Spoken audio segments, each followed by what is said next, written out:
3rd, 2020. Second time I did a video. YouTube cut off the ability to resume the stream. An iPhone GUI is so goofy, it lets a phone call freeze it when you're not on the phone call. Like if you just say, go to voicemail. I was like, no, we have to stop everything you're doing on the call you do not want to use. Anyway, I'm back. We'll give a few minutes to see if the homies come back. We're talking about Snap, Trump, deficit, Afghanistan, and everyone else besides U.S. citizens getting all the benefits, including a lot of illegal immigrants. And then, of course, Vegas tourism dropping significantly. Shout out to Jonathan Lee, 3. That's weird. It be cutting my shit off like that. But then I took a second to breathe, so it pisses me off. And I saw a notification and a video came up. It was the guy, the liberal dude that does the local politics, and he goes to the actual city hall and shit. Like, he one of them. Like, he won't be on CNN so bad one day. But he was saying how Vegas dropped 8.8% tourism from this time last year, so month to month.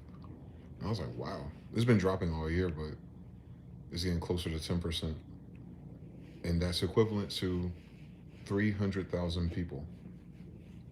So if you think about 300,000 people that are spending X amount of dollars, water, grocery store, hotels, gambling, all of it, like just moving through the city, gas, convenience stores, that's 300,000 less people than last year.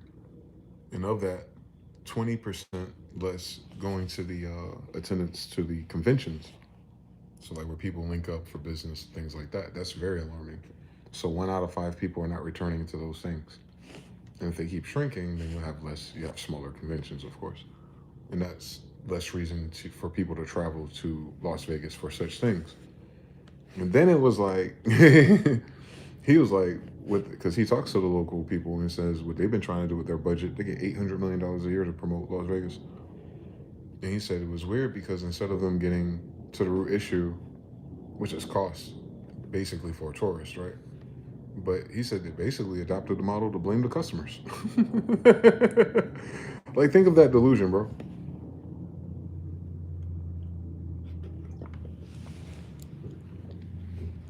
Your city get $1 billion. It's like the LVLC or some shit like that. 800 million fucking dollars, bro. And its only purpose is to make fucking Vegas look good. It's not even the governor, like Jeezy said. Like, he the governor, bitch. He made Georgia look good. Gucci, but these people are not the governor, and they're paid almost $1 billion to make Vegas look good. And that team can't do it. They made the Welcome to Vegas sign sassy by adding fabulous to it, and then they put a billboard up in Los Angeles again. 800 million fucking dollars. And then now that the numbers are steadily dropping since I've been here, actually, damn, I'm a bad omen, bro. My bad. But it's been dropping consistently since I've been here. I can tell. I don't know what it was like before I got here. It seems like a whole new world. I was like, on Jafar and Jasmine, there's a whole new world. The timing, synchronicities, the timing belt. So I'm here just in time for it to fall off. Man, what the fuck? Where do we go next? I don't even know where we go next. Where do we go next? That's not fall offable. Like that dramatic? That's crazy. It's a dramatic fall. So of course it's an economic indicator, like Florida is. New York falling off. New York just lost 120,000 and something people with money because they want to move to Florida. They ain't hear about insurance in Florida, but I guess Florida ain't got the fucking New York rent prices either, or mortgage prices either, so, you know, they're balancing the pain. But if they have to balance pain like that, that means they're not making that much money. They're not projecting the future to get better for them. If it's getting too expensive for a rich person to project numbers staying put, and they have to move somewhere less expensive for them, the rich people. So yeah, it's moving around, man. whatever the fuck they did, boy, it's hitting everybody. It's causing a great migration. I'm not gonna call it that until everyone sits the fuck down, but it's causing a great migration. Actually, the big cities will collapse at this rate. New York and Los Angeles, y'all better watch out. Los Angeles, I always hear about it because I'm closer now, but they're homeless and their RVs and their quality of the streets, if you will, they're starting to drown in it because it's spreading. Oakland, Santa Monica, it's spreading that condition. And there's been not one single attempt of addressing why, what it is, how to fix it, and nothing that rhymes with lowering prices to shit. Do you know what the most assholish thing about all of that is? On top of that, the food stamp thing, Trump made sure the states knew, because I'm telling you, this is a battle. Trump said if states move around their allocated funding to cover food stamps for their state, which now we're starting talking about republics. If Georgia, Texas, California decides to allocate whatever their portion is for their recipients registered in their little database, it says here, because we don't want Dollar General and Walmart to go out of business, because they will. They will. They've been losing money since the pandemic, and if they can't have SNAP beneficiaries, they're gonna go out of fucking business. So if a state wants to play that card, Trump says that federal government will not reimburse it.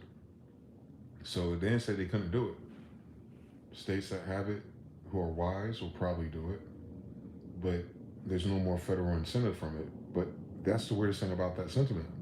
It seems like there's no federal incentive for anything. So it's kind of like if a state takes that statement and doesn't feed their local people, their little incorporated territories that they hypothecated from Indians, then what use is the state even? People are asking the question, what's the use of the federal government and their taxes, because taxes go to the federal government thing? You've been paying taxes to your state too. Don't forget now. Don't forget. Everyone been talking about federal taxes this whole season. You've been talking about the taxes that go to the federal government. What about those taxes that go to your state? And you can't even say my name. Mm-hmm. Only a couple of states don't have a state tax, but they get that money through other things, like this one, casinos. So just with the casino fund to the state of Nevada, they could and should feed those 500,000 people that are affected by this. So just here alone, we have Reno too. Reno isn't as densely populated, but believe it or not, Vegas only has 600,000 people. I think according to Google Maps, like the actual population is 600,000. That means when you hear about the millions and millions of others, those are just people coming back and forth or passing through. So they have the traffic of millions of people, but residents, I think it's 600,000. And I want you to hear what I just said. In the whole state of Nevada, 500,000 people receive SNAP benefits. Let's do that shit one more time. If that number for Las Vegas is correct, and it ought to be. I don't know why Google allowed to be on maps. But it don't feel like there's millions of people here. In fact, Raleigh feels more or less congested because it's wider in terms of roads, but people-wise, Walmart-wise, yeah, it's not a million. So they have 600,000 people of Nevada here. There's Reno, and there's the other smaller, lesser-known cities, but there's people. But what the fuck I just say? I said in the state that doesn't have no state taxes because of casinos, 500,000 people receive SNAP here. I'm gonna run that shit back one more time. That's mind blowing. I'm gonna do the science one more time. 500,000 people in the state of Nevada. 600,000 people in the state of Nevada live in Las Vegas. Now imagine what they're saying about Las Vegas. If you just have to divvy up of the whole desert, most people live in Las Vegas, and you gotta go. Most of the 500,000 people of SNAP recipients are in Las Vegas. That's how the cookie crumbles, right? So imagine that's either half of the city or most of the city is on food stamps.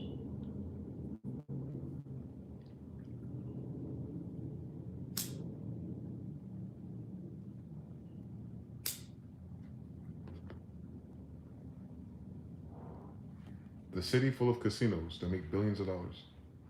$1 billion a budget to promote the city.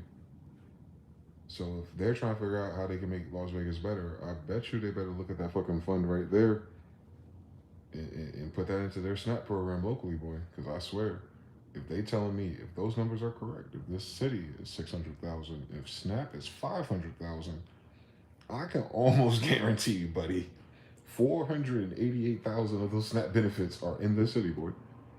Now that's a high number. I think that's correct though. I'd say about half of this population then are on food stamps. And that's terrible only because how much money the businesses are making and how much things cost.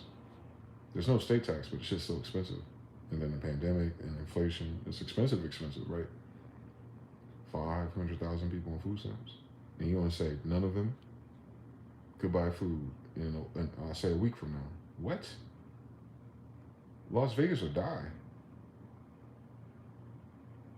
That's what I'm saying. I don't understand anything. I don't understand nothing. I don't understand nothing at all. If they don't pay into a program, because Vegas is worrying about tourism, like making, again, illegal immigrants to the state and foreigners to the state. They're worrying about how come more out-of-state money ain't coming into their casinos and their businesses. That's where they've been focused all year.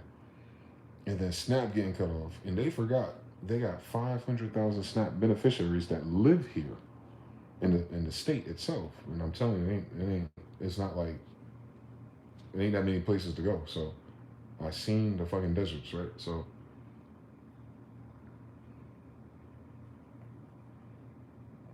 nah, this can't be the right. Mandela effect. Please call us.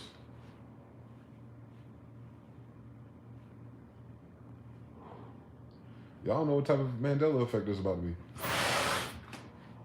500, man, 500,000 people in this state. And that means that most of them are in this city.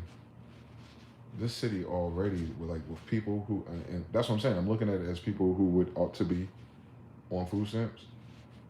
In the neighborhoods and the elements and the vagabonds, the homeless, the veterans, the crazy, the drug addict, they all in different houses. And some don't have houses, right? That don't matter. What matters is all of them are probably getting food stamps. Bro, can I live? That's all I'm asking. That's why I be praying. I'll be like, yo, when I read about this stuff, because it's the numbers at least are ramping. Can I live? Can I live? Can I live? This is all I wonder. Can I live? Because I don't want to see these people out here hungry. For all the reasons, for the good reasons, and for the ones I know. You don't want this city full of hungry people.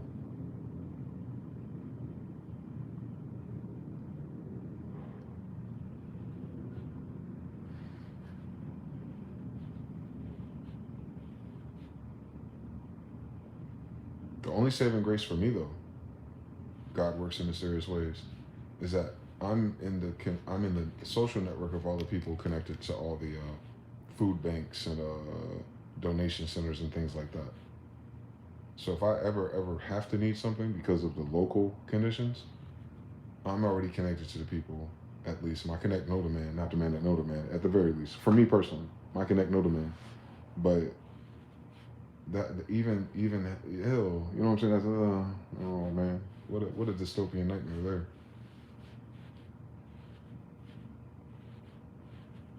So if they're dead ass, oh my God, bro.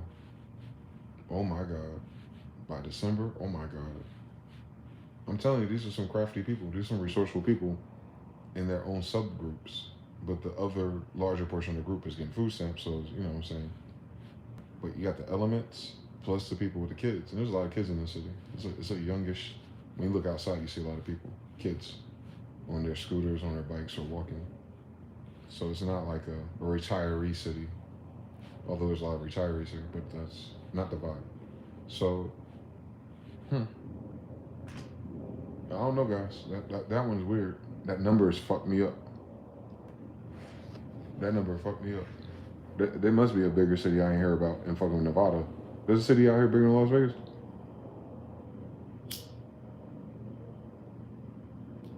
That show's on Breaking Bad or something? Because ain't no way all these people moved to no goddamn Nevada to not live in Las Vegas.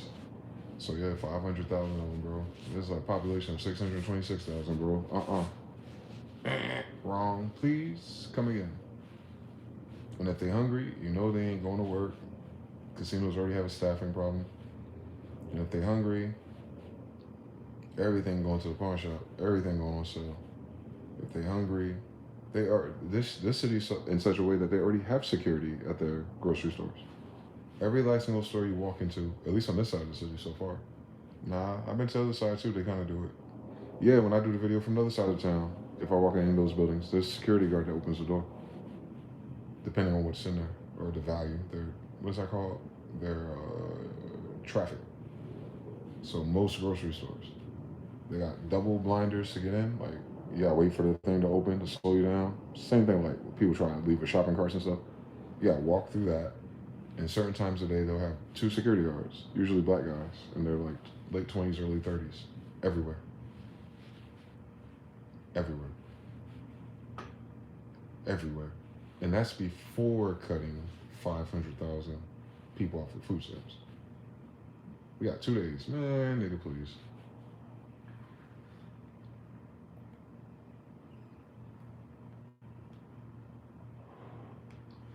Yo, y'all better talk to y'all fucking representatives of your state and your fucking federal constituents and say, yo, y'all better get that boy Trump and his team behind him to say psych by fucking Halloween, boy. Y'all trying to scare people for real, boy. You better give out free candy in this bitch. You trying to scare people, you better give them free candy, boy.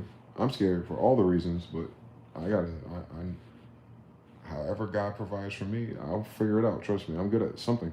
But them people, these are not figure-outable type of people that I've run into in that condition, especially. No, hell no. Hell no. I don't even know how This city's so strange, the people here ain't even related. For real. There's not one type of black people here. They're all different. Very different. So California, Texas, Chicago, it's all kinds of tribes of people here now. I'm assuming the same for the Latinos.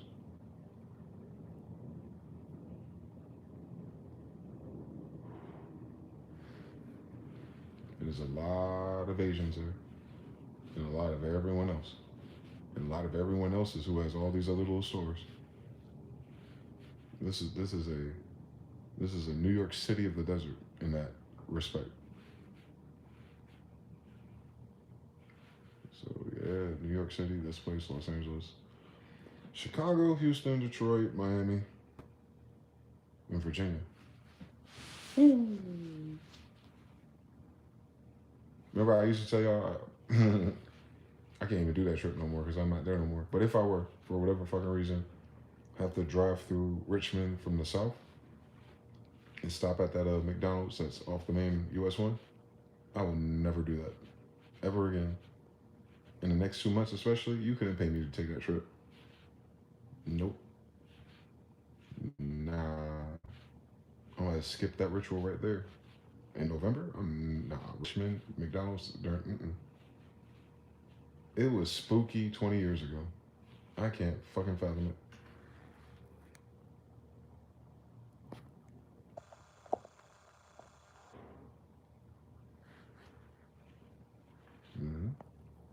Shout out to everyone in the chat. We back-ish. The brother Jonathan Lee, Mr. Now, are we here? Peace. Jonathan Lee, Shogun-El. We need some more likes. 11 likes. So that's so disrespectful on all tribes. Only one. Yemo 331. But Harut, we back. TBFB, we back. City governors acting like an escort that strips from time to time. Terran Art, Shogun-El. Mr. Now says, are they playing it off like people stopped going there versus people just died so they can even if they wanted to? They're playing it off like the consumers are not spending money. Plus, the economy ain't worth it. 3, a lot of New Yorkers also moved to New Jersey. Oh, speaking of the devil, New Jersey's failing. It's in a recession. And it's probably in a faster recession than most states because the New Yorkers moved to New Jersey. Can you fucking imagine the science on this shit? And we were just talking about that little pipeline from Newark to New York the other day. So they announced yesterday or today that New Jersey is now in a recession, and the person from New Jersey writing about it was being sassy with all the wasteless spending, blah blah blah blah blah blah. Now, once upon a time in Little China, I had family members in New Jersey, and they worked with Homeland Security, so they pay attention to local politics and governors and shit like that, and they were always complaining about it, especially since 2010. So 2010 onward, there's always like, if you mention New Jersey and government in the same sentence, there'd be some weird shit going on. Even in East Orange, Newark, and Irvington, where they have that black guy, is it Baraka? I think that's his name, Baraka.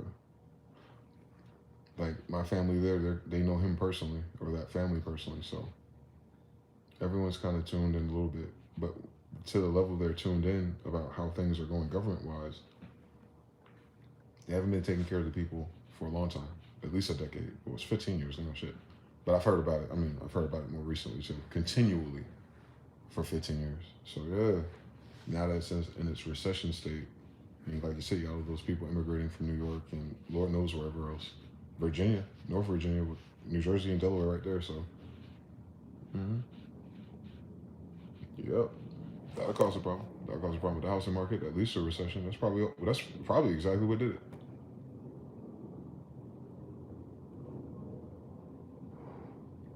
There was like 20 something states at risk for a recession. New Jersey just entered the it was like a, what's that shit called? You start handing out medals and shit, start ranking people 1 through 20. New Jersey took the #1 slot. They are in a recession officially. And it's gonna be like dominoes after that. So imagine if, because I know Newark, East Orange, and Irvington people get food stamps. I know that. I grew up there when food stamps were invented. When food stamps had paper money. I'm so old, I remember food stamps were like dollar bills, yo. They're in different colors too. I remember the orange, purple, blue, green, like they're different colors. They're different denominations. And my dad, whenever he was able to hustle something from somebody, would take it to a Chinese restaurant on Main Street in East Orange, and then they'll do a foreign exchange rate for cash. hmm It wasn't much.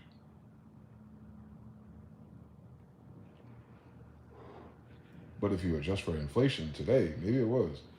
It wasn't much number wise, denomination wise, but it was value wise. Lord, I don't know what he was paying. Water bill, something. He was doing something. He was scheming something. That only lasted a few months though. But I remember them. So I know that area didn't get better. So yeah, boy. Yeah, a recession and starving people in those type of states? No, no, no, no, no, no, no. They already had a violent problem.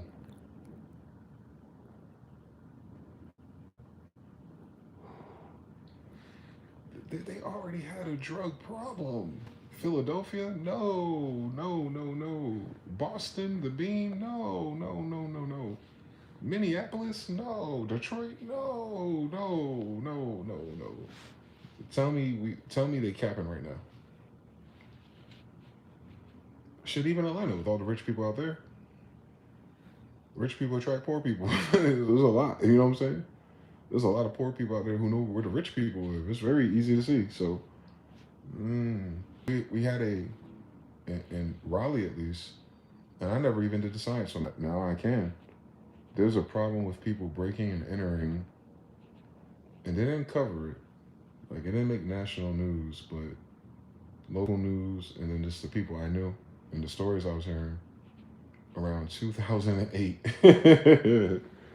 From 2008 to 2012. Can you imagine? The recession, they didn't call it a recession in real time. They were denying it back then. On Barack Obama, they were denying it. But the wave of breaking and enterings was a result of 2008's collapse. But these are not people who lost houses, and you know what I'm saying? These are people who were like, the rent was going up, and these are kids or young people, like teenagers in early 20s doing it. And even The one kid I had staying with me, who stayed with me to finish high school, because his mother kicked him out for what? Breaking and entering into cars. Just high school kids being fucking stupid and like selling iPods and shit like that. Mm-hmm. That was all during 2008 and after. So imagine. Just imagine, right? YNs, imagine. Man, if they don't fucking. They better get Ukraine to pay for these food stamps. I know they got it. I know they got it because we gave it to them.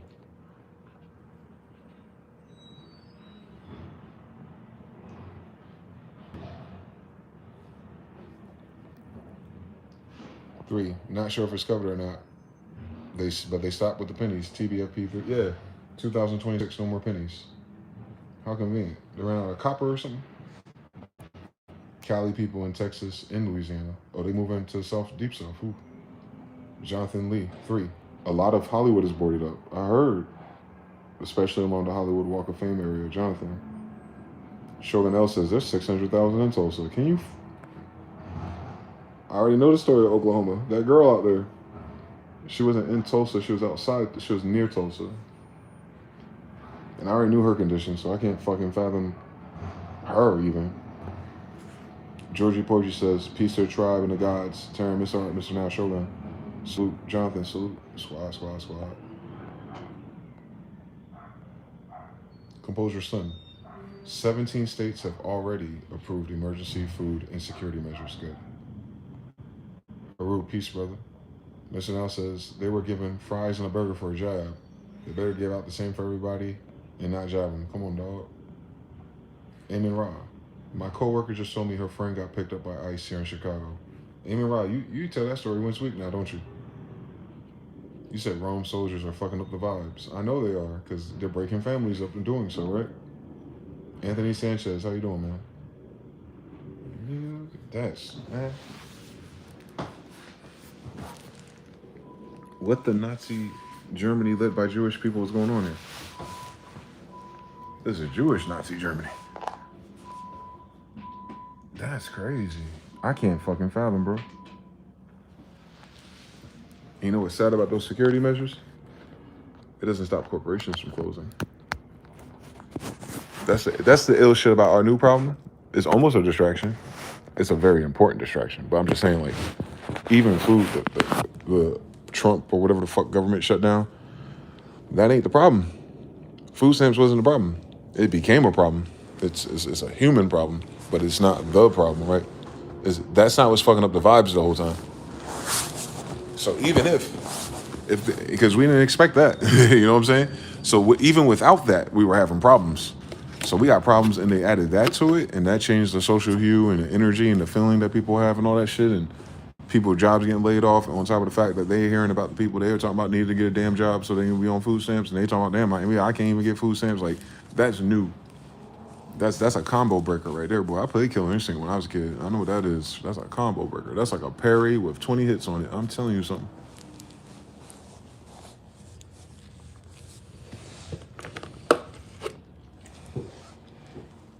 Combo breaker. The fuck?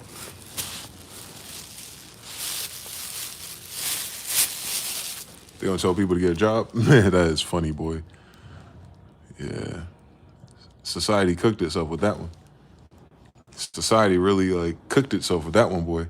That's an evil curse right there, boy. That's the citizens' fault right there for having that sassy ass take on shit. All you gotta do is get a job, work harder. And now those people, oh shit, where you at? Where you at? Where you at? Because even if it ain't you, you got a sister, cousin, somebody now. Yo, that Thanksgiving gonna look crazy, ain't it? Thanksgiving looking crazy right now, boy. For real. Another damn balloon in the damn sky. What is going on out here? Hold up. I don't know, guys. I've never seen this movie before. They better say 50 states. Shit, let's not forget about Weaver Beats now out in Hawaii, man. Let's not forget about them. Let's not forget about Hawaii. Hawaii has already had a hard time the last couple of years, and they were never known for being rich. You know, the local population that they hypothecated from in the 1800s, by the way. You know, with Afro-Asiatic king over there, Kamehameha. You may have heard of him. But yeah, them people, they're not doing good under colonialization either, even with their tourism, worldwide tourism. So they get a lot of food stamps. So imagine trying to go on a vacation to Hawaii and everybody's just fucking like Philadelphia.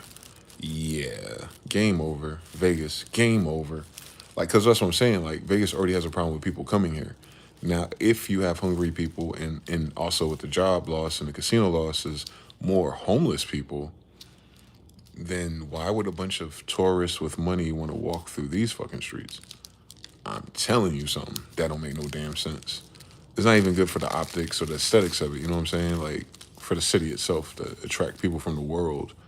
And you gotta, like, walk past homeless people, all colors, all ages, all conditions, like, or just begging or, you know, scamming, you know, all the shit that people do already, but times 500,000 people, they said? Hell no. We can't afford 5,000 more of those people. You understand something? In a city like this, you can't have 5,000 more homeless or hungry people sprawling, looking for things. Nah, nigga. They got too many already. And remember, mind you, I always cut it down so low like that, from 500,000 potential to just 5. Shit, you throw 5,000 out there in the wolves like that. Hell no. 50 more like it, though. I can't see it, though. I don't even know how to imagine. I literally can't see it. I'll miss something. Because there is no options. You feel me? It's not, this ain't one of those things where there's an option, where there's like a surplus of jobs and fair wages and rent is cheap either, right?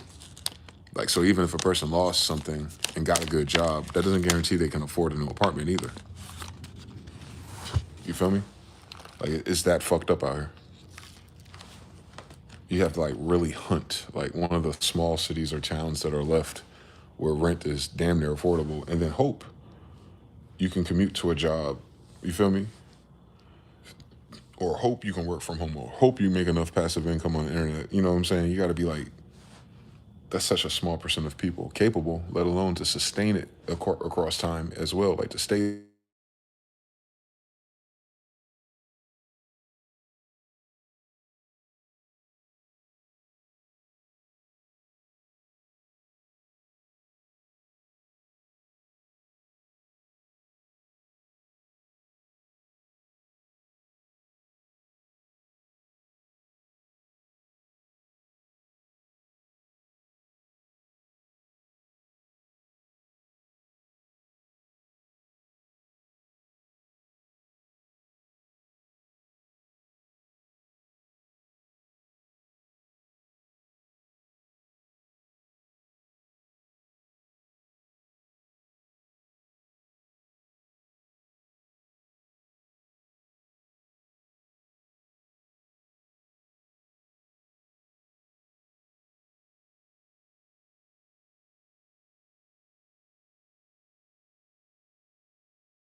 There's always with these goddamn iPhones, YouTube, and the damn phone app. I wish we had an ASIO driver setting.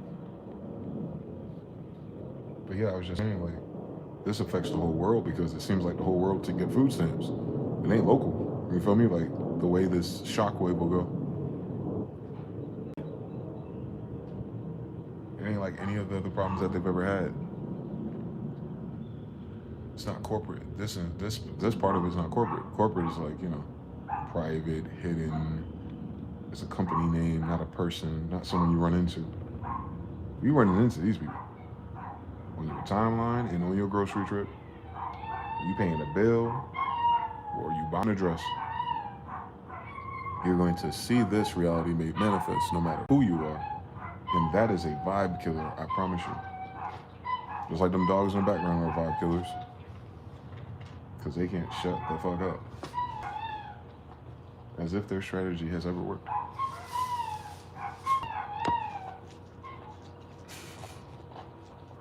That one dog, jeez Louise. He made the other dog bark.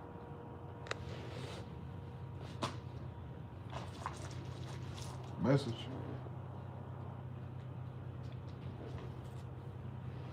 Interconnected. That's what they get for calling this shit united.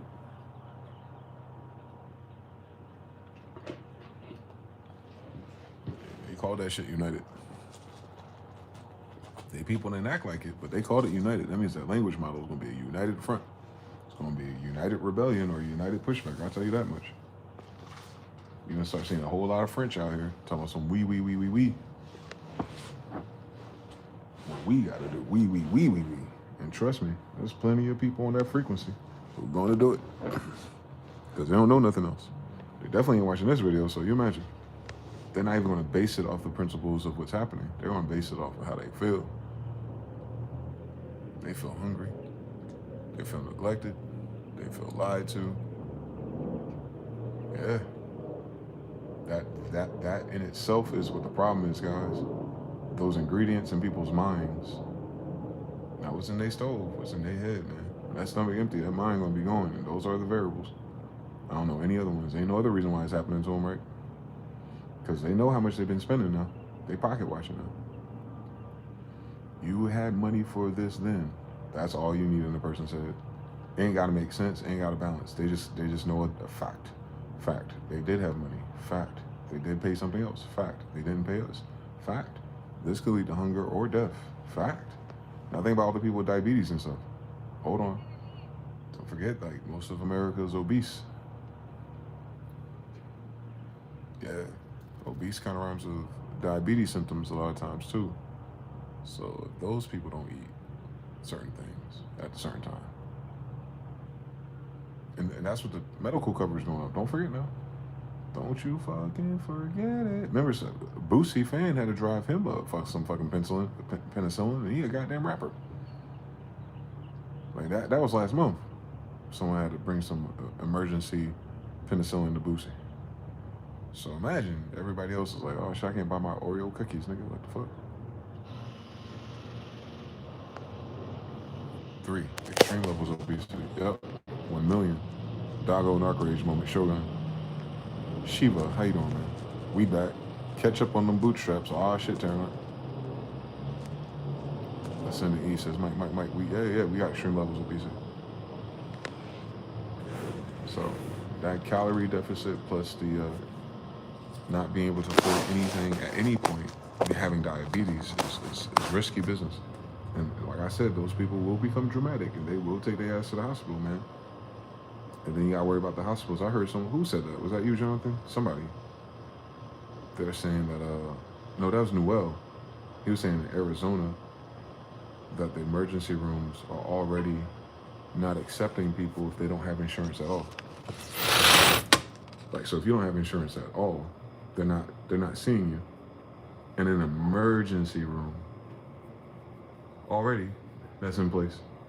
So imagine these people who will have emergencies if they don't eat. And I'm not even just talking about like hunger, like right now if I didn't eat tomorrow, or there's time between eating because of circumstances. That's different.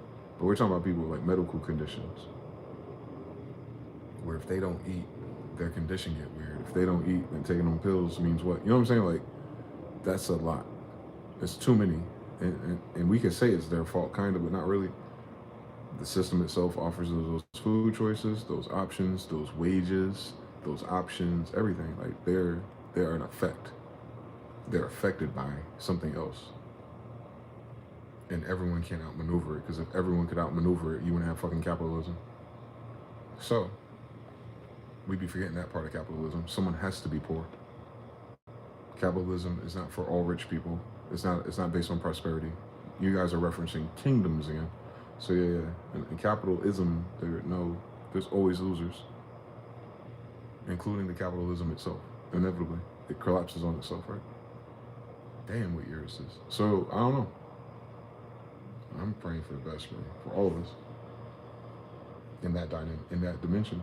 Even if you can afford food, I'm still praying for us because it's like, nah, y'all live near people who can't. Y'all go to the same stores as them. Y'all use the same services and utilities and businesses as them. I seen some other state. I wish I forgot. I forgot what state it was. And again, it's the white people, man, on threads. They'll tell you. They ain't being bashful about none of their personal business no more. They said last month my water bill was $100. This month my water bill is $500. Why something to a data center? Like, oh, y'all just figuring out the science on that shit. So a lot of people just got those bills.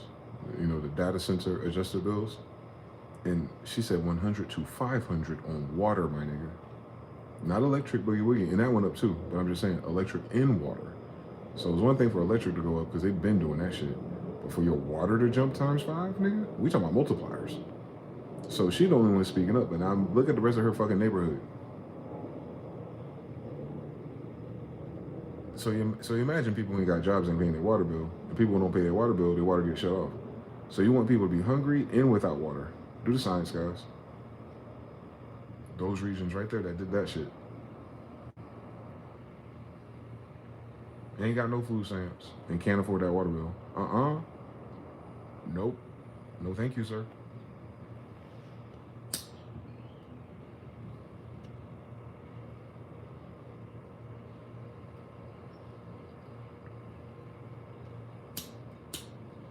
Mm-mm.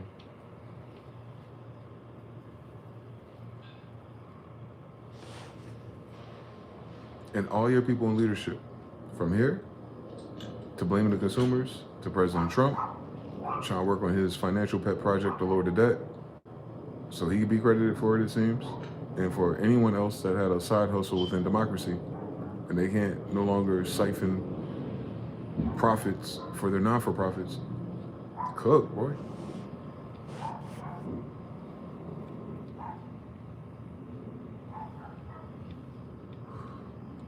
I don't know if this person is being facetious or not, but they probably were.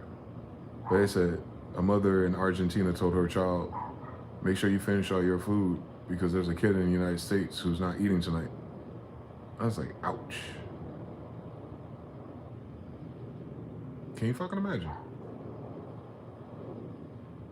Like, you gotta finish your vegetables because there's a kid out there that's hungry. In Argentina, talking about that's the United States. That's a crazy turn of events, right? For one lifetime, that's a crazy turn of events.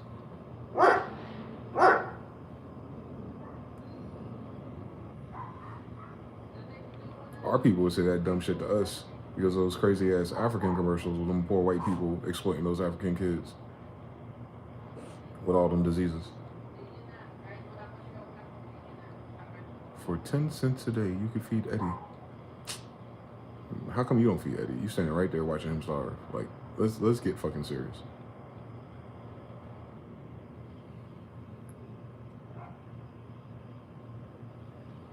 You couldn't buy rice and fish for Eddie.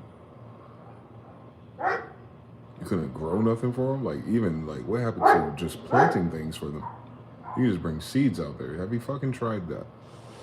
Sent you out there every day with a fucking film studio to make the commercial. How about you grow a garden for these people? Like, why are you there? Like, right there, just start growing a garden. I promise you it'll work. Shit, if they gotta go to the well for water, grow the garden by the goddamn well, nigga. What the fuck? Put the garden right where the water at. How about that? They'll walk to it and there will be fruits and vegetables there. How about we do that? Like, you feel me? Like, the shit evil. They can grow weed in a bathtub, nigga. Niggas can grow weed in a bathtub, nigga. I know they can plant a garden for those starving people, so I don't even want to hear that shit from these people that look like that. Sharon Art says, the system lives by greed. then it dies by greed. They just don't. People who are greedy don't believe that trope though. That's the most surprising-ish thing about these dynamics is that me, you, most of this chat room has heard these maxims, movies, cartoons, everything repeats it. But then when we actually get to the moment, the people at the top of these pyramids socially, they seem to like be immune to it in their own subconscious. That's very strange.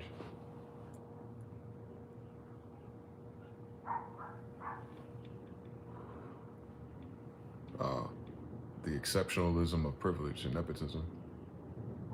You're raised to feel like you're an exception. They actually tell you that. They actually tell you you're more special than everyone else. So when it comes to the limits of everyone else, you ignore them. That's why they die. Perish for lack of knowledge.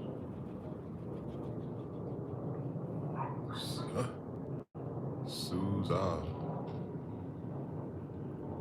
Jonathan Lee says 3 squad. I don't know, man. What else going on besides one of the most important?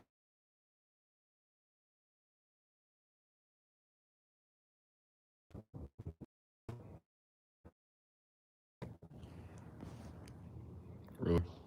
What are you reconnecting? We back. It did a frozen. It was like reconnecting. Like for what? What are we reconnecting with? What's going on here? Let me see if I can prop because I'm trying to charge it at the same time. Let me see if I can prop it. Is that strong enough to hold? Yeah. All right. Let's see if the Bible can do it. Can the Bible do it? The Bible can do it. There we go. Rotate my screen. Shut the fuck up. Unrotate my screen. Why is this rotation so sensitive? I'm just have to do it with that damn message there. I can still see y'all comments. 3. Mr. Now. Harut on the track. But yeah. Fucking fly.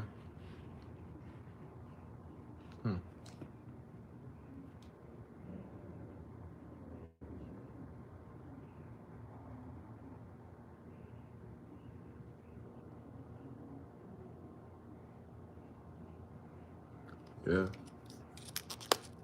That's it. The meme cycle running out. Cause shit ain't funny.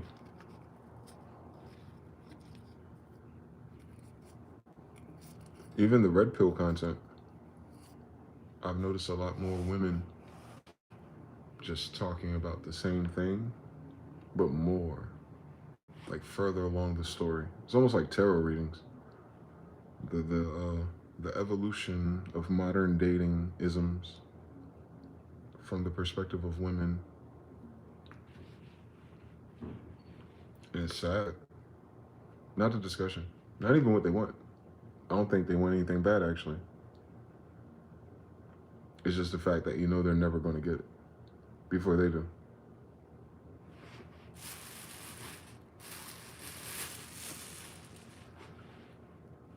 See, they don't say they're wrong ever. So what I have noticed, I'm just doing lowest common denominator of the tone of it all. They're going like, all right, the way things are now, obviously, how come men, or how come even women talking to women, you guys gotta, like it's a command now is what I'm trying to say. Before it was just open dialogue, arguments, debate, going back and forth. And it's just like a discovery of information and perspectives that wasn't widely shared by everybody. Everyone got to learn the different ways people see things and deal with dating or leveraging consumerism. Yep, as above, so below. So we've seen that. We've seen that a lot of people have adopted mind states that are very transactional and they applied it to people somehow. But something slavery. Imagine science on that.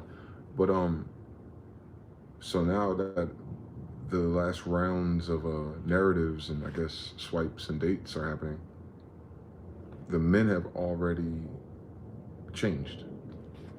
Like once men got caught on to red pill, unfortunately Myron, Tate, Kevin Samuels, and then their own peers, younger than me usually, all kind of on code, and boys just do it.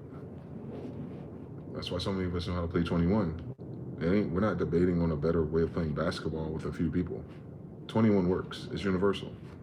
And then everybody know how to play 21.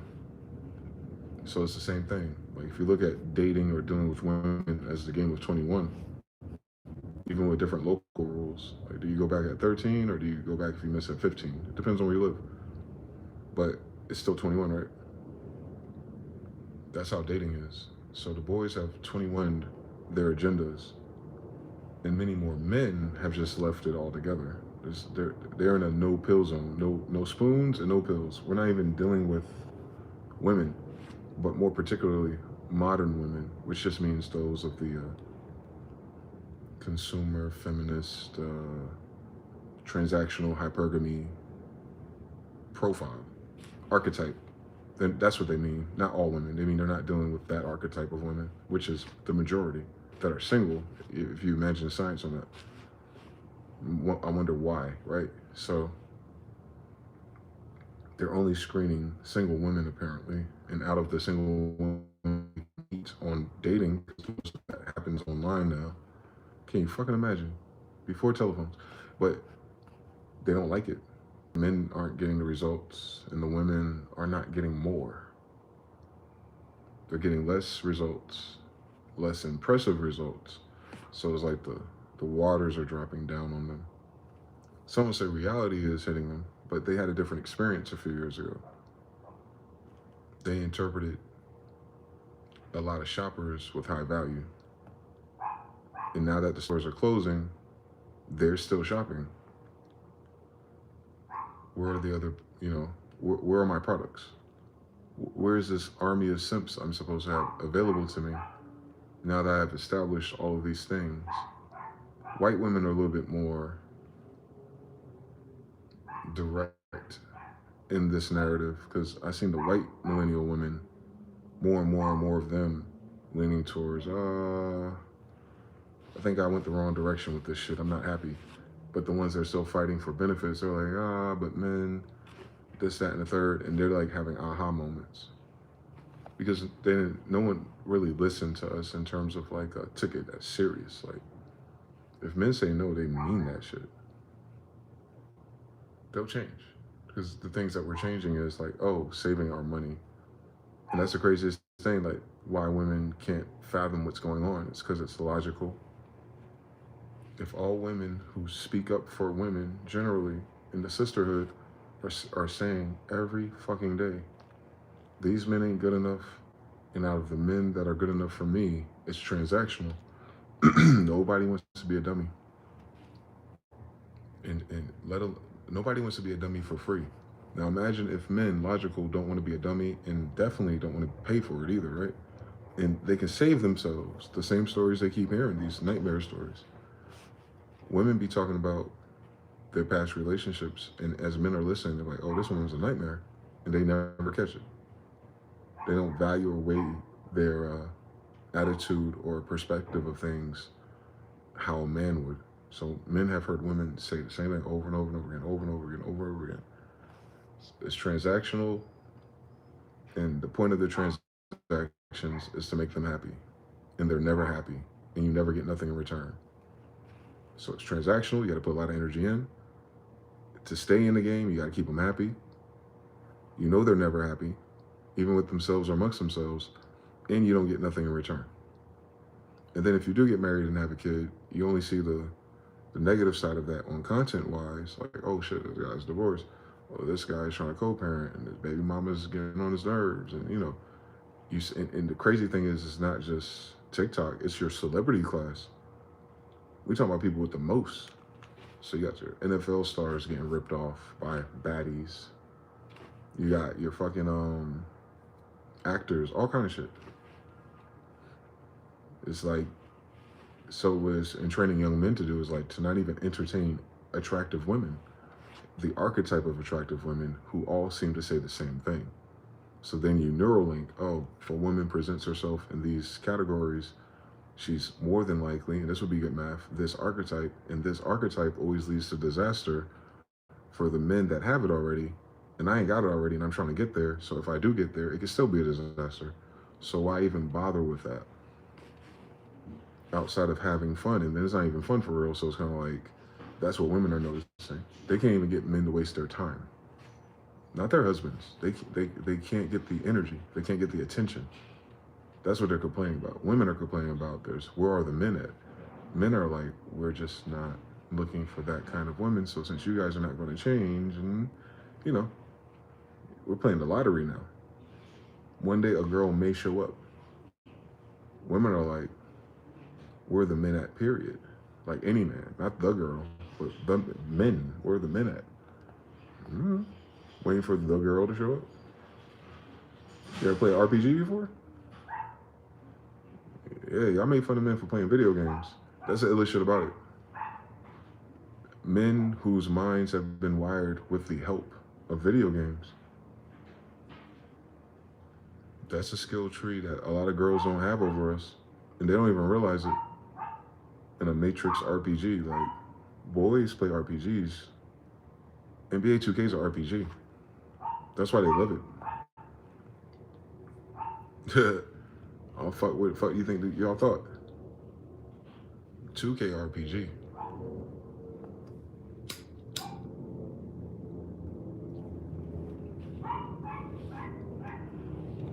"2K teaches brothers about archetypes.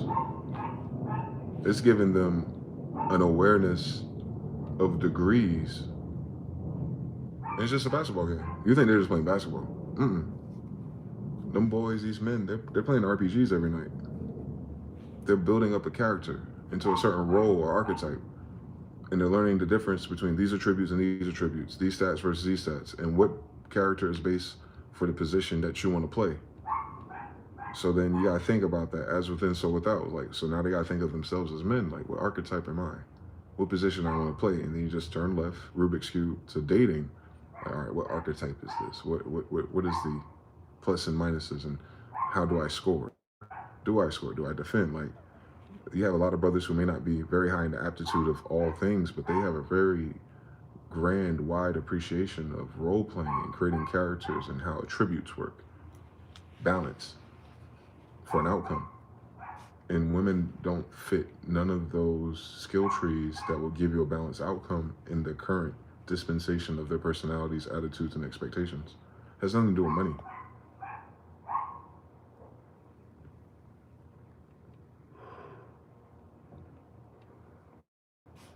We know the whole system has a money issue now, so imagine how more unreasonable a woman sounds.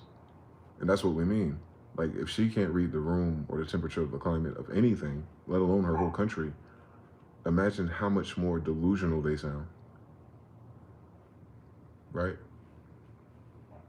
They're talking about me, November 1st, 2025. But then on another post, we'll be talking about, oh my God, if Trump, and oh my God, trying to act like they're fucking humanitarian.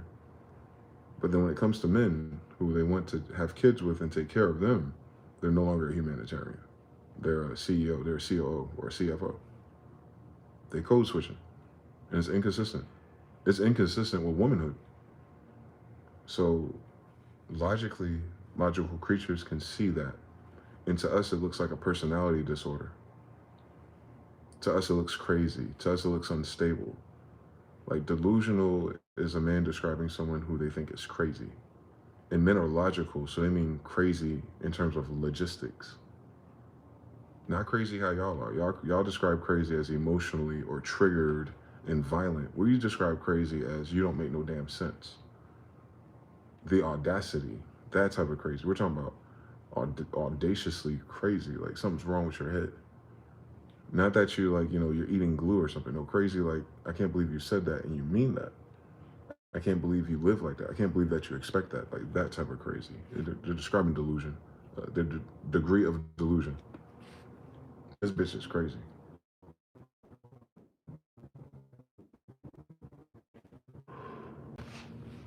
That's another way of saying she's just saying shit and it don't make sense.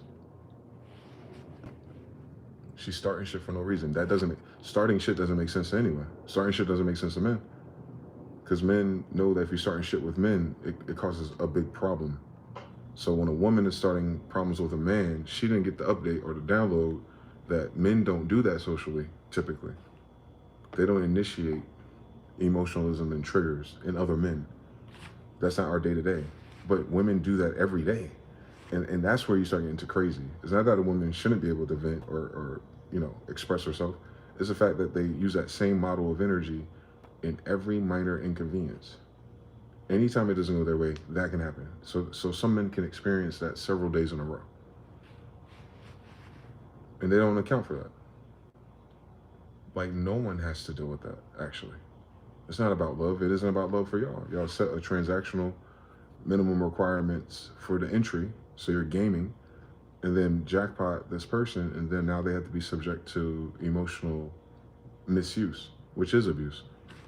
It's a misuse of your emotional advantage, in fact.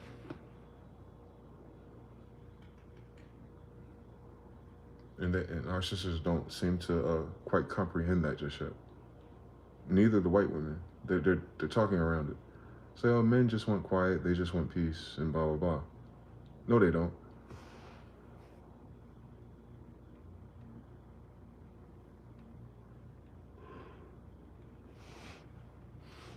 No, the fuck we don't. Who said that? How come they never ask a man what he want? They make it up. Because some white guy is saying, yeah, when I come home after working all day, I need some downtime in the man cave. Don't bother me. Why do they miss that whole sentence every time? You see what I'm saying? You see, like, that's been the narrative for years. Like, those type of dynamics you see in certain couples. Now it's more often where the man is just like, he wants to recharge, right? And the women attribute that to work. And that's how I know women don't listen.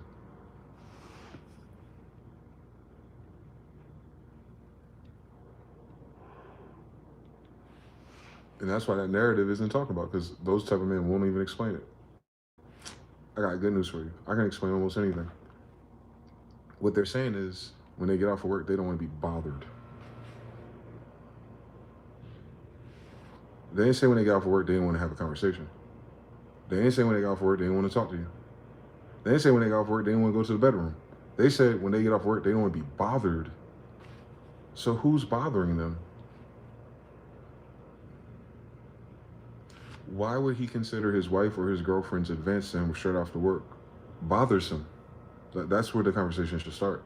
All right, so what's bothersome about our interactions with you? Because the girls today who are dating, they say the boys don't talk. And the girls who are trying to be healed and emotionally mature are saying that boys don't share their real feelings. All right? And men, right? The whole spectrum. Why? And I've heard men answer this question. I've never heard a woman actually adjust to it or understand it or go from there. Or deny it even. I'll break it all down for you. Bonus round. Man does not share his feelings. Why? He doesn't trust you. Not trust you with doing other things and boop, boop, boop, and who's on your phone. Although we still don't trust you with that either. So he doesn't trust you for two things. But when it comes to the feelings part, he does not trust that you care, respect, or will honor those things. Because most women that they have ever dealt with throws it in their face. Or brings it up out of place. Or puts it in the wrong context and tries to relate to it as a female. And that's incompatible with what a logical being processes their emotions. They don't process it for you to weaponize it. They don't process it for you to know and tell your girlfriend or your mother. They don't process it and then finally share it with you for you to be like, oh, cool story, as it tends to go. So that's one. Then two, bother me after work. Well, what do women or wives do as soon as a man gets home that would be bothersome? Start assigning activities, chores, and concerns. She ain't saying, hey babe, I checked the game's coming on in 30 minutes. Hurry up and get in the shower and the food will be ready. And yo, Jalen Hurts, whatever. That's never the fucking conversation. The conversation is like, what happened to me? What happened to the kids? What's got to be taken care of? Something said about the weekend. It's always something else. And women interpret that, well, when do we get a chance to talk to you about that? It, you always talk about that. That's what men are saying. Like, they just don't want to talk about it as soon as they get home from work. Like, they want a buffer to not talk about what you're going to talk about. Y'all don't talk about nothing else to men. And I don't see how women don't understand that. They be like, men don't express their feelings to women, but women don't actually talk to men. They're usually offloading their emotional fucking neuropathy, or they're gaming for opportunity and an experience, or it's just business. It's like, this gotta be taken care of, and this how much this costs, and like, and that's even if she's not a gold digger or bougie woman. It's still the same business. Oh, we really gotta get into the gym. Like, it's always another fucking hurdle in the conversation. Y'all keep bringing up shit that ain't right. And men are trained to what? Fix. So imagine you work all day fixing shit. You get home and your wife is just venting and talking, but her talking and venting is about shit that needs to be fixed that she can't fix, or she wouldn't be talking about it. So you go, damn, I got 5 more things I gotta fix. I ain't even get to the 5 things that I want to fix for myself. I haven't bought new sneakers for myself. I haven't played putt golf by myself, or let alone with the kids, because I wanted to do it. No, you made it activities for all of us to do. When do I get to play golf with my son? Y'all don't want to come too. But I don't want to come, but I gotta come. You see, women don't understand that part of the story.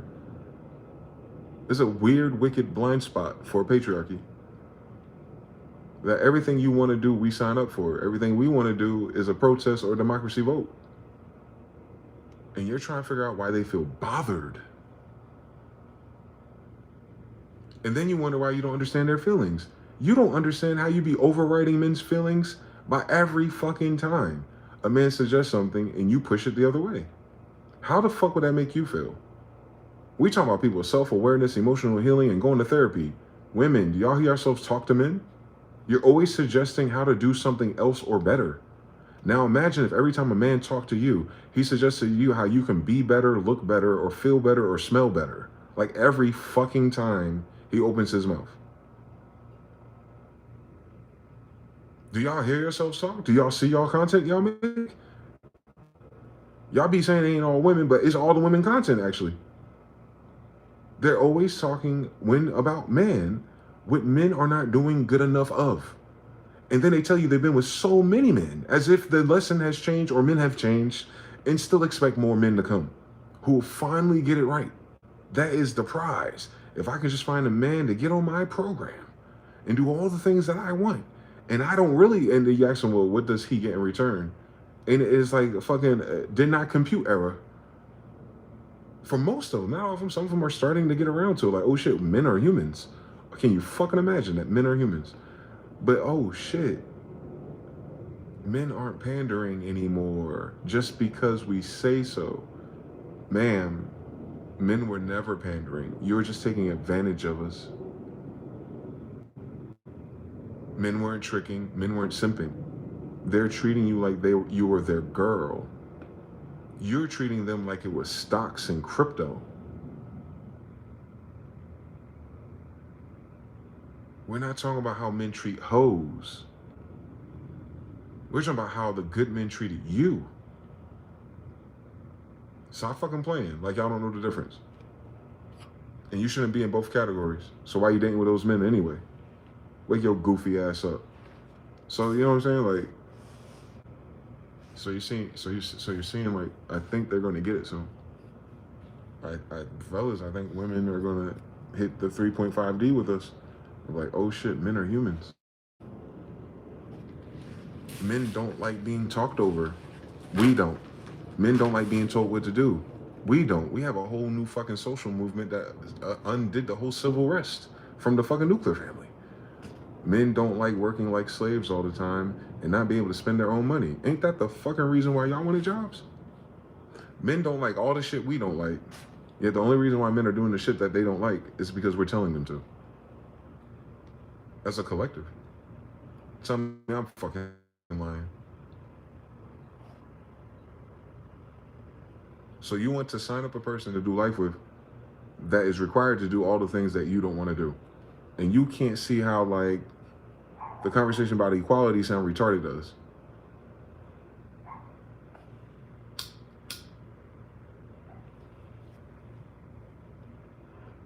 You can't understand why feminism sound retarded to us. We only exist to give you what you want, according to you. Do the science. You're not doing it for kids. Too many abortions. 98% are elected, optional. So there's no narrative or every woman code about that one. It's all the same shit. It's up to them. It's even up to you whether or not he gets to keep his son or his daughter. Rights? What the fuck are we talking about? Is feminism a theoretical science or something? It's like, does it require, imagine if this was women's suffrage and a bunch of immigrants and colonizers leaving their kingdom to take over someone else's, and then they weren't treated fairly after killing a whole bunch of Indians. Like, that's where y'all pick up y'all story at? Y'all fucking retarded? The audacity of not knowing your history on top of it. Right. Oh my God. Men live, work, and die for women. The fuck is going on?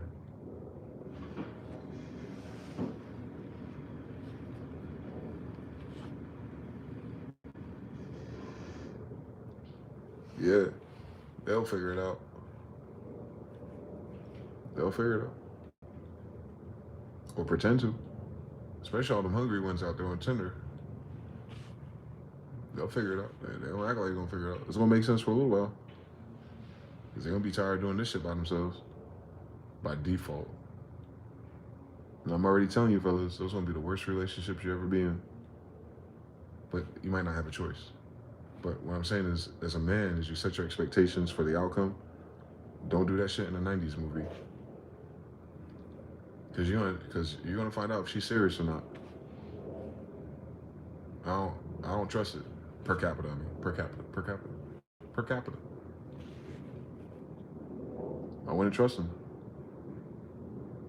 Because they spent years telling us how transactional they are with their emotions. They're loyal to their happiness. And we know that's temporal. So they make a lot of, according to them, irrational decisions in their misery and sadness and depression, and they feel for the people, the kids and everything. That's going to drag them down, even if it's not them. It drags them all down. They're interconnected as much as they deny it, or they wouldn't all be the same to us. So once enough of them get dragged down by the blues and the news, then all of them get dragged down, and that. So then you're approaching women in that state, and dare I say, a humbled state. But that's no good for business. That's no good for nobody, I don't think. Those with the inflated egos and delusion, maybe it'll make them normal, and you'll notice them. But I'd be careful either way. They're not removing the program. They're settling.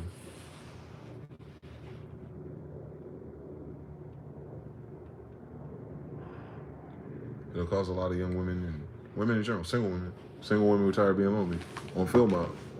It's going to channel them into settling. And mind you, this is a frame of reference problem. They're really not settling for us, honestly. We're awesome.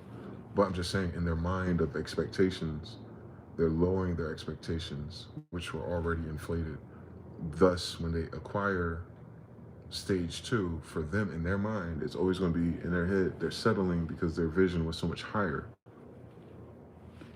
Right? That's what's going to be even more dangerous about dating. You're going to see in the survival mode of it. Because they're going to be afraid to be single. They're going to be ashamed, actually.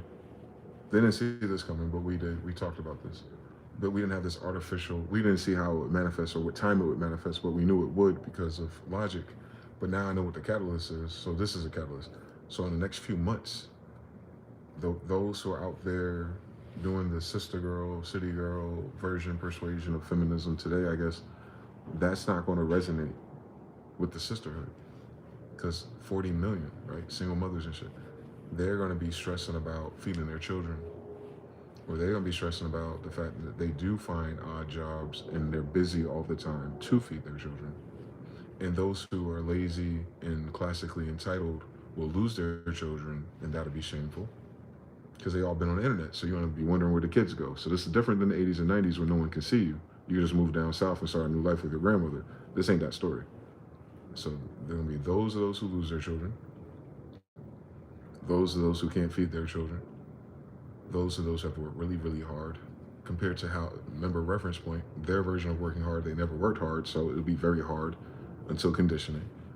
And then you're going to have those who lost good jobs, who can't get the same good job, thus their expectation of their mid-rise in Houston is some other smaller city in a new state where the wages were never competitive. So even if she is apt to get a new job, it'll be closer to 40 to 50,000 in this new paradigm where she don't know nobody because she moved there for survival.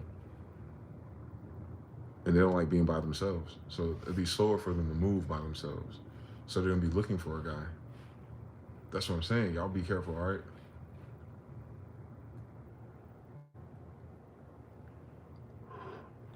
I lived all these stories before this happened.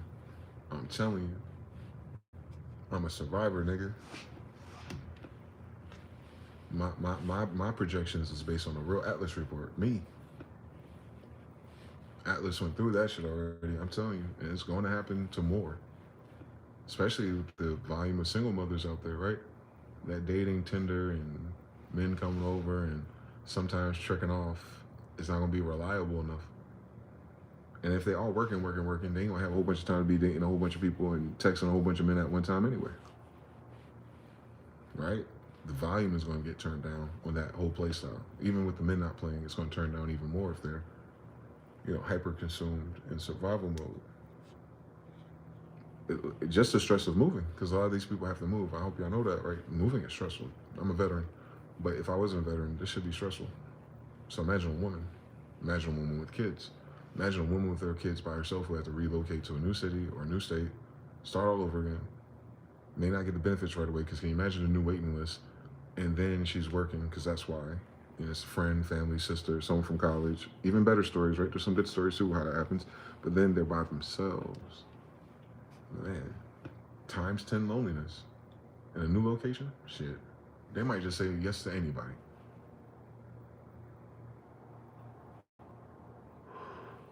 Be careful, fellas. She gonna be saying yes to a couple of guys before she get to you. Be careful, fellas. You feel me? All that sudden agreeableness and friendliness and all that physical touch love language initiations. Imagine she gotta practice before she warm up and get what she wants. The whole time she's still settling now. Wake your ass up. This ain't that. Part 5. We've never had this generation of women live in survival mode. They did not believe it was real. They thought they were above their grandmother's time period or something. No, this is a survival mode for women. I'm telling you something. All of these conditions are targeting women. Cutting DEI. Biggest hires, white women, but women. Food stamps, women. Just the hustle culture. Like if I at least if I have a kid and I don't stay with the guy, I'll at least have food. Dating, women. Wedding venues are closing down, like the fancy ones, because that's a woman's wedding. It ain't a man's wedding. But so many people are staying away. So many people with money, because these are expensive. So many people who pay the $50,000 or more wedding are not doing those weddings. So the venues that do those weddings are closing.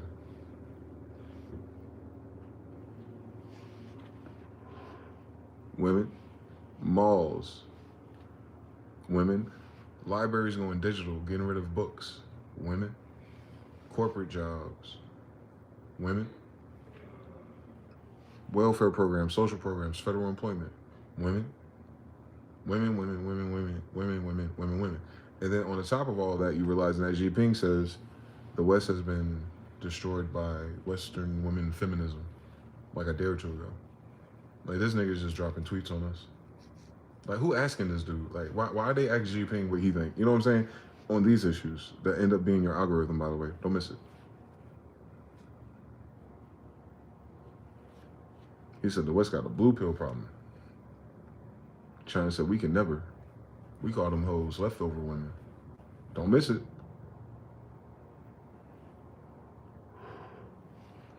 We gotta do the law of gender here. Same type of women, same type of personality, same type of feminism, same type of college degrees, same type of earning potential are in China already. I used to tell people this. I didn't think they'd take me seriously. I said it'd be a matter of time before that paradigm is right here. Their reason is different, since most people in China own their houses. Our reason is going to be the economy in general. So all those women in China who are all those things that our sisters aspire to be, so for those girls really are educated. Don't get it fucked up. So they're the thing that our sisters are striving to be. Those women are already, and they can't get fucking married.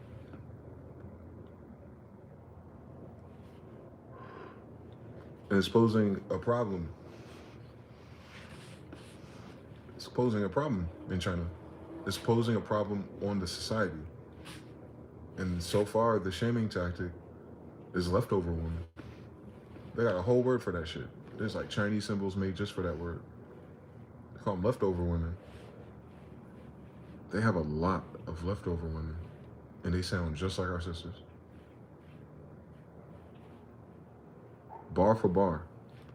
No sap required. They're saying the same shit that girls are saying on podcasts and red balloons and all that shit, social media and their own profile.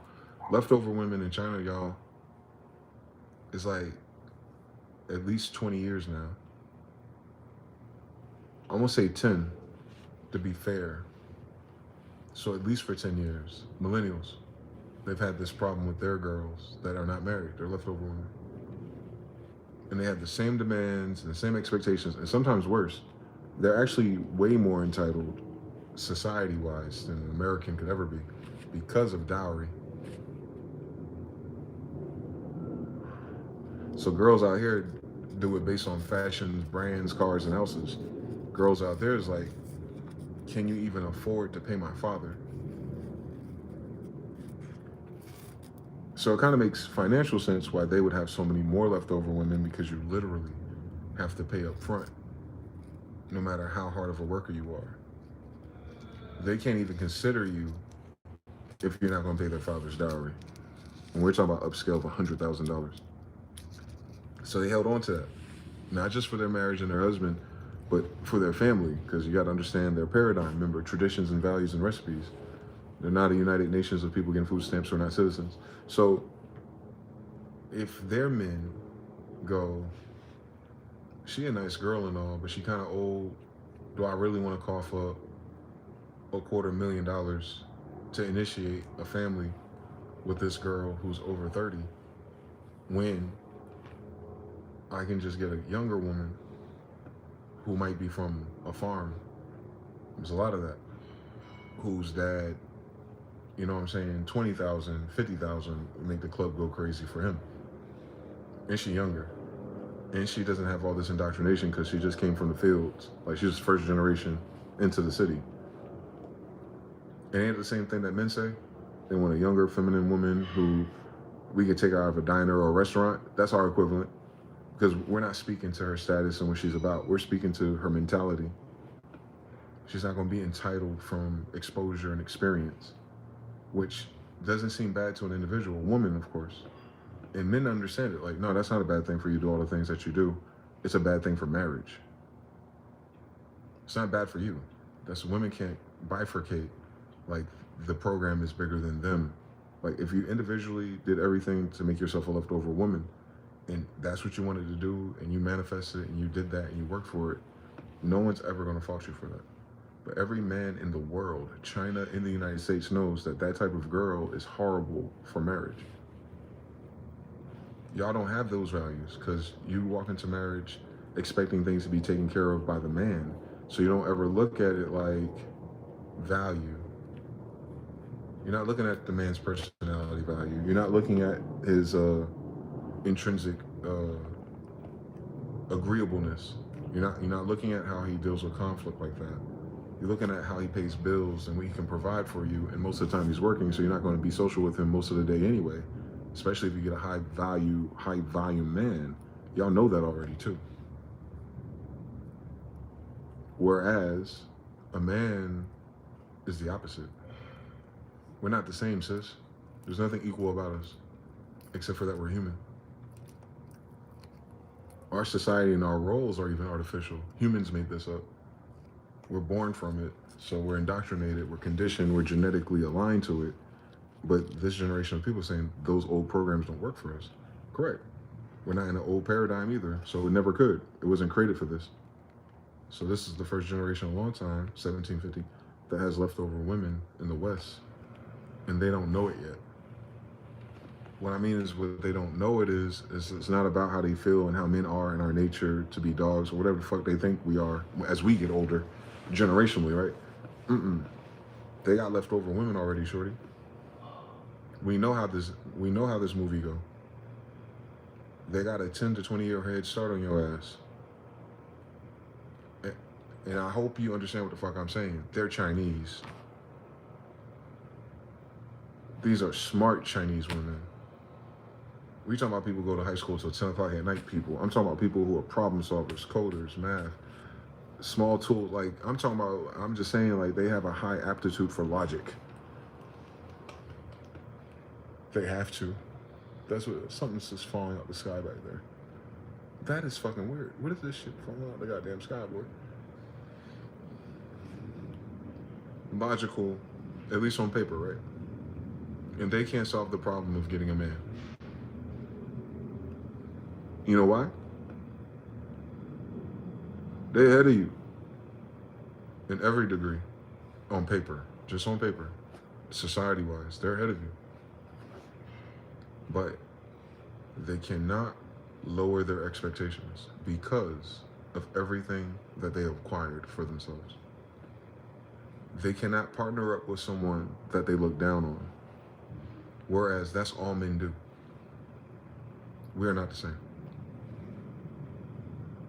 If the reason a woman looks down on us are these things, then by default, the man you pick, if he was like you, would be looking down on you for those things, if they're equal.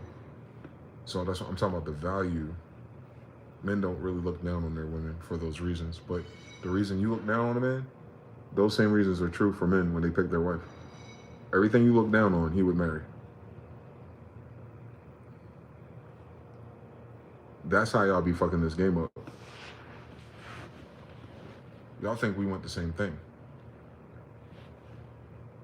It's very myopic.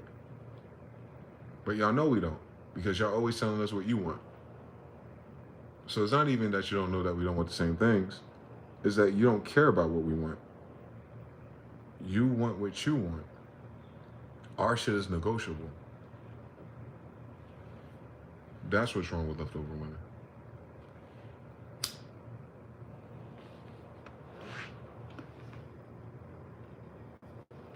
So now we're starting to see them turn 50.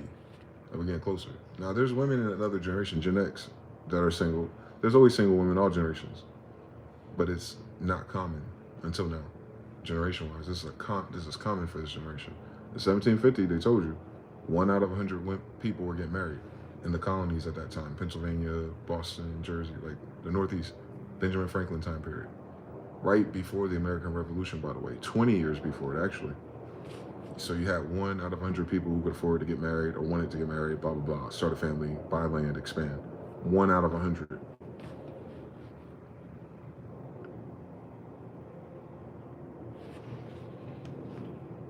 That's horrible.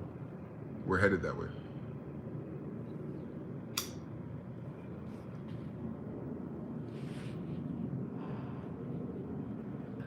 Once that's your variable, people not getting married, people not joining to build, create, acquire together as a family, because the root here is 2 people coming together to multiply. So as more and more people are not multiplying, then what you're left with is what? Division. Cool. We're following the rules. PIMDAs. Now, if you're not multiplying a generation, a nation, a tribe, a city, a town, blah, blah, blah, it's going to shrink eventually. But without the multiplication, these women get old by themselves. They've never seen that story before. They've seen sometimes the old witch with the hat on and she in the forest by herself with a magic broomstick. Wonder what that's for. But they've never seen a whole society of that, or a whole town of that, or a whole city of that. And then the whole time they've been downing men. Who's going to come to their rescue? Tuxedo Mask? In this generation? Never. And there is no other generation. And that's the cruelest thing about this story. Men should and would and could change, hopefully in the future. But none of them men are looking for you after 28. And adjusted for millennials, 48.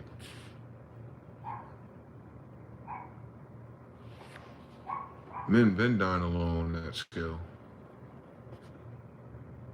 We outnumber you in that degree already. You have never caught up to us in that. Y'all have never caught up to dying alone. Men been dying alone in scale. We told you already, 1 out of 5 men reproduce. So that means 4 out of 5 men of a generation don't have kids for the next generation. That means those 1 out of 5 dudes is the dad of most of those kids. That's precisely how I am King James' grandson. Can you imagine all his brothers and cousins that are not here represented?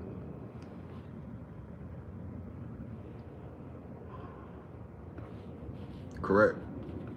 He's a king, so head start. 13 generations later, I'm still here. I'm nowhere near the shit that they had. So we running out of gas, nigga. But that was after 13 generations. Imagine how many generations prior that didn't get to 4 or 5 or 7, right? So this is the first time in a long time where we're gonna see something like that happen again at scale. But the target, unfortunately, is our women.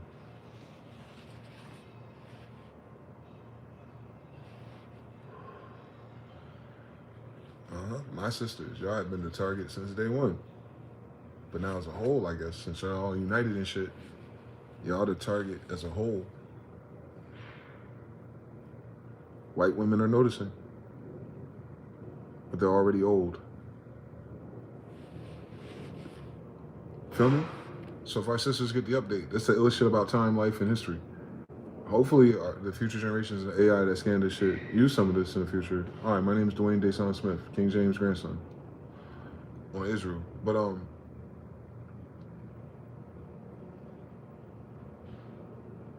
yeah, these people are not going to multiply. Without it, they have no elderly support. Community-wise, check-in-wise, nursing, nothing. Like, at a time where getting a good job is impossible, health coverage is impossible, and they're finally about to hit that age where all of that shit's going to be required soon. Because don't forget, this emotional wreck of leftover women on this side of town is going to lead to mental health. It already is. But imagine that scale. Like, they're already, the ones that were talking about this, they're already approaching insufferable in dialogue because there's nothing else to say. So they're getting older every year as this happens. Like, how long has Kevin Samuels been dead? So imagine all those young girls on his TV show. They're not like 28 now, 32 now. You feel me? Like, time goes on, they get older. As women get older, they become less desirable.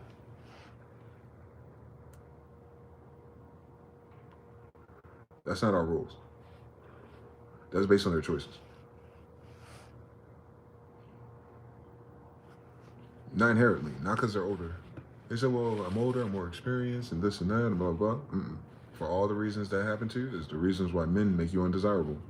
Y'all don't understand men, and we're very understandable. Y'all don't agree with our values. Not that you don't understand them, because they're very easy to understand. Why would a man want to invest in a woman that tons of other men have had already and didn't have to? This is a math equation. It's math first. Your personality cannot overshadow mathematics. Most of your personalities don't. Your looks is what draws them in. Your looks is not why they stay. Y'all have a problem with men staying, and I'm telling you what it is. All of them do. You just don't care. You don't listen. Because you think there's another man who's going to overlook this math equation and then also provide all the benefits. That's why women are losing. They're not rolling dice for one type of guy. They're rolling dice for an impossible guy, but he's a type of guy with those values. Those type of guys usually don't have those values, but they want that guy with those values. So you gotta pick a hustle, because 80% of the other men you ignore have those values. They're just not that type of guy. That's on you. That is not a shortage of men problem. That's a shortage of men and your type with the values that you want. You're holding out for it. Your expectations is this high, and your expectations are only values. In terms of survivability and building a family, most of the guys that you're already DMing or messaging and telling you good morning, beautiful, they would have done all those things already 10 years ago. And you know that because it's been 10 years since you know him. And you've seen his new truck and you've seen his house. He's just not your type.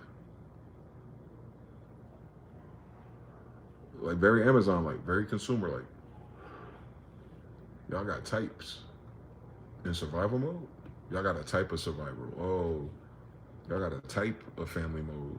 But if you don't get that type, no family mode. How long do you have? That's why women don't understand that. You're looking for a family man who wants a family man. You're getting old. How much family can you give him? Ain't that what men want? Well, isn't that why a man would pay for such things? You think men were doing all that to pay for women? That's where the game got fucked up with our generation. None of your grandfathers was doing that shit for women, bro. They're doing that shit for the kids. You know, they didn't have abortions, remember? They were keeping their kids. Can you fucking imagine?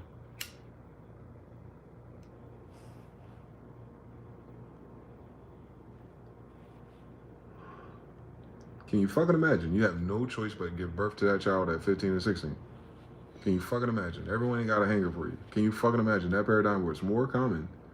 If you got pregnant as a teenager, you keep those kids. And that boy would be in a shotgun wedding. Values. And then he ain't stopped fucking you, so you have like 3 or 4 or 5 kids before you 25. Now you want to start at 40? Man.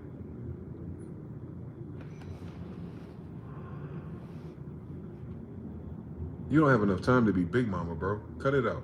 Cut it the fuck out. So it becomes a value problem. It's not that a man will not get a partner or companion. We face the same issues. Running out of time and being not just without kids, but then dying alone. So not dying alone and adding someone to it is a bonus to us. So if we already said, fuck it, too late for me to have the energy and wherewithal for kids, but you know I'm gonna give me a woman, right? That woman would be a different value system than any other woman that's looking to start a family with him. That's like Keanu Reeves shit. He just married his wife. She's like 61 years old. They ain't gonna have no kids. That's the chick. That's the coolest chick he can meet at his age. What, he like 50? You're like 50. She like 61. Imagine she older. And you know what he do with his girl? Sex, ice cream, and ride motorcycles.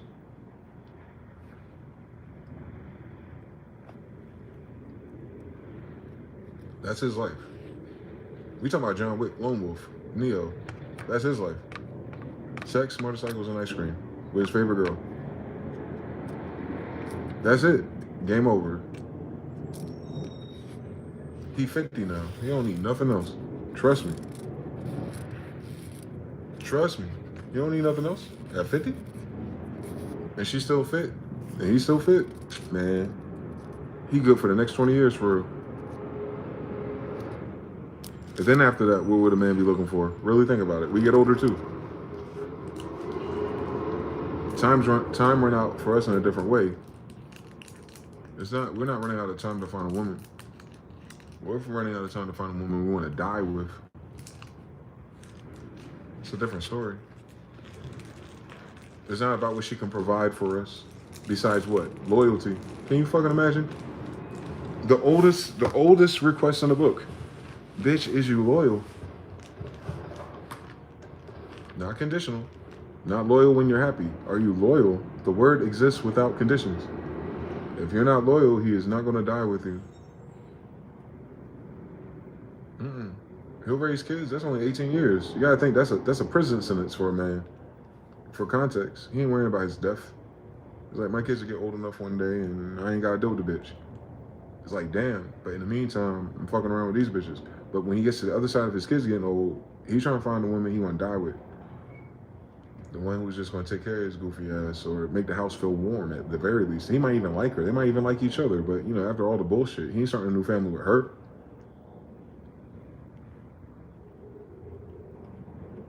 She the one inviting your kids to their damn Christmas dinner. You don't find one of them. I seen it already. I know a cop like that.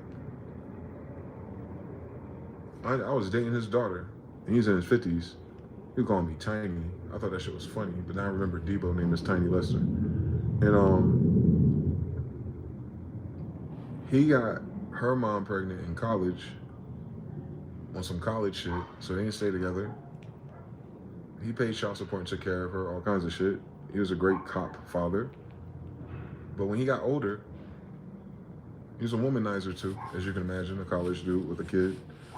No chance of getting married to that chick or starting a family. So, and he's a cop, so imagine science. So he played the game with a daughter, his only daughter. I think he has a son too, actually. Oh, that's it.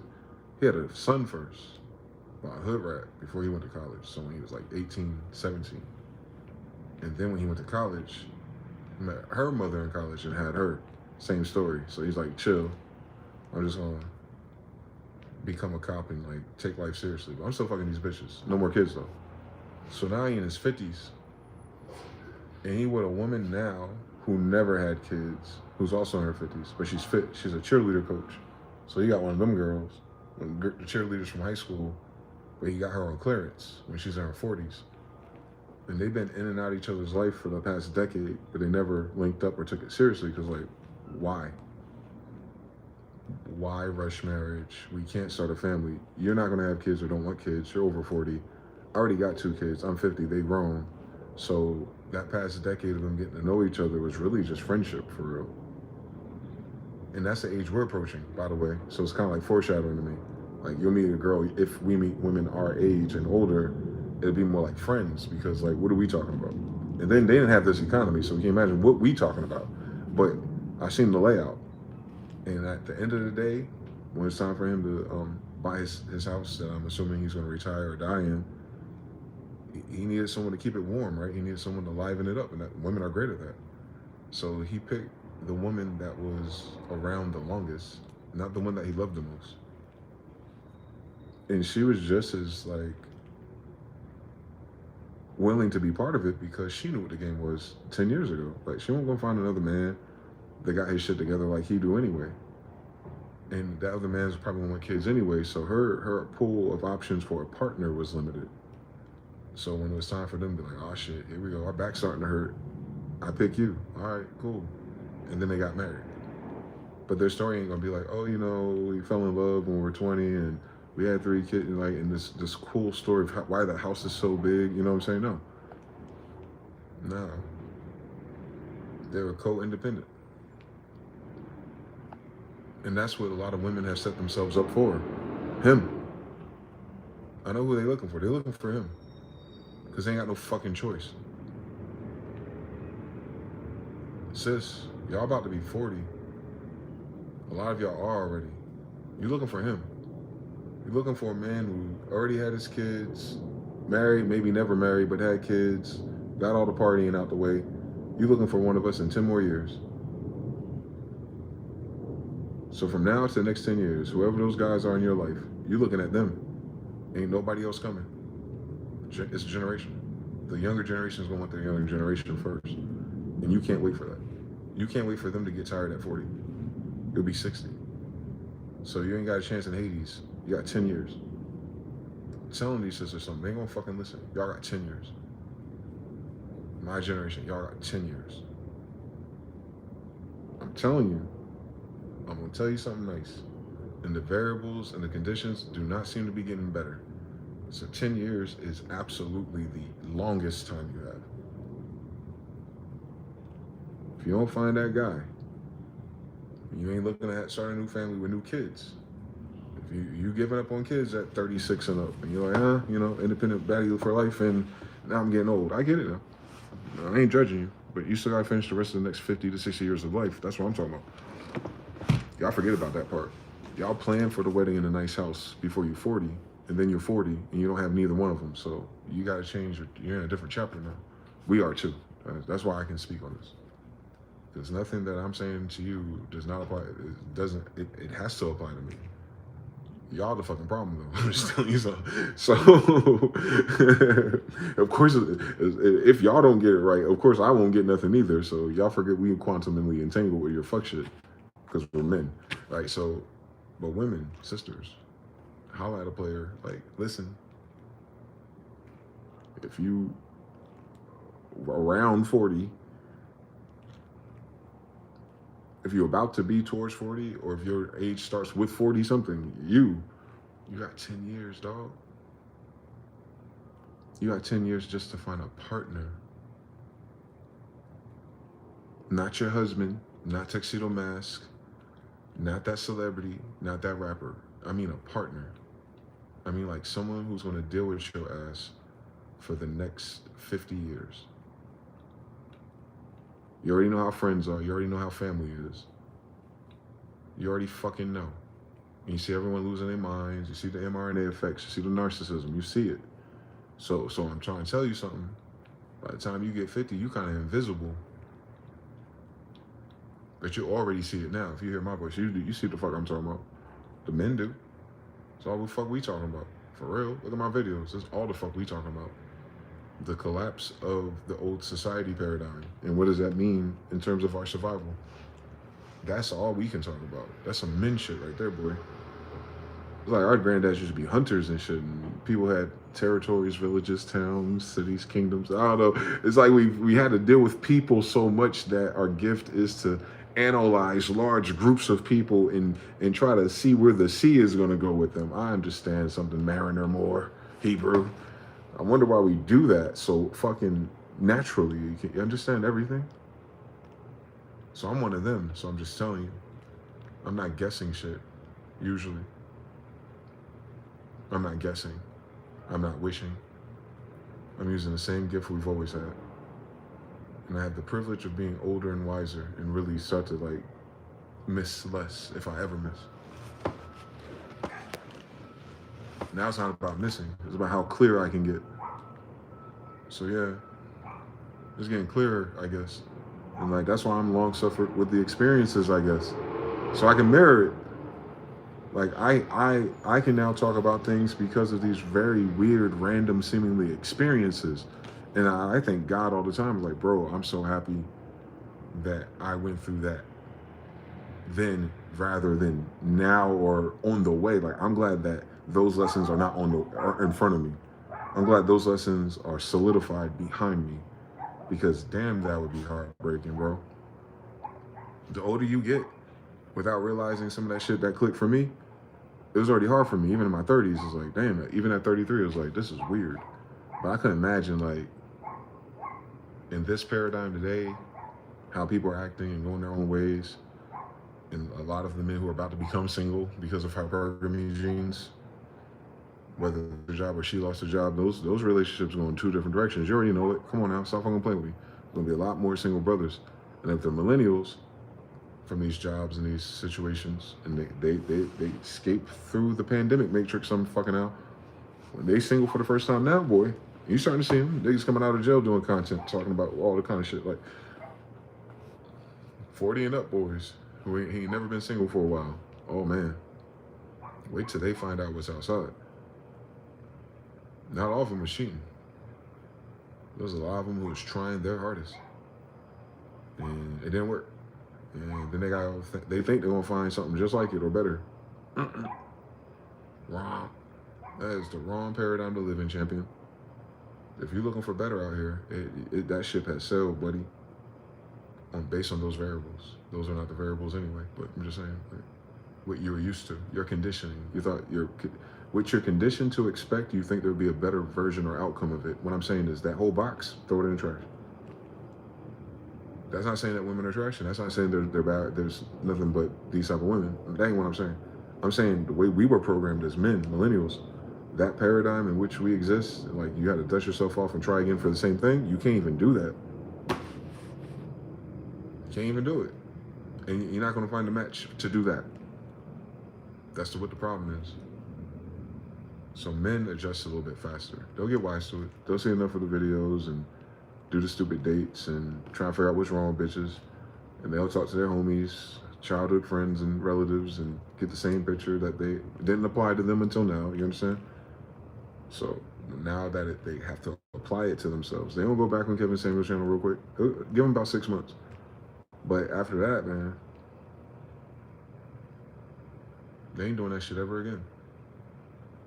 Back to the sisters. A lot of these brothers at your age range that have already tried for 25 years, they're not about to try to repeat any of those 25 years with you in terms of outcomes, risk of outcome, tendency to repeat. It's not about the price of anything, although that'll be a tincture for most people. Obviously, look at our economy, but the man's logic is not going to be just so, Nope. It's going to be about peace. It's been an insufferable 25 years once you realize it wasn't you. When you realize it wasn't just you. When you realize this is a paradigm amongst a generation. Oh, that wasn't normal at all. My grandfather didn't go through this at all. It's not supposed to seem or feel or go that way. And this is definitely not the outcome for any of those things. So we have been in an illusion as men. That's all the men have changed. They realize our word is, we realize the illusion, game, illusion, Maya. We realize it was fake. The rules, the standards, the politics, the sociality of it. Like, it was parameters, but it was gamey parameters. It's not the truth. It's not what we thought was real and truthful and logical. It wasn't math. That shit, we call that shit bad math. That shit was just bad math. All across the board, bro. Even our part in it. Adapting to it and trying to fit in and get what we want out of it too. Like, it was a bad math equation and we put in bad math functions on top of that. And we got burnt out already. Y'all still holding your heads up and looking good and trying to say and speak to power of some shit that don't exist. One more time. This ain't plenty of fish. What pond are you in? All right, and what are the fish saying in that pond that you're in? Are you listening? You're fishing out of the men in our society, I hope. And in our society, we are saying the same thing. So whoever you catch on your hook with your game, they will end up realizing the same thing. You missed that shot. Go back.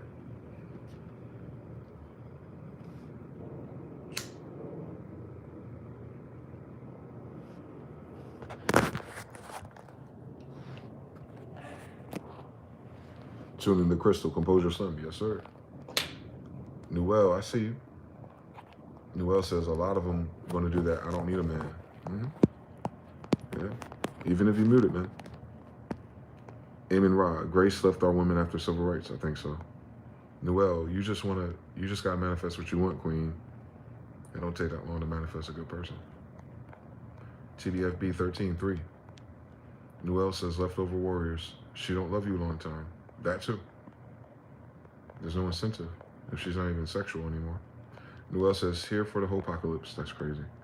Noel says, the EBT baby bubble about to pop. You gotta pop the fucking immigrant status of everyone that's not a citizen first, brother. Noel says, snap filtered added to jabbed by curious kids, nose ring, the septum ring. We stay away from those. And tatted up, stay away from those.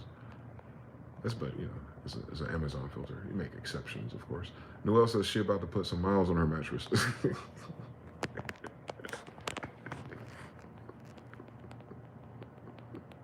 If you go visit a chick's house and she got 3 loaves of bread on the counter, brothers, go home. Get a sandwich first, but then go home.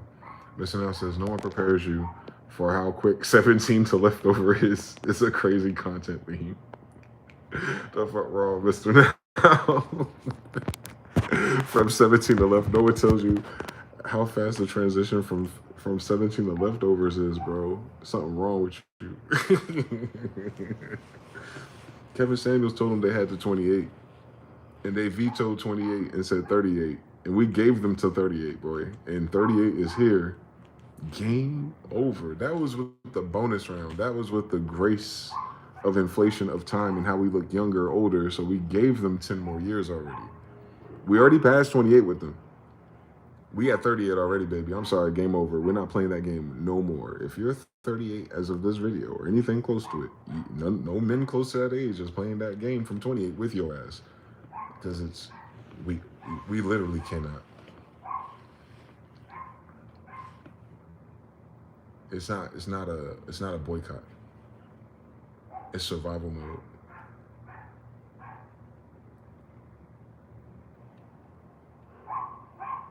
Our grandfathers were the weak men that created easy times, or fucked up times for weak people type shit. Where you need strong people in hard times, and hard times make weak people, all that shit. We the other side of that equation. We cannot afford, based on survivability, to put up with no silly shit from 1995 and after. This ain't a TV show. So much so if you turn your TV on, them shows ain't on there. Y'all still stuck in a program from a long time ago. That's what sucks. Y'all don't update your Xbox Live. Y'all know there's all kind of new game titles and all kind of shit. You let the city girls and the wild girls go wild, and you forgot the men were in the room with you. This is a different story. I'm telling you, this shit all brand new, per the generation. Sukoshi, the women are burnt out by 25 with adjustments to inflation. No. They were burnt out by the time they were 21, if we honest. Especially if your great grandmother's a virgin. So let's not even play that game. We already settling. Men are already settling. Men who used to pay dowries and have to build houses and shit would get virgins. That was a paradigm, not patriarchy. That means your greatest grandmother didn't want to be a hoe. It's a different story. So you made up the concept that she wasn't satisfied because she didn't get to see the world. I never seen you put her on a podcast. It seemed like you were projecting some shit, but that's generational. So you didn't inherit the wisdom of your grandmothers. That's why none of you are big mothers here. That's why you don't have that home with everyone's family there.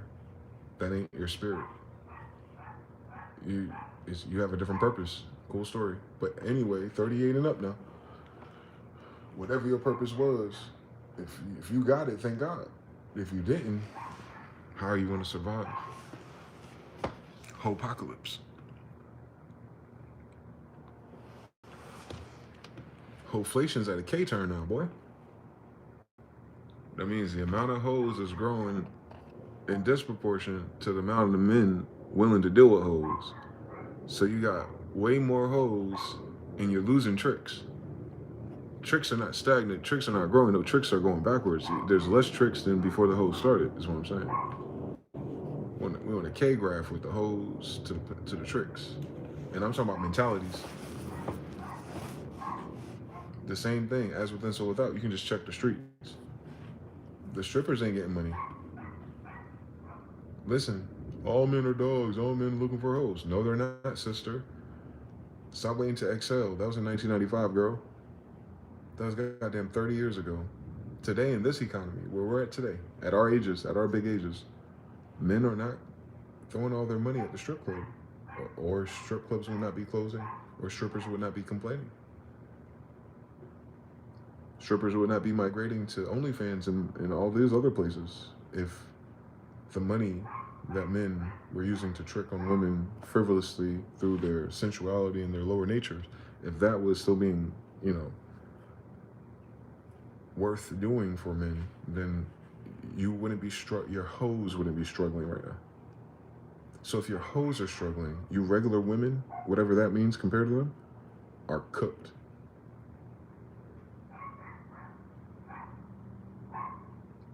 Hoes who are hoes know what a hoe is, and the men know that the hoes that know they're hoes know what hoes do.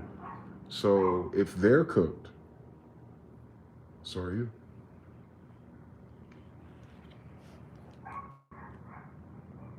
If everyone a hoe, no one a hoe. Thus, that paradigm.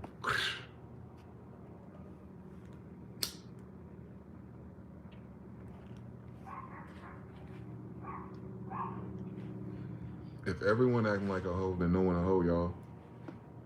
Y'all did that shit. Men didn't do that shit. We were very clear on what the rules of engagement were. So if all of the social, feminist, independent, wait until I'm old translates to hoe, you're more of a hoe than the girls we call hoes at 14 years old, if you think about it.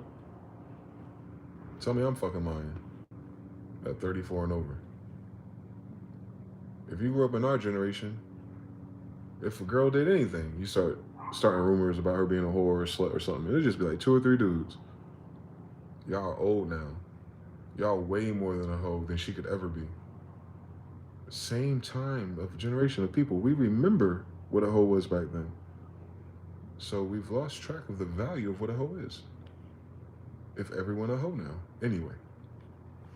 Thank you for joining my touch talk.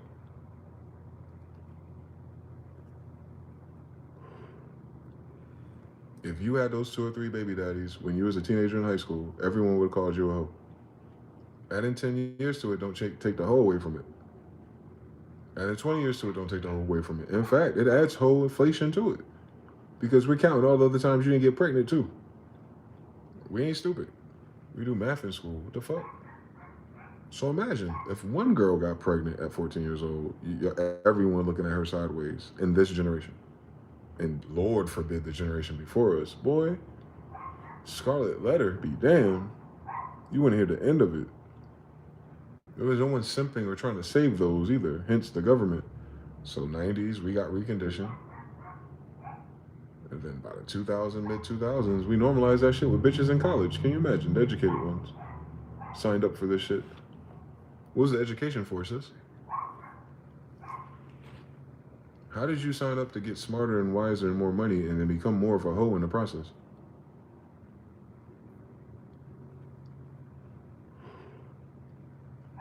That's what everyone's complaining about. So miss me with the bullshit.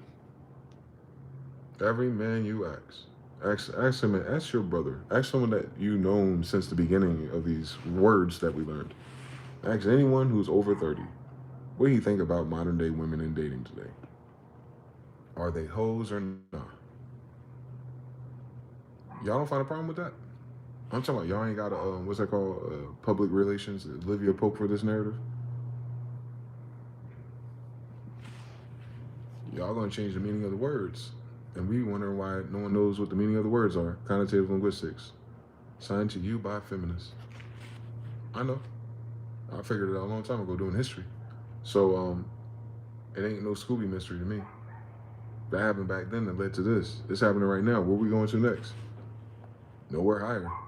If we don't fucking wake up.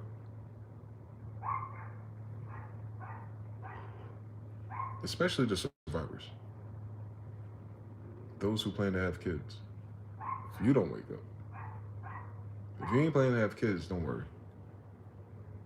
If you don't plan on having a family or kids one day, don't worry. This is not for you anyway. Wouldn't make a difference. Wouldn't make a difference at all, actually. And that's gonna be the new variable right there. The women who already have the ego or the wrong program, that's gonna be true for them. It's not gonna make a difference at all whether they do or do the thing to be agreeable with a man because they're not having kids anyway. So they'll just try to waste men's time, simps' time for the rest of their life. They'll be miserable doing so because it's not what they want. They've been settling in that, but at least there's a benefit. So it worked. Going forward, I don't know about that one, Chief.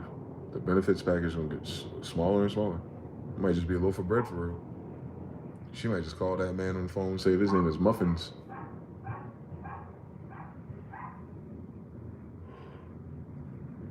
They ain't even Domino's no more. He don't be saying it's muffins or coffee type shit. We're talking about leftover women, by the way. Don't forget what age we are.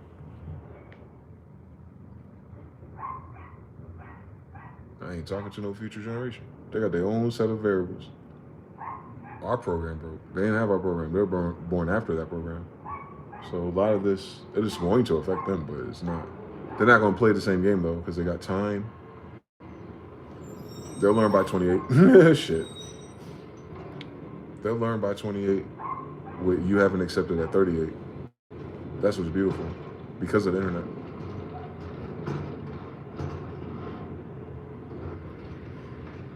You will be their example. They will pivot off of you. They recorded and have the YouTube videos up to 20 years ago, so they'll see the proof. Trust me, the boys already have the edits and arguments. You'll see.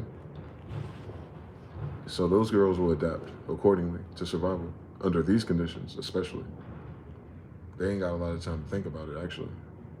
So, but our sisters, our age, man, shit, man. That's gonna be one of the saddest stories. It's like going on Threads. That shit's sad to me, boy. There's so many single, beautiful women. It throws you off. It's not a crime to be beautiful, I guess. But it is a crime to be beautiful and single at 40. There's no such concept prior to us. Remember, y'all look younger than anyone else. So there was no such concept prior.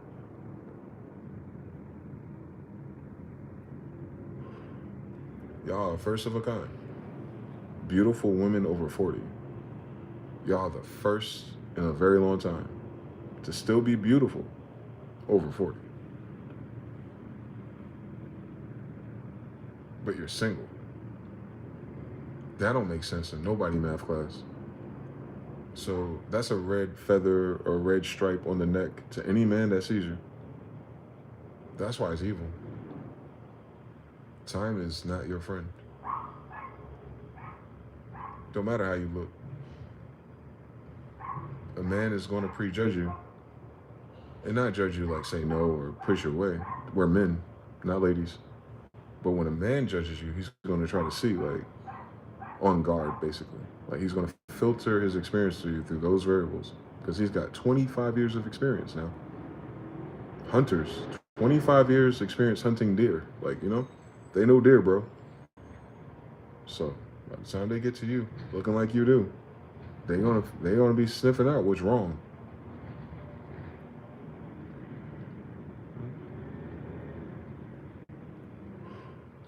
And the sad part is they cannot afford not to. So it's a requirement, actually. They're gonna pre-screen you. They'll probably tell you, you don't fucking listen, so you probably won't even realize this is what he's saying to you. But here, I'm already giving it to you. They're gonna be screening you with those unfamiliar comments, questions, or gestures that you've never experienced before, because you've never been old and single. Now you are. That pandemic was 6 years ago. If you're 24, you're 30. If you're 30, you're 36. If you're 36, you're 42. Look how fast that time went by. Now do it again. That's how fast the next 5 to 6 years are going to go to. You'll be right there knocking on the door at 50. So if you didn't land him in the last 6 years, imagine if you got 6 more to go.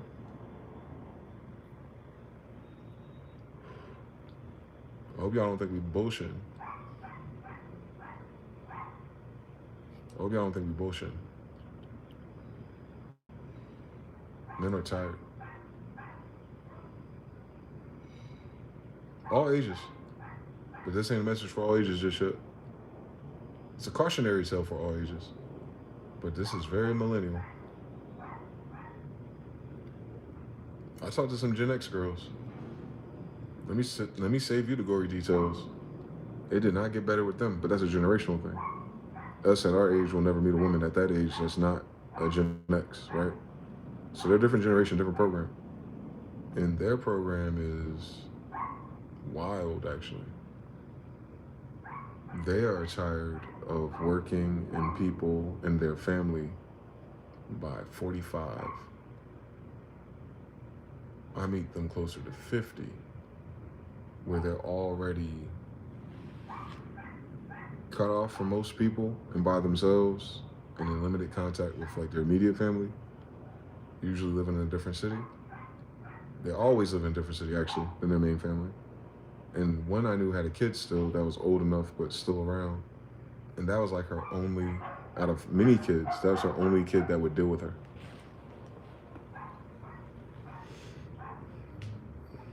Codependent. I think he was the oldest. So,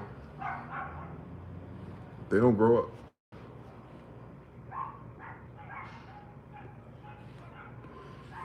I've seen both sides, actually. The ones that don't do good financially by that time and how they manipulate and stay alive, and the ones that are doing good financially, independent, and still have that unrealistic expectation going on 50 or at 50 and knowing damn well no one's trying to have no geriatric pregnancy and start a brand new family all over again and buy a new $500,000 house with 25 years on it. You don't pay it off until you're 75 years old. Like, no one's trying to pay off a house until they die either, right? That's different when you get married at 21 and you pay it off before you're 50. Like right now where we're at. Like our houses ought to have been paid off already, right? If we all did it right? Like if we all was in the paradigm in which it was set up to do, all of us having these conversations today, well, at least our fucking houses are paid off. But no, we had to wait for women to get it out their system.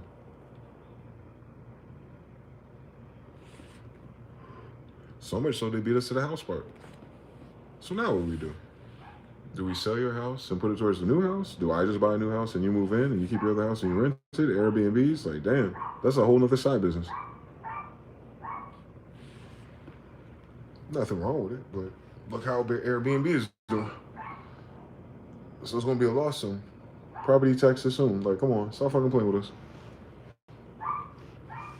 So you asking for a man to come up with property taxes for you? Shit. Twice? For what? For your house? Because you skipped a step. You couldn't get a condo with one bedroom? You see what I'm saying?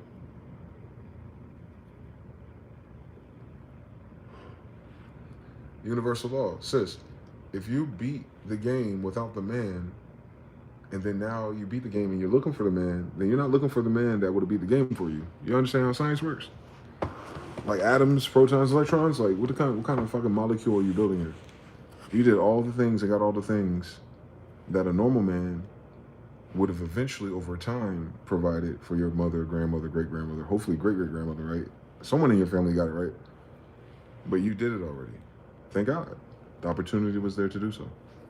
That was an option. But you chose that option, and you did it. And we see what's happening with it. Not your fault. But now that that is not that no more, then what? At 40. If you started that path and you ran into this shit at 28, you'd have time. But like, see? All right, now what's next? Realign. But at 40? Nah. No. You don't want them Gen X men either. When you heard about them back in the day, 10 years, 20 years ago, you're talking about the young girls of the time who are now old girls who are dating boomers. You know, the people with all the money right now. Yeah. You're at the age, if you're looking for someone a little bit older than you, he's Gen X. That's a different story. And they're tired of you. They're the ones who do all the red pill content.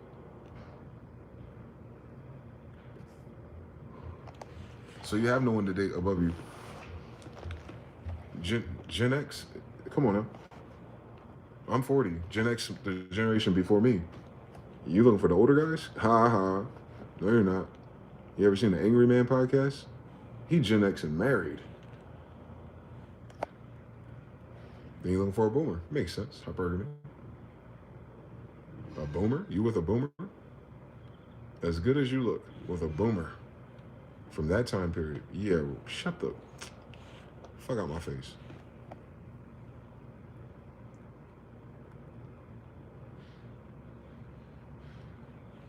These days, that'll last a handful of months. If not, I mean, cut it out.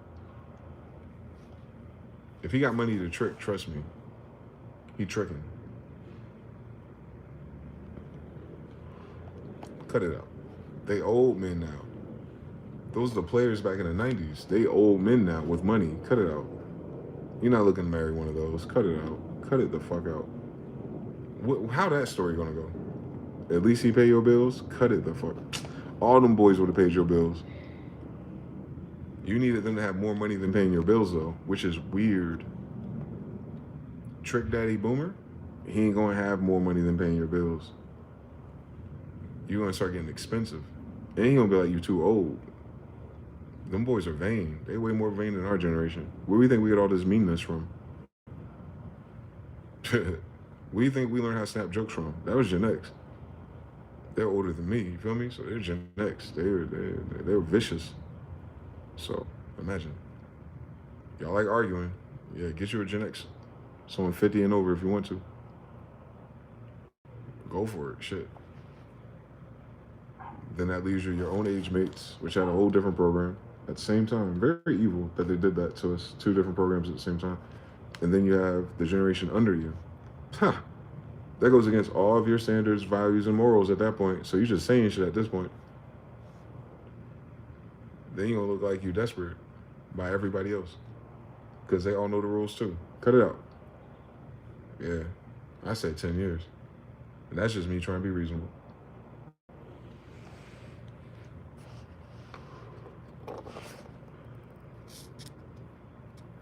Don't forget, China's had this problem for more than 10 years. They haven't fixed it yet. China hasn't fixed it. Remember that one child policy they used to have in your memory? That was a long time ago. China can't fix it.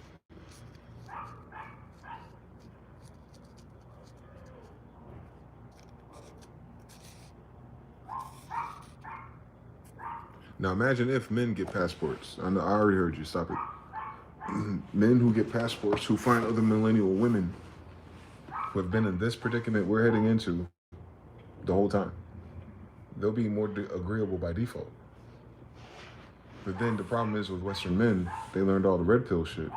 So they're going to read her even faster and realize, like, damn, even if this is cheaper, it's still transactional. Like, she's with me because the opportunity for a better life, not because of me, per se. And some men will say they don't care until they do, until they realize they're being used. They're just being used for less energy. But then they bring them back west and they don't have that same fake internet TV energy thinking that shit's fucking loving hip hop. And then she gonna get weird. Seeing all of the girls around here who did it for themselves. And she's gonna think that you're not doing enough for her. And then she's gonna have the illusion that she can do it for herself. And she'll end up trying to get food stamps. They ain't gonna be none. That's a horror story. They ain't get the updates yet, trust me. A lot of people won't fall for the okie doke. Don't worry about it, over the next 5 years at least. But anyway, so that's not even, you know what I'm saying? Like, then y'all fuck around and do the same thing. Try to go to another country. Get you a Rico Suave who'll be beating women because it's culturally acceptable if y'all do what the fuck y'all do in their situation. Shit, you fuck around with them Africans, they damn mama would beat you. The way y'all be acting. So understand everything. There's not a different cast of characters ever showing up in your life, especially if you stay in the same place. Even less. But day by day, it's less and less. Velocity changes. So you're going to have to move eventually. And then you have to get used to the games of the people of another state. And trust me, they're different. Yeah, bro. 10 years is a lot. And we already done with the situation now. Imagine. We have the problem now. It's only gonna get worse. The Uncle Luke Generation 3 TBF beef, that's hilarious, because that's exactly what it is. Raise the roof. Mr. Now says he will start napping real early in the afternoon, right when they get the second wave of manic, if not at work. That's crazy. Sakoshi says Deion Sanders and Karuchi. So you already know what that is. Mr. Now says holes in the brain do cause to skip steps in thought. Wow. Eamon Ra, coaching my athletes has reminded me of the importance of having children. I want my linebacker, defensive end. Yes. Sakoshi says drug addict music, inflation rising, and testosterone fading. Find out what happens next on Europa Ball. That's crazy. Composure Sum says real talk. Composure Sum was laughing earlier. Sakoshi says the women are burnt out by 25 with adjustments to inflation. We covered that. Eamon Ross says Costco's stock is dropping. Yeah. Single folks don't need family-sized mayonnaise and cereal. They don't. And they can't afford it if they did. That's the ill shit. Tariffs is a bitch. Especially if the shipping costs go up and those pallets are heavy. You understand everything. So multiplication is a trick, boy. It fuck up so many things at once that people don't even account for. Obviously, the White House doesn't have accountants. The fuck going on out here? Didn't all these girls go to college for accounting? I don't know what's going on. So Maybe they needed an API in the data or something. Someone talk to ChatGPT about this. You know what I'm saying? Somebody. But yeah, less families being created, taking away family oriented and marketed businesses. And if less kids are being created, Nickelodeon gone, MTV gone, Disney World on its weird leg, other amusement parks downsizing already. Because that was never an independent game. That was always with friends and or family, depending on your age range. And after 30, it's almost always family. When I was a kid, I didn't see too many like my age people single just hanging out doing things. That wasn't common. Besides work, that wasn't common. Niggas wasn't just hanging out at the amusement park by themselves. Nor were women. I've never seen women by themselves unless they were taking care of business or doing public um, commute to school or work. They weren't just like out there. That'd been weird, actually. Matter of fact, I did find it weird, actually.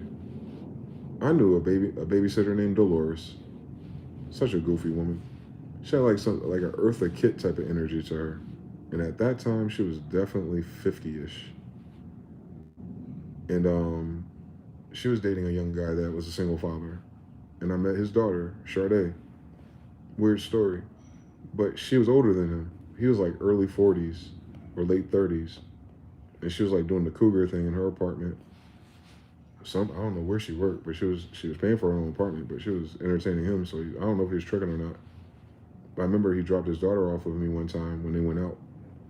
So that was weird to me as a kid. Like her vibe was weird. I can remember her vibe. So analyzing it a little bit, like, oh yeah, she one of them. That was rare.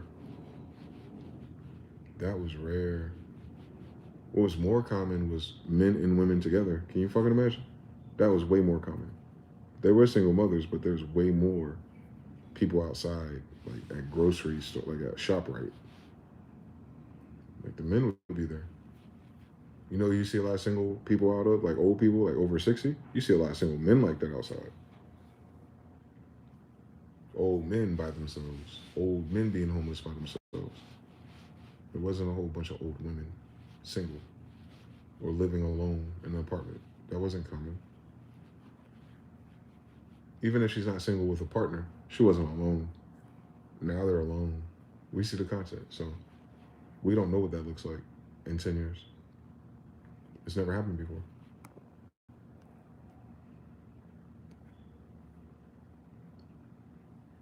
I don't know. They went to college. Hopefully they talked about it, did reports or something. Humanitarian sciences or something. I don't know what it's called. Culture and civilization, something. Romans and Greeks, at least. I mean, ain't they in sororities? Same story.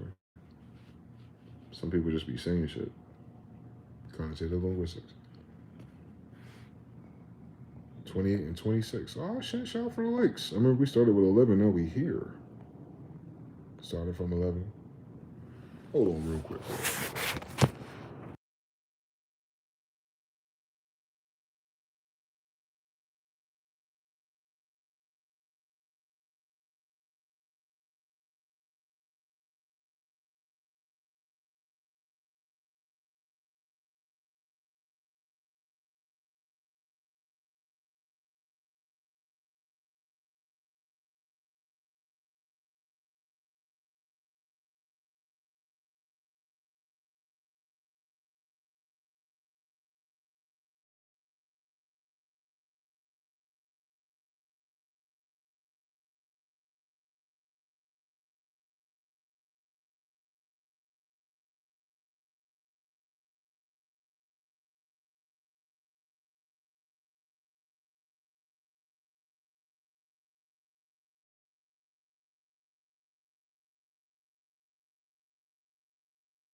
What's on the timeline, bro?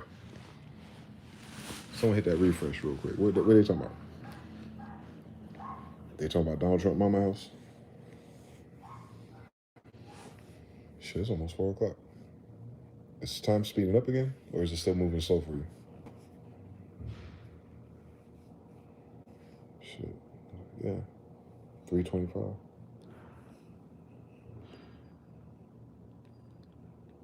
Hmm. I gotta find out who this girl is in my damn dreams too. I'm about tired of her ass. I keep dreaming of people of the past, like my first girlfriend, and like different family members from that time period. And it don't even be a bad dream. The one, I don't know. I've been up all morning, so I feel like it was for me. I couldn't stay asleep. So fucking annoying. That Schumann resonance? Because I sure as hell could not stay asleep for more than a couple hours at a time. That shit was annoying. That shit used to not happen. He said it's 11:26 p.m. on his side of town, Italy. This feeling I'm in right now is usually around 1:30 a.m. Gotcha. Yeah, solar storm happened. No wonder. I couldn't fucking sleep, boy. But them dreams, there's another goofy girl in those dreams. I just don't know why my ex from like goddamn, I'm old as shit, from 20 years ago showed up. I never dreamed of her. Never. I don't think I dreamed of her when I liked her. So to see her so clear next to other people I know so clear, that was strange. That was a couple of nights ago. And then I'm thrown into other dreams, and there's always a girl there. But it's always making me feel like it's North Carolina, though. Frame of reference, obviously, but then it's not a girl that I know. But the role of the dream, the feeling, the impression that I get from it is strange. Because I normally don't dream about that. I don't dream about the context of those dreams, even. I've never had dreams like that before, actually. You know, volume wise. But for them to be like 4 or 5 nights in a row now, I'm like, all right, the fuck going on outside? It don't. It's a dream world though, so I don't know if it means anything in real life. It's symbolic, of course. But I don't know what the symbol is. Cause you know how dreams are. They're still in the middle of some shit. I'm like, oh, I know this girl. Where am I? Where's my suitcase at? I'll be looking for clothes and jeans and shit. Like I've been in that dream before. You know what I'm saying? Like I've been to that place before. It's like I'm packing. That's an actual underlying theme actually. I'm glad I said that. I'm always walking through a room, apartment, a house, or some a dream maze of all of it. And the context is always looking for my suitcase or jeans or sneakers in the context of packing. Like where'd that shit go? Then you go into a closet and there's like extra shit you forgot you never had, but it's your conscious brain going, I never had those. I'm like, let me go get them. You know what I'm saying? Like they're mine. You know what I'm saying? Like I'm halfway in the dreams narrative and I'm using my actual mind's response to it. Like, oh shit, I had that many Jordans. Shit, let me pack these up. Like it'd be like that on the packing part. The packing part is always like I don't even know because the dream never had. Oh shit, I'm in the fucking son of a bitch. I'm in a loop. Jesus Christ. I'm sorry. Saying it out loud reminded me of another pattern that wasn't that, but it did the same thing. Where I'm like, why the fuck I keep dreaming of this context? And I described that before. I'll describe it again. If you're a dreamer, maybe it'll help you. Maybe we get a different download this time. Forgive me if I told this story before, but it's going to be different probably because I don't remember how I told it before. But I used to have a series of dreams that I mention a lot that are deep as fuck as an adult, like thinking back on it. So like at the very beginning of growing up, let's say like right after I graduated high school, so yeah, it had to be. The first year or two out of high school, it started the pattern. At that time, weird dream, but over the next 10 to 15 years, as that pattern repeated, it meant something different to me. And the dream was I wake up in school and it's always my high school, but it's dream version of it. So every time I have the dream, it's a different model, but the familiarity as you walk around and go from place to place is like, oh, this is my high school, but extra. So you start in the classroom, you either in the middle of a final exam or you're in the first day of school, and in that first class, I never have the homework or I never studied, or I'm asking, what class is this? And then the conscious brain kind of knows like you're not in school no more, but it's still testing you like you're still in school. So you're like, shit, panic. I get out the class immediately and I walk outside this certain walkway that was in high school. And it's always the same thing. Either I run into a best friend and we're walking on to the next class, or there's a girl that I like and she going the other way and I'm trying to find her in a dream. But I gotta keep in mind this exams or midterms or the first day of school, you never know which one it is. You never know which one it is. That's why it sounds so chaotic. So then I gotta go to the main building, and usually by that time you're in the hallway, so there's lockers, and either I'm going to a classroom to get my locker codes, or I'm going to like trying a locker code, and then my real life, I'm like, what is my real locker number? I knew that shit on the back of my head. Now I don't even remember it in a dream. You know how dreams are, start spinning letters and numbers, so you never do it. So if I get help with that, or I'm worrying about getting something out the locker for the next class that I've never been to, then I move on and I go talk to a teacher in the hallway, like, hey, where's the, if the first one was math, I'm looking for English. If the first one was English, I'm looking for math. Mind you, I've had this dream several times, but it's always the same design, just different variables, which is what's creepy about it. And the teacher would be like, oh, that's upstairs. You're downstairs. And you're like, and I go upstairs, look for the class, and like the door moves, it's not there. Or I'm there and the teacher's not there. And you know what I'm saying? It's like, it's always, the dream never resolves every little dilemma that you find yourself in. And these dilemmas are unique to going to school, being late, not studying, or not being prepared at all, like taken off guard, or you forgot the project's due. Like it's always that anxiety version of school. Can't get to your locker. It's always the stressors, if you will. But in a dream, it's not that stressful because you're floating through it. Like what else am I going to do in this dream, right? So eventually, as I'm still asleep, I'm starting like, bro, you're not in school no more. And like that goes into a dream, and the dream is like, well, fuck it, let me go home. And what happened is I go to the bus parking lot, and there's kids out there, and there's full buses out there. And I'm remembering in my conscious brain, what's my bus number to get to my neighborhood? And the dream person or classmate tells me a number, and I look for that number, and it's not there.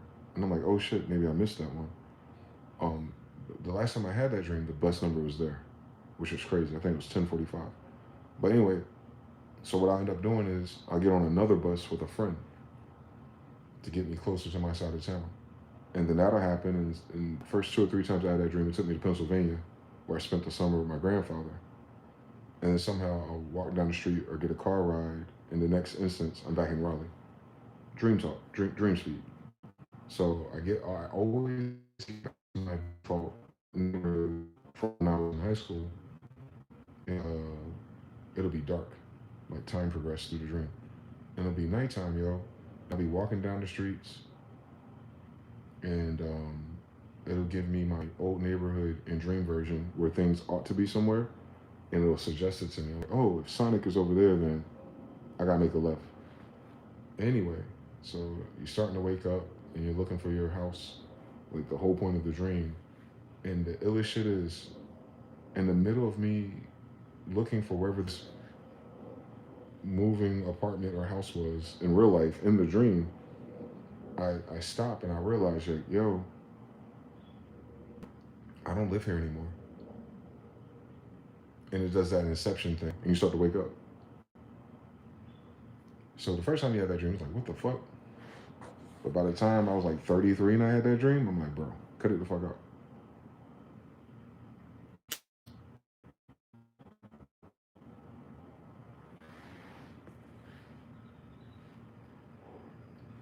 That dream finally stopped when I moved from that area, or not that city. And when I finally left that city altogether, the school dream stopped completely.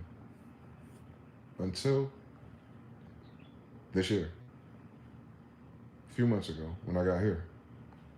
I didn't have the whole school dream though. I was in the middle of another dream, and as I was becoming conscious of I was in a dream and looking at it, I was just in the end of the dream. I was in the bus parking lot, and in the dream for whatever, I was ready for the bullshit. I was like, nah, I know how this shit go. All I gotta do is get on any bus and go wherever the fuck I want because I'm not in school no more. So the dream took me to, you're not in school no more, but I'm in the bus parking lot trying to go home, right? And the bus pulls up, and I see the bus lady. And as I'm about to walk up the stairs, and I think I have a suitcase with me, she pushes me off the bus and she locks the door.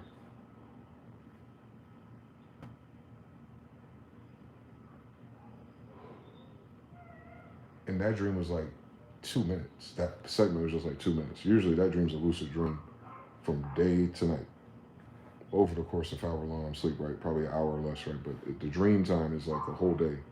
That dream was just like a few moments. It's like you can't get on this bus no more. And I was actually kind of like kind of disappointed, bro, because I knew I kind of know what it means. It kind of means like that chapter or that loop or that connection or whatever's triggering that those sets of subconscious patterns to inform me something.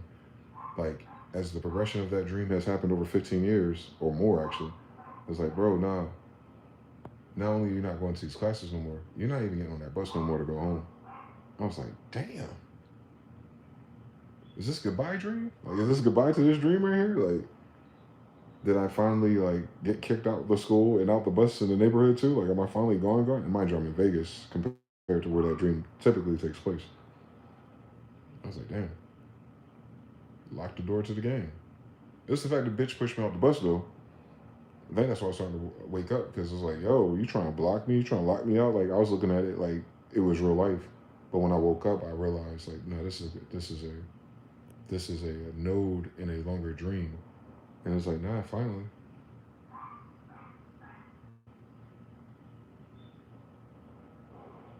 That's like 1 out of 5 dream worlds that I have.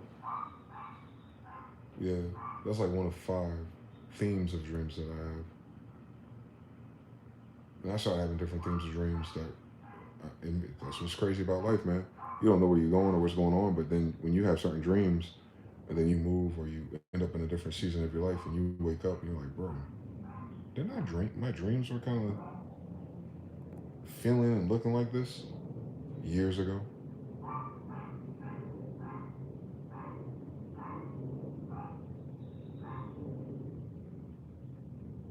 So now it's doing the opposite shit. It's fucking with me the other way. Now my series of dreams here, the ones that are similar, not the same story, but the same background. Well, not the same background. Sorry, I said the same setup, the same scenario. They're different people, different places, but there's always something that's like, oh, this sounds like some North Carolina shit. And I'm always in an apartment complex or housing complex. It's always like where you would live. So the other dreams is like trying to get home. These dreams are now like I'm in a home, if you will, but it's not my home. But I recognize people in this new area, if you will, because to me, in real life and in a dream, these are new areas, but it's borrowing the texture map of places I've been. And you dream, as old as I am, you recognize it even when you're asleep. Like, oh, where do I go? Oh, do I go to the rental office and find out the keys to get in? Or do I walk into this random apartment where a friend just went into and eat, go into the kitchen and see if I get something to eat? And then I never eat or drink in my dream. Well, I have once. But anyway, then you move around and, whatever. It's like some kind of threat or someone, someone's looking for you or some shit, like, whatever. But the ones that was tripping me the fuck out is when family members would show up in those places. I don't dream family members often. So to have it consistently in this new setup of dreams is like, what the fuck? My family don't live in these damn apartments. Wait a minute. Why are they taking all this trash and packing this shit out and throwing this shit out? Anyway, dream wise, why did I see them? I haven't talked to them in God knows how many years. And then the girls start showing up. Like this girl, I don't know if I had a crush on her, but she was a beautiful girl in high school. And she showed up in a dream in a similar type of setup. I'm like, where the fuck? I don't even follow this girl on Facebook. Where the fuck that come from? Go to another dream, some other girl. It's like, what the fuck is going on? Why are they telling me to follow them? You know what I'm saying? It's like, ah, shit, here we go again. Another setup. Because your dreams correspond to your real life. And they're not the same thing. Like the school dream had nothing to do with me going to school, but it had everything to do with being tested, had everything to do with preparation, had everything to do with transporting yourself to your home, moving, going on from one test to another, going from one school of thought or season or chapter to the next. Like, how are you going to move on? Are you finished with the exams? Are you finished with the tests? Are you finished studying? Are you ready to move on? These dreams are kind of like you moved. Now what are you doing? I got spiders in my dreams, all kinds of shit, all kind of spiritual symbolism shit in the dreams. Like, what the fuck? When I get bit by a snake in a dream, I already fucking know something. If a goldfish die in a dream, I already know something. If a tooth gets chipped in a dream, I already fucking know something. But this shit here, bro, the fuck going on? The brain don't run out of dreamscapes, boy. It's gonna teach you something.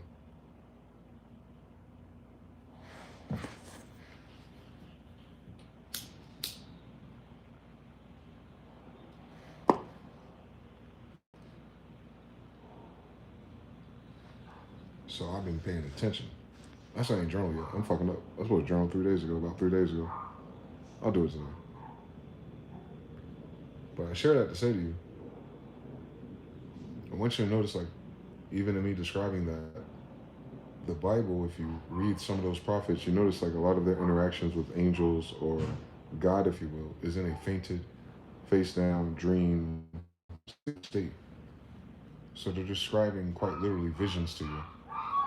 Prophets, visionaries. Some of them can do it channeling, some of them can do it with their eyes open. But I'm just saying, there's a lot of times in that book where it's describing that a person is communicating with a higher intelligence while dreaming. And that always puts a weird dimension on things because that Bible is based on that being true.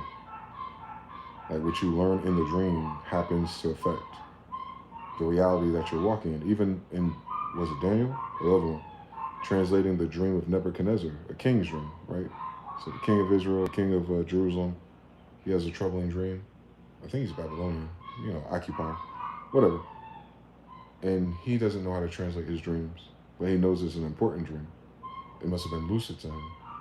And then he's like threatening to kill people if they don't get the dream right, right? It's that serious to him. He can feel it, but he can't translate it. So he calls a prophet, translators of dreams. And that shows you right there. And then he gets this translator of dream and he's like, what does it mean? And then what does Daniel do? Same story. He goes to sleep. And then God explains it to him. Subconscious mind. This is Abraham Lincoln said too. If you have a problem, take it with you on a nap or take it to your sleep and wake up with the solution. And I've done that with learning how to use Fruity Loops. Maybe not intentional though. But by this time, with their paradigm, with their people, surrounded by sorcerers and all kinds of shit, I'm pretty sure they got to practice now. So he definitely did, Daniel. And he knocked it out the park. But it's to say that what his translation was only referencing the symbols of the dream.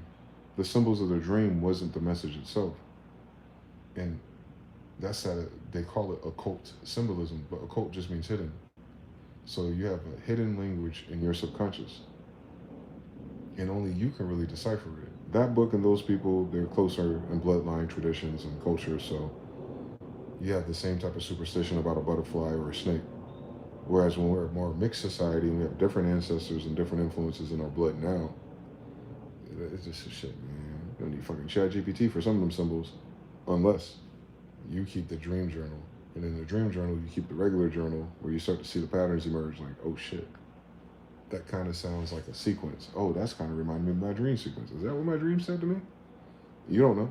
And then what happens? You dream again. And you're like, yeah, that's what my dream said to me. Over. You can't sit here. It was like Forrest Gump. I could not sit on that bus. I was like, I am Rosa Parks in this dream. You can't sit here. Woke my ass up. Because I'm definitely ain't walking in that damn dream. That's a huge fucking dream. I ain't walking nowhere. You got me fucked up. I don't even know where the fuck I'm going, let alone walk there.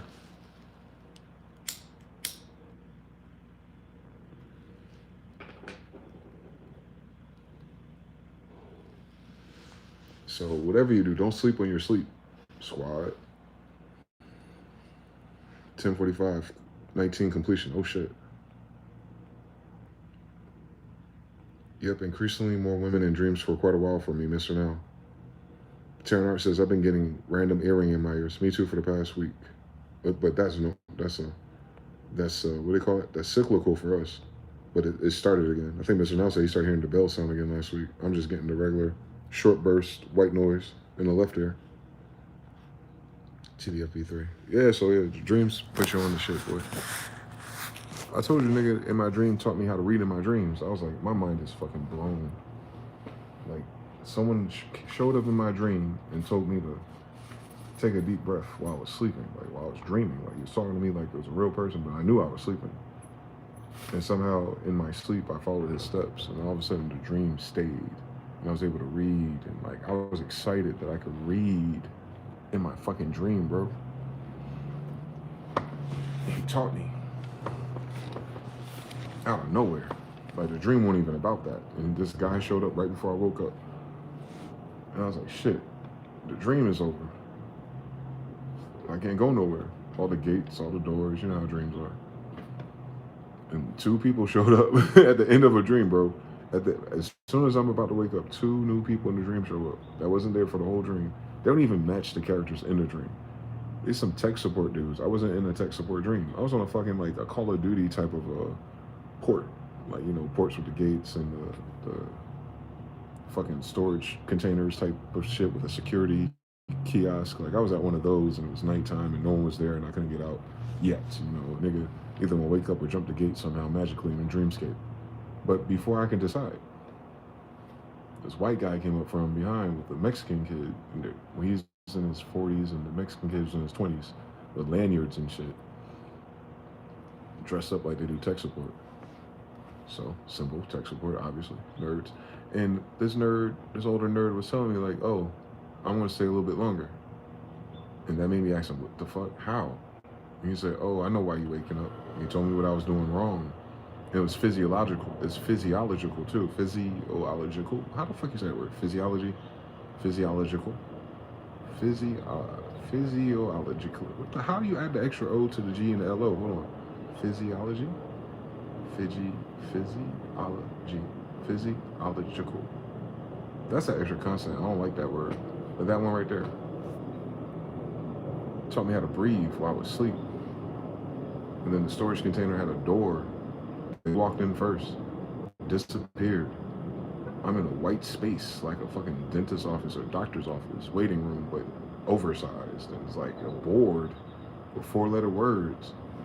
It was like in Greek. Like, you can't read it. It's not English. And it was like weird. But it was Greek, though. It was what you think Greek is. It's English, but it's not arranged as our words. So it looked Greek in all dreams. And then when he told me to hold my breath, I held my breath, and that shit became English. It's like gate, late. It's like 4-letter words like that rhyme with gate. And I was like geeked out. And I was more geeked out that the dream continued. It was like there's a whole nother part of the dream, and I walked to the, I thought there was people in the dream. When I wake up, I can't remember the people. I remember the background, though, which is fucking weird. But I'm pretty sure in that dream, there's a woman at that desk. And then she led me to the back. It was kind of like a hospital, where the rooms are and shit. And I was like going to either side, trying to figure out where to go to next. And then I woke up. But I was supposed to wake up 2 segments prior. And someone appeared in my damn dream and told me, hey, man, before you open your eyes, take a deep breath. I stayed in that dream a whole extra 2-3 minutes. And learn how to read.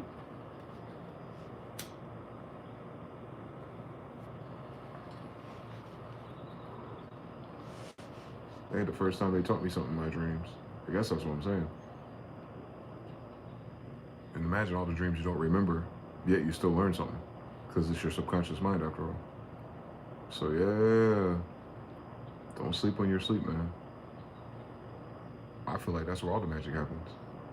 I think all of your intentions and spells and wishes and manifestations, actually, your dream world is what carries it out. Spiritually, it seems, actually. That's the weird shit about it. You don't see nothing happen physically, but as within, so without. Well, if the mission isn't physical, then the mission is multidimensional. So if you can do it, if you can complete the stage, the mission, get the key in your sleep, then when you wake up in life's it'll you know what I'm saying? It'll adjust to the breakthrough you had when you were sleeping.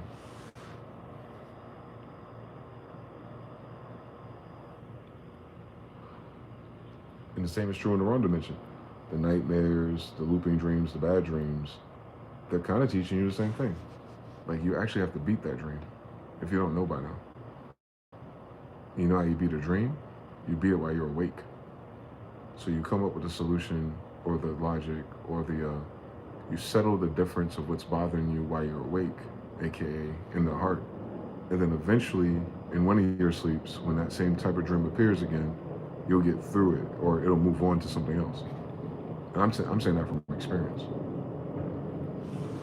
Sometimes I don't clock what I did in real life to fix it. Normally I just tell someone a dream like this and then think about what they said or what I heard or the symbolism I look up, and I guess eventually it'll snap, and then when I revisit that dream space, it changes. And then new dream spaces load, and you're like, all right, just logically going forward, like, oh, I'm on a different road. Even if I don't remember it, it's like 3 seconds of a dream. I can tell it's not that one. It's not that world. It's not that scenario. It's not that problem. There's some other shit.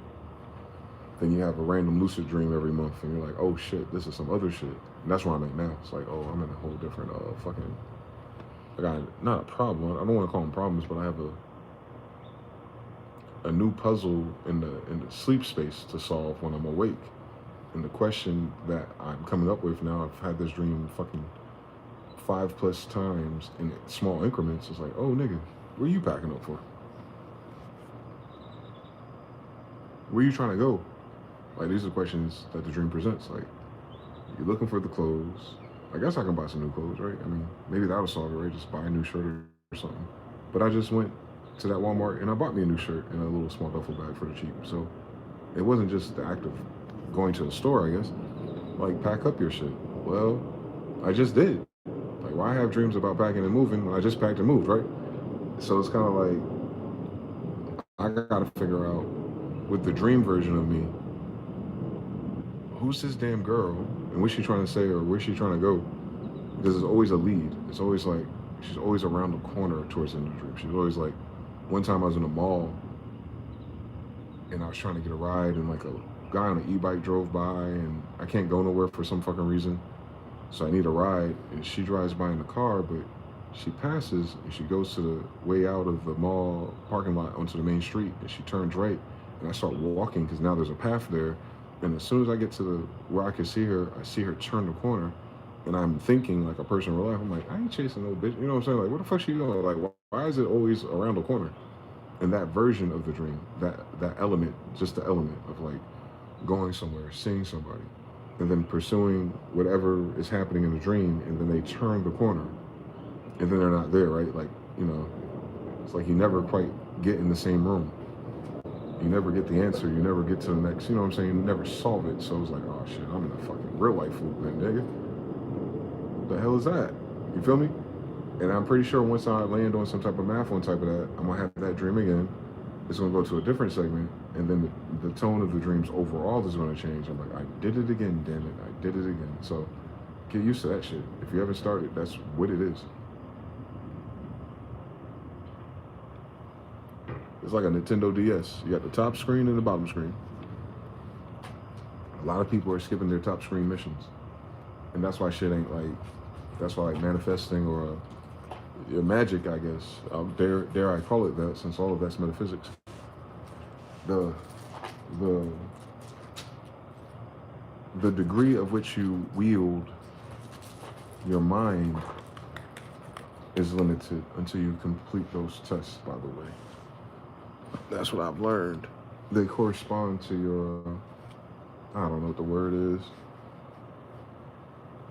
ability to affect change in physical reality without effort, with the physical part of yourself. There we go. Your ability to change the next page without having to like physically do a thing, if you will. Like, it's not because you're stacking up time, numbers, or days. It's no, it's a change of mind. changes your mind, then it changes your life. So the dream is your mind, your subconscious mind. You awake analyzing it with the conscious mind, and with those powers combined, your life changes.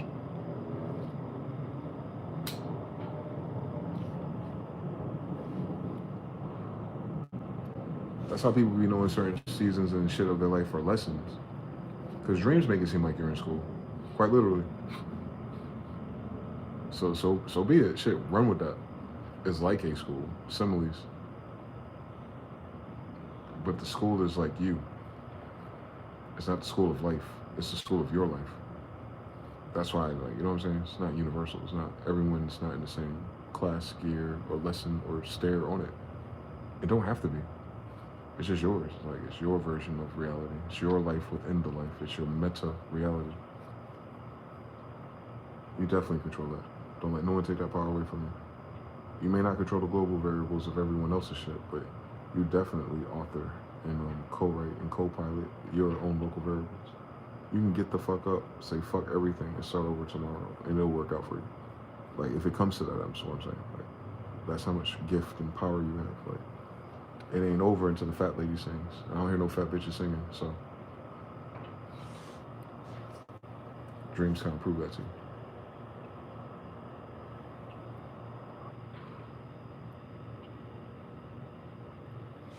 I just gotta find out this bitch who stole what from my suitcase. That's all.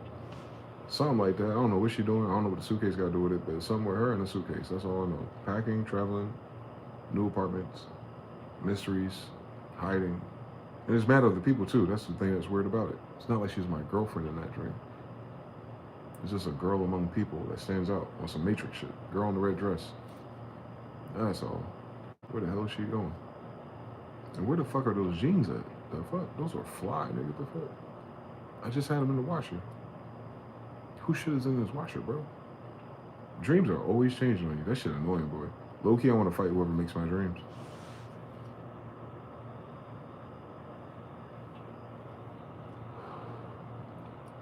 Nothing sits still in a dream.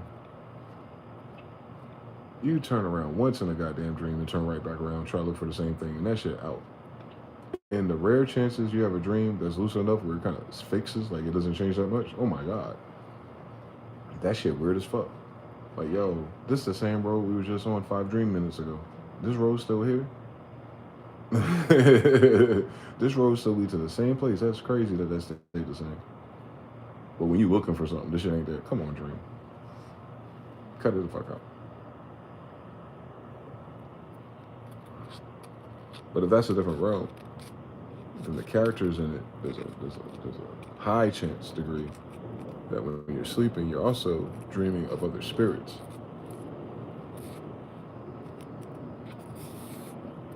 And the crazy thing about me saying that is that the white boys in the colleges are testing this out right now. They got a confirmation on it. They said they had 2 people go to sleep and successfully, I don't know, send a telepathic message or sign or symbol that they both recognized in a dream, and it happened. And they were able to document it scientifically now, since they have better sensors for translating mental activity to dreams. So they know. They know 2 people in the same room can interact with the same dream, if you will, or same data of a dream in their sleep. And that's intentional. That's trying. But a lot of the shit that you discover in the occult science is randomish because it's conditional. Your mind or your state is connecting you to it. Without your permission, you just signed into this shit sometimes. You're like, oh shit, that's weird. But I'm telling you, in some of those oh shit is weird ass dreams, those are other spirits or people. You're just filtering it through your symbol library, but it's their influence. Same thing with gifted people who have the ability to sense like the future about other people in their own dreams. Like, oh, that dreams means that this is going to happen to Susan. Like, that's the same story though. It's like Susan saw you, like Susan visited you in your dream to tell you a message. Or us who dream of dead people with messages. And it's usually like in reference to your thoughts or questions about their life or something that happened in their life and you don't know the answer, can't find the answer, but then you have a dream that kind of like gives you context to it. But it's the question, right? It's like the scenario. It's very peculiar. So See, my ancestors that are dead don't talk to me in dreams, but they do look at me. So I don't know if they're living, if you will. You understand? But they're not talking in my dreams, but I see them, and then they see me. And then the logical brain kicks in because it's like, you know, starting to ramp up. Like, oh shit, that's my person I haven't seen in 20 years. And then it's like the dream goes, they're not there. You're like, what the fuck? Ain't this a house? Shit, this a house 30 years ago. How the fuck I get here? Hmm. That's the shit they were showing you in Black Panther, kind of. When he saw his dad in the astral realm. Same story. Minus the cool drugs.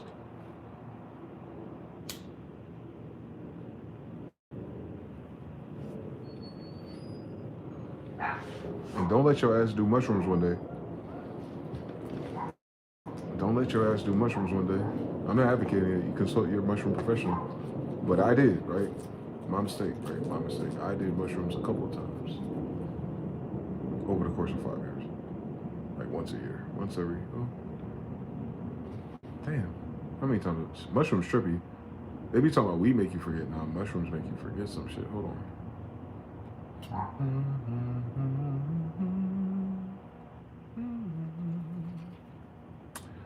I want to say I have done mushrooms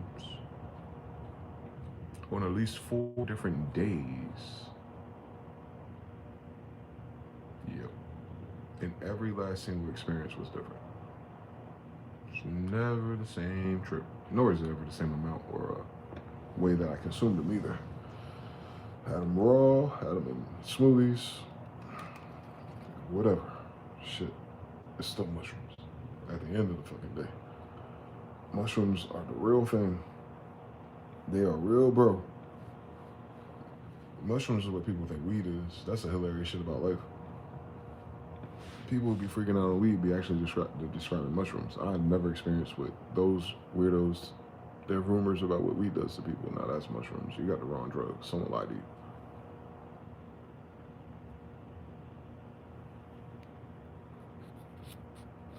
The scariest thing about mushrooms, though,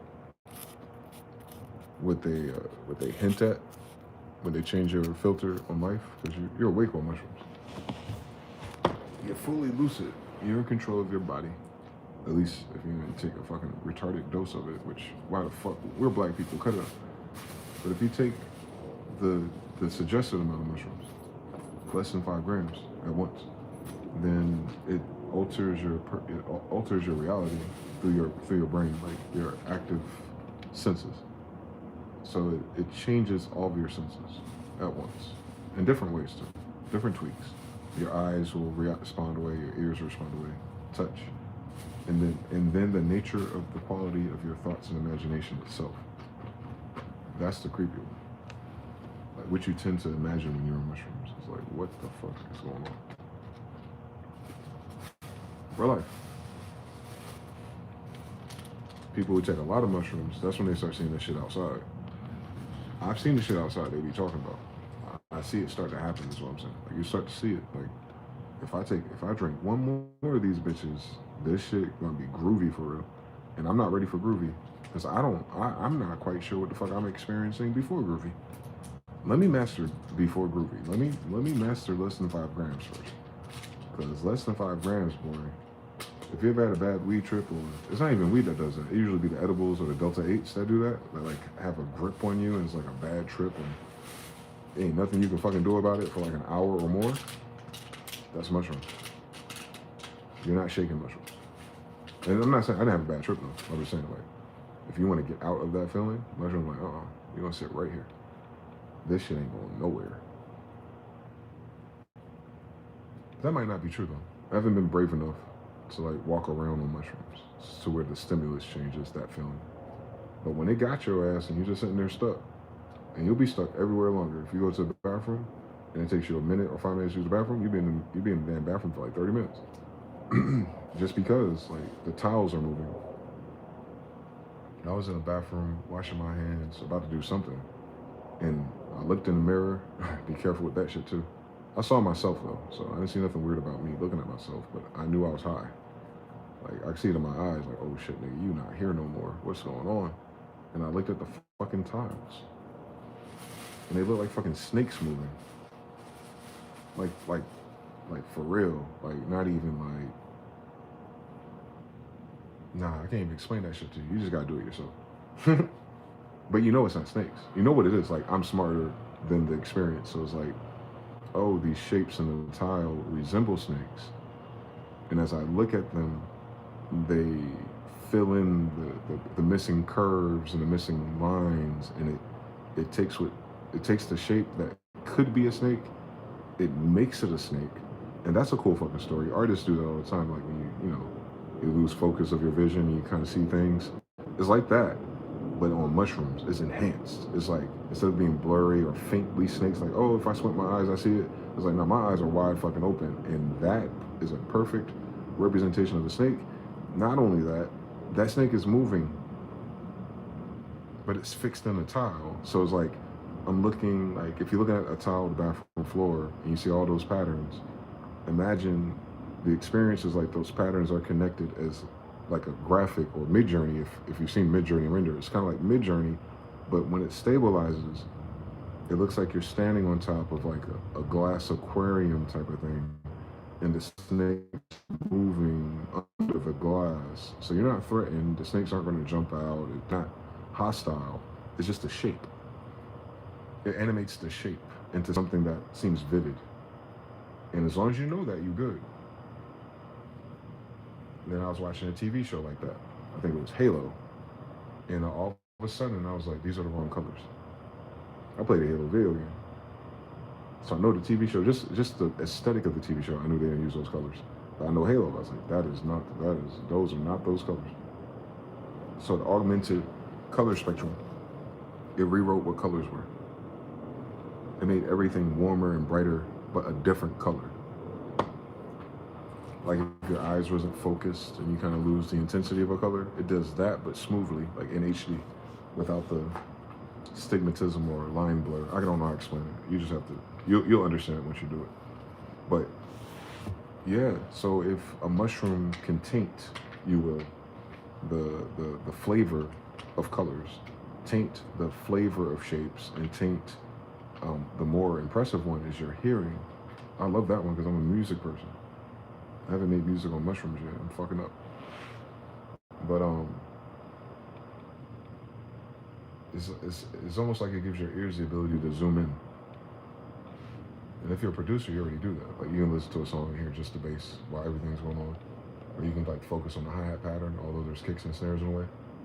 Now imagine that gift that you unlock by repetition of listening to things, soloed and shit like that.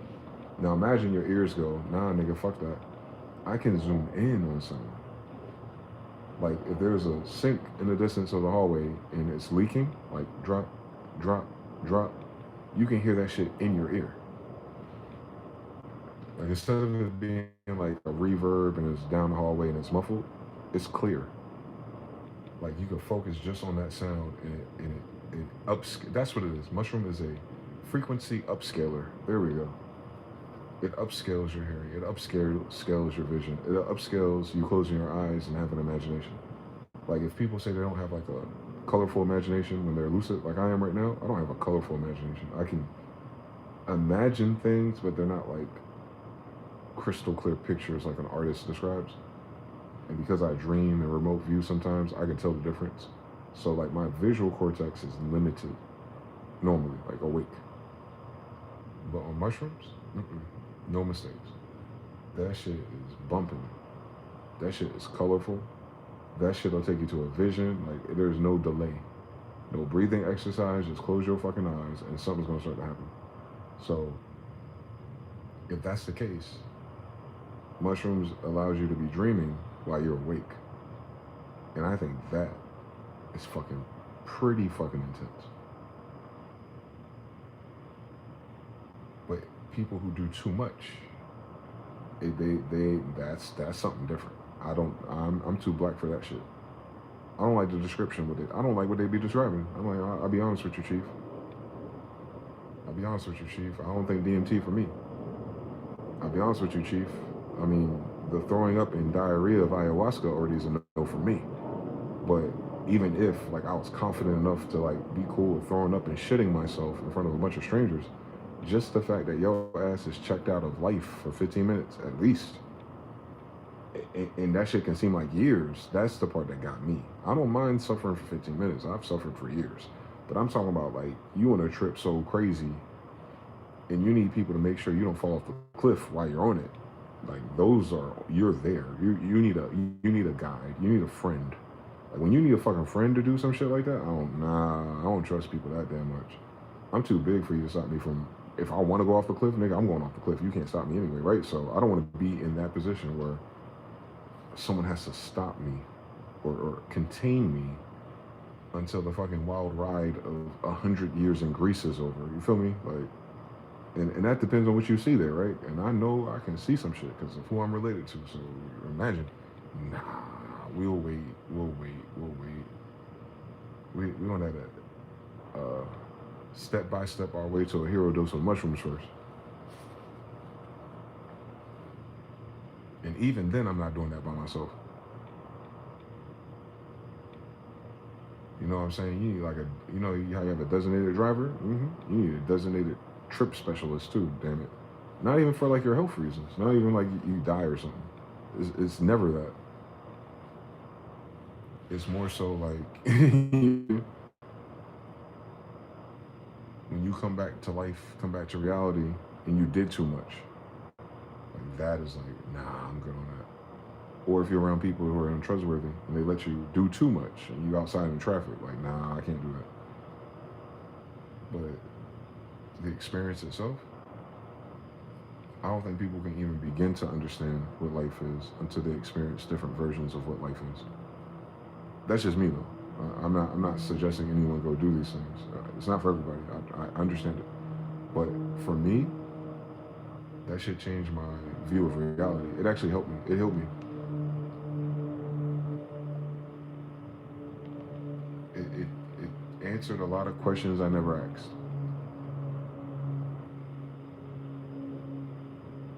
It let me know that, yeah, this makes sense. What we see is not what it is. We see what we believe.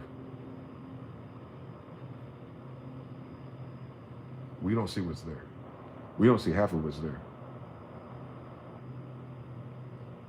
So we be missing shit just by existing. And that's why we have so many senses. It helps us triangulate what it is better. But our society, our narrative, our religions, the words. I don't think the simulation is us in the computer. I think it's our psyche or our frontal cortex gaining agreement with the consensus of the society you just happen to be in the rules and the ways and the media and the art and the symbols and all that. And then each individual brain sums it up, and then there's a shared uh, mean or average of those things, and that's what you're simulating through. You're simulating through the conditions suggested to you. And everyone has a different aptitude and everyone has a different background, so that keeps it interesting. But at the same time, it's all simulating the same shit. Whereas if you go to another culture or civilization in real time, you'll notice like, oh, I'm out of place. Like this is different. Why they do that? Why they eat like that? Why they eat that? You know, I don't eat that. Like all those questions, those are values. They're questioning your values. And then you have to create a new rule for it. Like, oh, I may not do that where I'm from, but it's okay that they do. Mushrooms just take that a whole nother step further. Mushrooms take that shit to a whole different planet, actually. It'd be like, yo, not only are you in a matrix of your perception limited by your genetics and your awareness, but even if you weren't, you still don't get it. Mushrooms, like, you don't even understand how much you don't get yet. You don't get it. You ain't gonna get it. Yeah, but mushrooms is the closest thing to dreaming while you're awake. That's the best way to describe it. So they're not scary, but for some people they can be. If their dreams are scary, I beat my fucking dreams up, boy. I'll beat the shit out of somebody in my dream, boy. I be pulling out guns and shit when I go that far. So that ain't, you know what I'm saying? I'm not worried about a nightmarish overlay. My life has been worse than any dream already, so it's like, what the fuck? From dream nightmare to reality. For me, it's not. I don't have a nightmare worse than what I've already survived. But others, they may, you know what I'm saying? Everybody ain't got that left-hand path thing going on in their life story.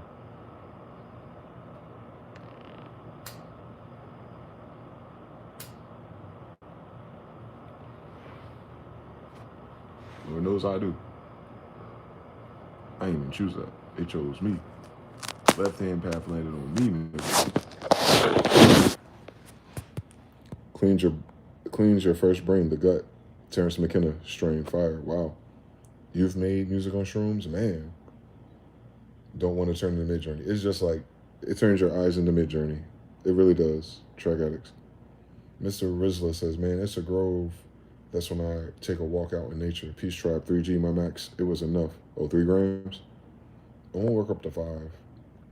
Track addict says, took mushrooms and went to a strip club. Now, a man after my own heart. But like I said, I wasn't ready to go outside yet. So it might be a different experience for me now that I'm used to it 4 times. Mr. Nelson fixed anxiety issues of real life. A certain section of magically disappeared after a dream. I never had that issue after that dream. The only takes one dream to change how you walk around for the rest of your life, or until the next dream that's like that. Correct. Yep. Early September, a tall shadow in a dream taught me how dreams are created, type of thing, and on what they are projected on, for you to see them as a screen or a 3D interactive. Harut says, I get that in my right ear suddenly. Oh, the ringing. Mr. Now says, yep, mostly a bell in my left ear. Same story. I've experienced all in both, but recently, static in the left ear. Frequency. And I saw some stupid ass reel that was like, that's your brain attempting to achieve coherence. So they tell you when it starts to ring to close your eyes and recall the last thing that you're paying attention to and just breathe and see if, like, what about that triggered the current of your brain.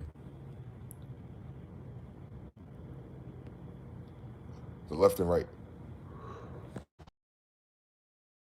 wise, is what that's what they're insinuating by frequency. It's your brain. It's hertz. It's not external.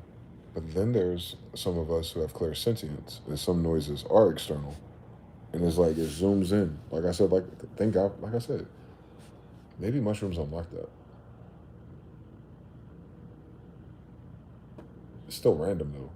Either or. On mushrooms, you don't choose your ears on mushrooms. It doesn't do that every mushroom trip. But it does on mushrooms. But ever since that, I've had a noise or a voice. Actually, I heard that voice in my ear before mushrooms. But anyway, it'll be very clear in your ear, like not from outside of you, no reverb. It'll be in your ear clearly, a sound or a bell or pitch. It'll be like, doom, like the ring, or the different frequencies.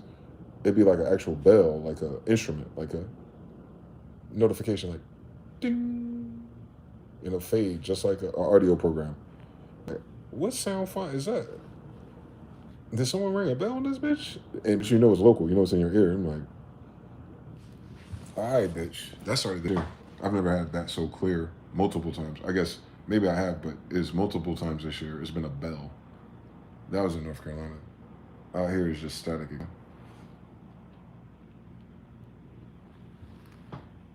That's like a Keenan Ivory Wayans message.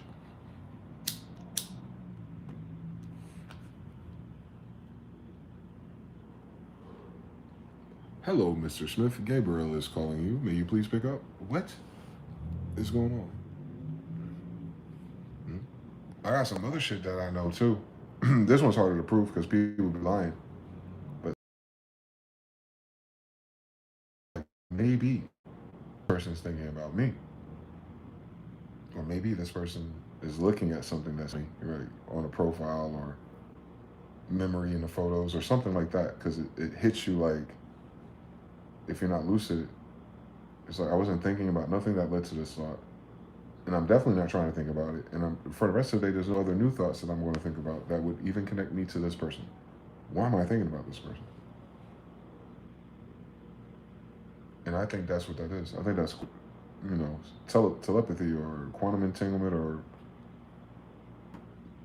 you just open up that frequency to the people that have the back and forth with you, like your mother, or phones are more common. Like the phone's about to ring and you know who's calling, or someone's about to call and then it rings, like that, but in your mind as like a thought form from about a different person. And you were not thinking about them. It's like, yeah, man, and I was fucking reading about Rosa Parks and shit and this and that, and yo, I'm about to go to White Castle, so I'm getting hungry, and all of a sudden, like, Kelly pops up.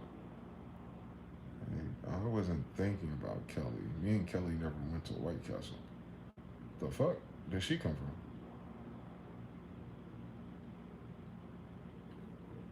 Shit weird, bro.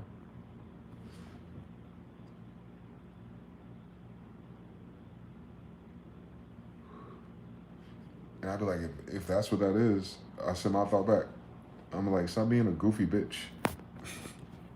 You can just email me or call me if it's that fucking serious. As soon as I start talking about prison. Anyway, bell ring confirmation group. Bell associated like it hits your eardrum and it made a perfect pitch. A week before I unblocked the jail phone number, I had an overwhelming feeling. And it wasn't a word, it wasn't voices, it was a feeling. And it was like a feeling that matches a sentence. It was like, your dad wants to call you. And I was like, I feel like my dad wants to call. Like, it's that kind of thing. It's like the feeling is like telling me what it is. And I have to translate it to like, what does that feel like? Oh, that feels like my dad wants to call. Because now it'd be his energy or how I react to that thought. It'd be like, oh, my dad. Oh, he's thinking about me. Oh, he wants to call. All right. And then in that particular state, I was begrudging. And I realized how life is. And that gets me every time. It's like, life's too fucking short to stand in business about this. If I got the psychic sense that he wants to call me and life is short, then the best option is to unblock the number and see what happens. It's not like I'm gonna call him. I can't, actually. So I unblock his number and I was like, yeah, he's gonna call. And it's sure as God made green apples. He calls. So, but I didn't get that feeling before. He may have tried to call before, he may have wanted to call before. Whatever, it was months. But that time, he really wanted to call. Like, I could feel it. Like, oh shit, this is serious-ish, intense. The intensity is different. And because I'm pretty sure that call he made was after him sending me that message. I didn't get words. I got the feelings. He sends me the feeling. This is not just telepathy of thoughts. It's also obviously the telepathy or the transfer of, even if you don't hear it or intellectualize it, you feel it. So telepathy is more of your nervous system than it is your words in your head. It's not telepathy of thoughts. It's telepathy of frequency.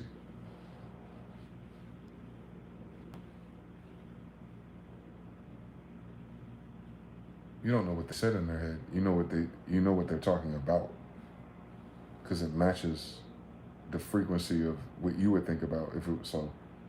If when I think about going to the beach, it seems like this, and all of a sudden I smell the ocean or salt or I taste salt like from the water or something like that, like randomly and briefly.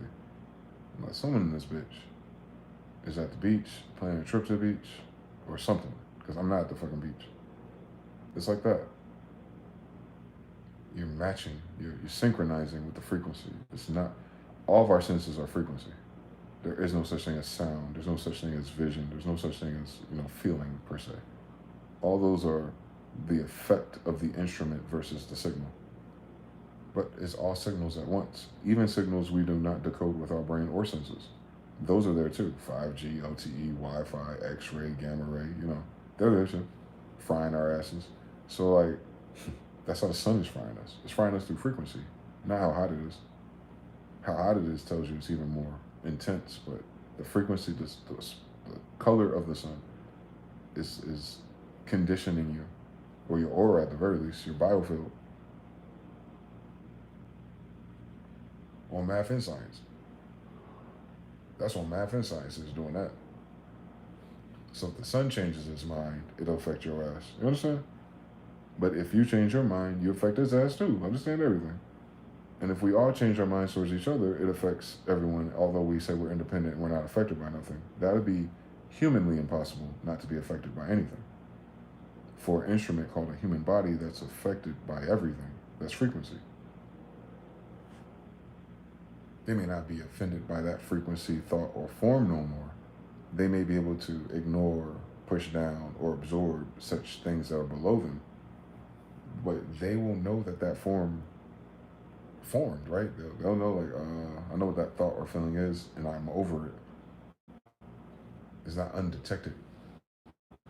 Just not, they're just not reacting. They definitely detect. Everyone does. You detect like that. You can detect. We're like, I could worry about that somewhere else. You detect it. You don't lose your detection. I hope not. I hope that I didn't numbing themselves. That would be fucking retarded. Mastery is so much better because it's really not that hard. You just have to be patient. You have to be patient with getting your ass kicked for a few months or a few years and going through it. That's all. And then after that is it. That's it. It doesn't. It doesn't. I think a lot of people suffer their mind or suffer their body thinks that shit's forever. And you got to know there's another side of it before you even start to treat it. Like, you want to take all these steps because you know this is temporary, because you know this will pass, because you know it's possible, because you know you're going to restore yourself to normal or better. For anyone out there that's going through anything, medical, emotional, I'm telling you, you have to know that there's another side of it. And I remember there's a time before this was. I remember there's a time before I met this person. I remember a time before I went to that place. I remember there was a time before I felt this way as a reference point. And I can get to that side again. I can get to something just like that, just by holding energy in that space. No matter what the condition is. Even a toothache. Trust me, you talk to a veteran. So the trigger will rewire your genes, and it's called epigenetics.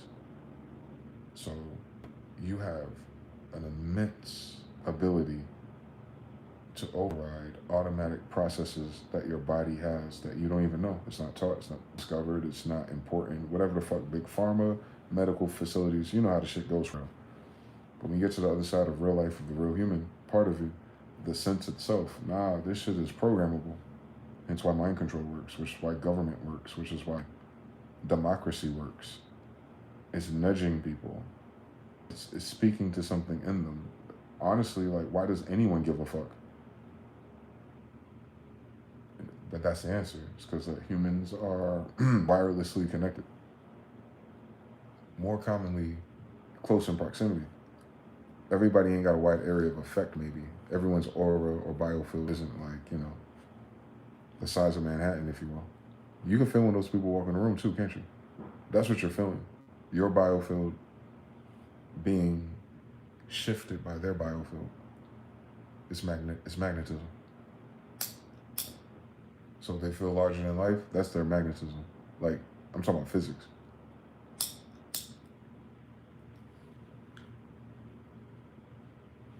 Those words are not euphemisms for describing that.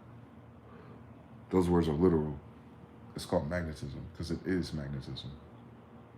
But you're asking, like, what's the magnet attracting or pushing? Girls tell you. There'd be a guy that's really, really, really attracted to her. And then what she say? If he's not a certain type of guy, she's repulsed. And you see it. They literally physically push them away. Magnetism, literally. They're repulsed by their energy. And the crazy shit is their energy is pole switch to them. Like, the person they're pushing away is attracted to them. They're pushing that type of energy by magnetism, by like the energy. So you might just see it the way that they look. Yeah, but the way they look matches their energy too. So it's a dirty energy. You feel me? It's a low quality. It's a low vibration. It's a loud, low vibration. It's like turning up the volume on a bass note. Same story. So yeah, we are those things. literally.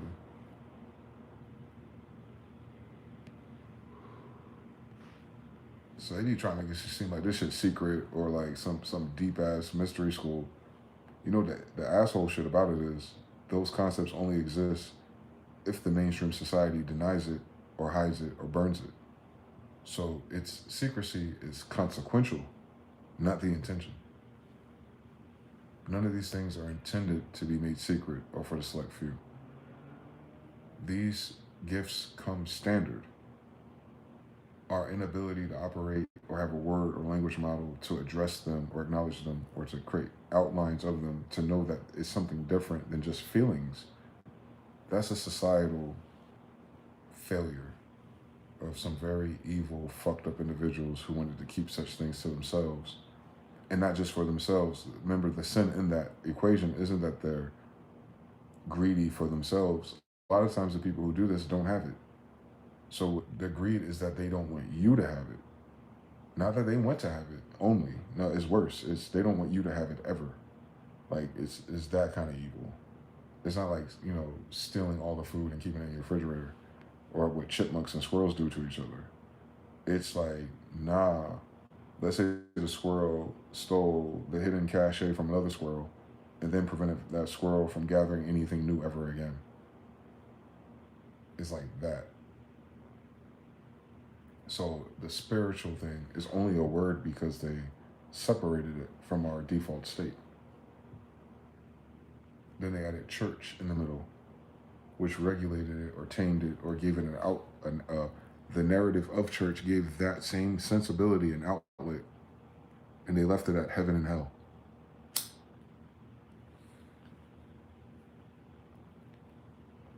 They'll read that book and see God punishing sorcerers and leave out the part that whole society is sorcerers. So the ones who turn away from sin and move on and start a new kingdom, motherfucker, they're still sorcerers.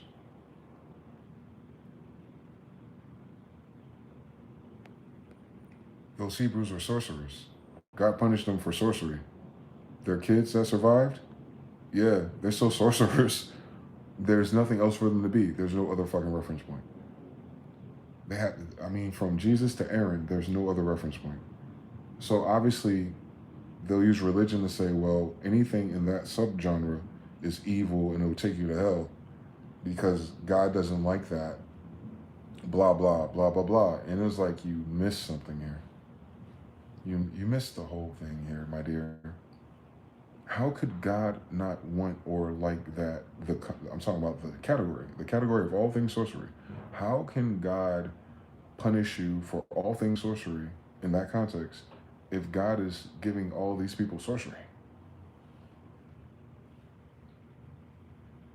Aaron, Moses, snake, staff, rock, water, parting the Red Sea.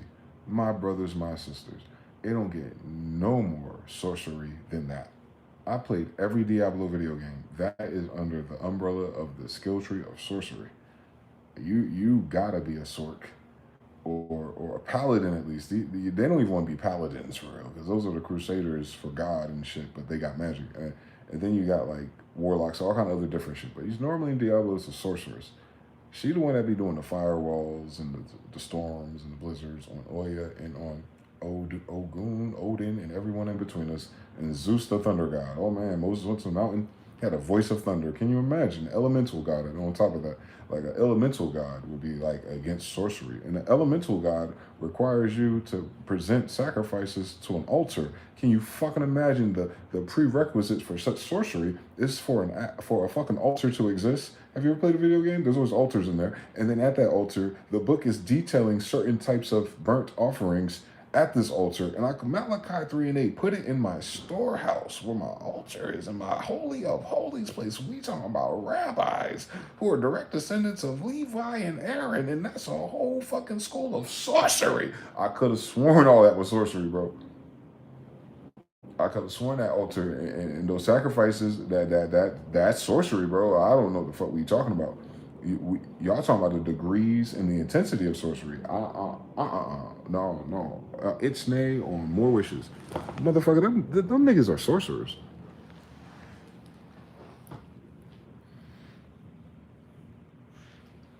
Yo, Granddad and all them niggas were sorcerers, bro. Fuck what these niggas talking about. Fuck these Lutherans, bro, and these Protestants. Fuck y'all talking about. Y'all ain't Hebrews anyway. Shut the fuck up. Hebrews are sorcerers, bro. The Hebrews in that book are sorcerers. My nigga. They getting punished for sorcery. The only way you can get punished for sorcery is if you're fucking the sorcerer. People be acting like sorcery is a job title because niggas used to going to school and getting hired somewhere. Nah, sorcery has nothing to do with, like, they woke up one day and God was like, don't eat these apples and don't choose those professions. Stay away from those people. Nigga, they're amongst themselves. Aaron beat the sorcerers of the Pharaoh with sorcery. They were practicing. The Pharaoh was like, show your sorcery. And then Aaron went and he showed his sorcery. And it's like, oh shit, the God of Israel is on your side, nigga. Oh shit, the thunder god is on your side, nigga. Oh shit, Zeus is on your side, nigga. There's a difference in quality.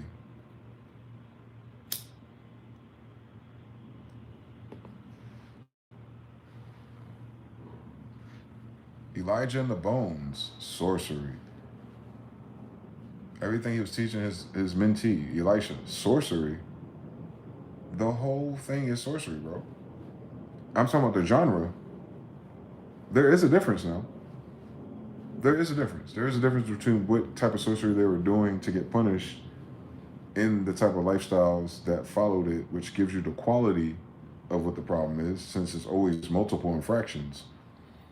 If you're using sorcery, and you're doing this, and you're doing that, what does that mean? How are they living? Huh? How are they living and live in color? How would that look like in color if all those things were true at once? Oh, they bullshitting, they fucking around, and they doing stupid evil shit with it. We talking about the people that God gave an Ark of the Covenant. Bro, nigga, if you took this phone right here to 1950, they'll be like, you nigga, you doing sorcery. So imagine the Ark of the Covenant in that time. Some shit you'll drop dead if you crack it open the wrong way. Nigga, that is sorcery, boy. Oh my God, they don't even know what the fuck it is. Like, that's how occult and hidden what Ark of the Covenant is. Like, niggas are hypothecating, like, niggas won't even end the story trying to figure out what it is, aka they don't know what it is. But you know what, I tell them what it is, that shit's sorcery. If to this day you can't translate that word to something that's reasonable, you are dealing with something supernatural, bitch. And I could have sworn everything about that Bible is the supernatural. I could have fucking sworn. None of that shit about geography, none of that shit is about how you get to the moon. That shit is all about how you interact with the supernatural, whether you mean to or not, whether you want to or not, and how that you owe a covenant to something supernatural to begin with. My nigga, if you're in a vow, a covenant, and an oath to something you can't see, nigga, and it's spiritual and supernatural, I could have fucking sworn that is the genre of sorcery. That book right there is a book of sorcery, nigga. The fuck? King James gave you demonology first. Nigga, that's a sorcerer book. So from demonology to King James Bible, like his compilation of the greatest hits of his ancestors, he was in that mind state in the same fucking decade, my nigga. Like, yo, let me work on this demonology shit real quick and let you peep game. On the Seals of Solomon, like his grandfather or something. Can you fucking imagine? They all related to King James. Now then King James go like, now let me put back together this Bible, man. We'll put the book of Enoch in there, man. This is a hit right here, boy. So they understand everything Hebrews 13 and 10. Nigga, that's sorcery. Cut it the fuck out. Cut it the fuck out, boy. Altars, prayers, oaths, invisible. But these motherfuckers do a mock ritual of eating a dead person's body and drinking their blood.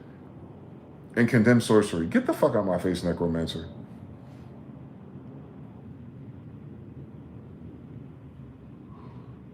The people in a dead corporation, necromancers, a whole civilization of necromancers who want to eat your boy Nat Turner, simulate eating a white Jesus graham cracker.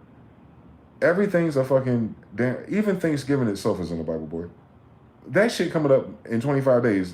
Shit's so critical in sorcery that these motherfuckers is going to tell you the argument that not getting EBT is going to fuck up Thanksgivings.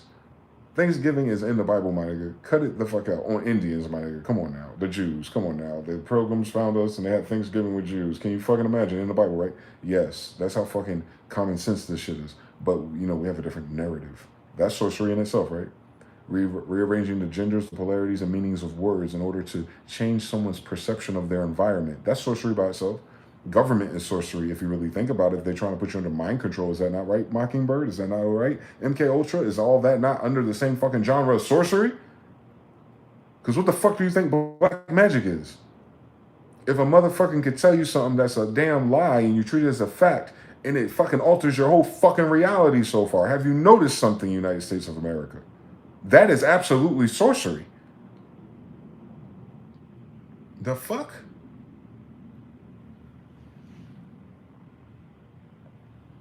We captive by sorcerers, nigga. Masons, Shriners, Templars, and Jesuits. What the fuck are we talking?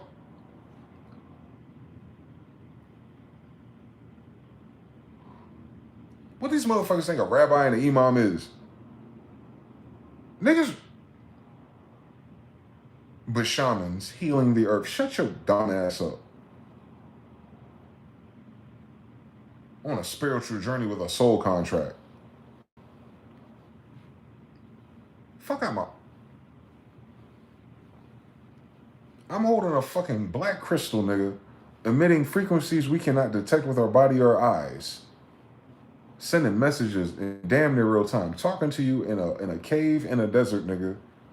And you wherever the fuck you are, on a TV, a phone, or an earpod, nigga. This is absolutely sorcery. Compared to the time in which niggas came up with the word called sorcery. Nigga, they'll throw every book they wrote at your ass if you travel in time with this damn thing in your hand, boy.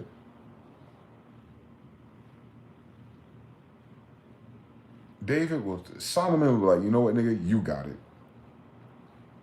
I ain't never seen no shit like this before. Solomon will back up off you, boy. You're like, you got it. I'm gonna eat, drink, and be merry. Because how the fuck you got all those books, all these ugly people, you got a catalog of everything. That shit in your hand, nigga? What the fuck is that? How can I see that? Oh shit, I can see myself, nigga? That is crazy. A video, nigga? Instant replay, nigga? They are absolutely bitch ass, weird ass biblical scholars. Do they not realize like how far beyond the pale of sorcery they are using the fucking TikTok and Instagram to share their thoughts with people they'll never meet in real life? They are communicating telepathically to people with a medium, a crystal. Do you understand how the sorcery of technology is? My nigga, technology in the damn ones and zeros, nigga. The fucking board itself, the design, my nigga. Those designs, those mandalas, my nigga. That whole subgenre of what that is originally within those traditions and tribes, that's to the shamans and the sorcerers, my nigga. You got high-speed internet and Wikipedia, my nigga, because they're referencing the math of sorcerers, nigga. Alchemy be damn, bitch. Chemistry, your damn drugs you take on your prescription you're afraid you can't pay fucking for. Pharmaceutica, that category, that genre, that Latin word, that goes in a library of sorcerers, nigga. Law itself is sorcery, my nigga. What the fuck are people talking about?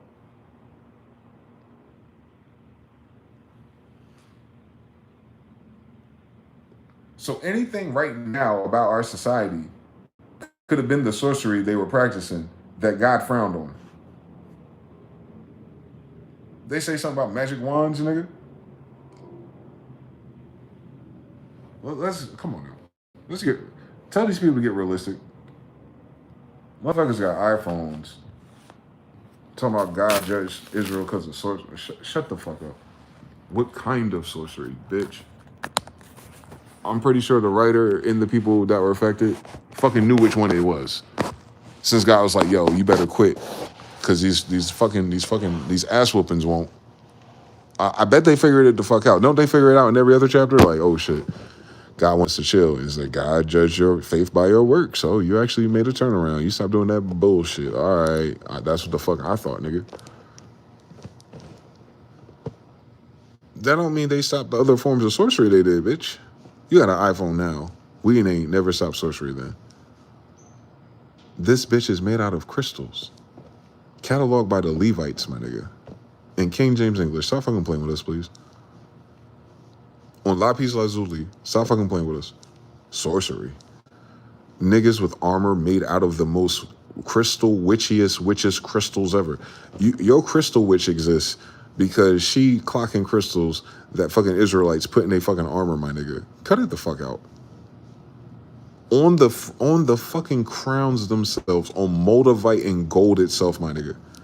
On my grandfather's, did I or did I not try to introduce the game to moldavite? For no fucking reason. I could have found any crystal in the world, but at that time, at my time, moldavite landed into my fucking paradigm, local variables, and I'm my dumbass, a black guy with moldavite, talking to music producers about, hey, the fuck, yo, this ain't that part 5. Wait till your dreams change. And didn't I? And then boom, boom, boom. Then you find out on those fucking old crowns of the ancestors are Chemonized, they already had moldavite in they shit, boy. Sorcery. Shut the man. Man, boy, if we knew how to read in this motherfucker. If we knew how to read the room and knew how to read a room we were never in. Like, can you imagine if you're a little gifted with it too? Like, can you fucking imagine?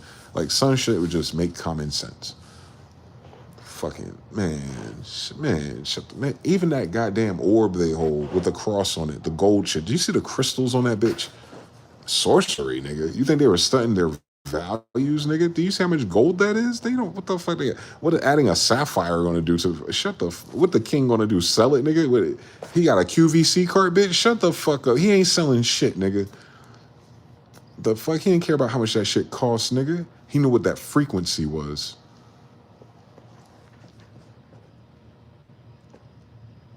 It's a frequency conductor. He's putting it around the crown of his mind. You can only be a king if you're enlightened anyway. Did they not see the fucking pictures? That's some sorcery, nigga. If a nigga got a sun disk behind his head in those pictures, and these be so-called church pictures, lying ass. There's like kingdom pictures of the Israelites and their granddaddies and shit. On mama and daddy. Stop playing with us. So many of them, so many of us. And they got technology on their body. They got copper pendants and all kind of shit. Come on the Mayans, my nigga. Every society that rhymed with nigga did this. That's how crazy this shit is on Israelite and all the tribes. And every time our ass got scattered, every damn civilization they say ain't us got the same shit in common. They blinged out in gold, but they never saw a copper age. They got the frequencies of the crystals that you have to mine and shape, and you have to set up a grid for to even appreciate. Nigga, you have to at least know witchcraft. You understand something? And then they play with them, act like they didn't have no fucking written language and all this shit. But these niggas doing AutoCAD with sand. These niggas is doing 3D Studio Max in real life. But yeah, they chucking spears at monkeys. Shut the fuck up, donkeys. Now these people, now you can copy and paste this to fucking Europe. You can copy and paste this to North America, South America, Asia America, fucking Russia, China, and Japan, nigga. On shoguns and dragons and Yakuzas. There ain't no J in Hebrew. This ain't a jacuzzi, nigga. Like, the same niggas doing the same shit all over the goddamn world, and the thing that they all got in common is some motherfucking sorcery. Shut the fuck up. Shut the fuck up. Every last civilization we end rhymes with sorcery, nigga.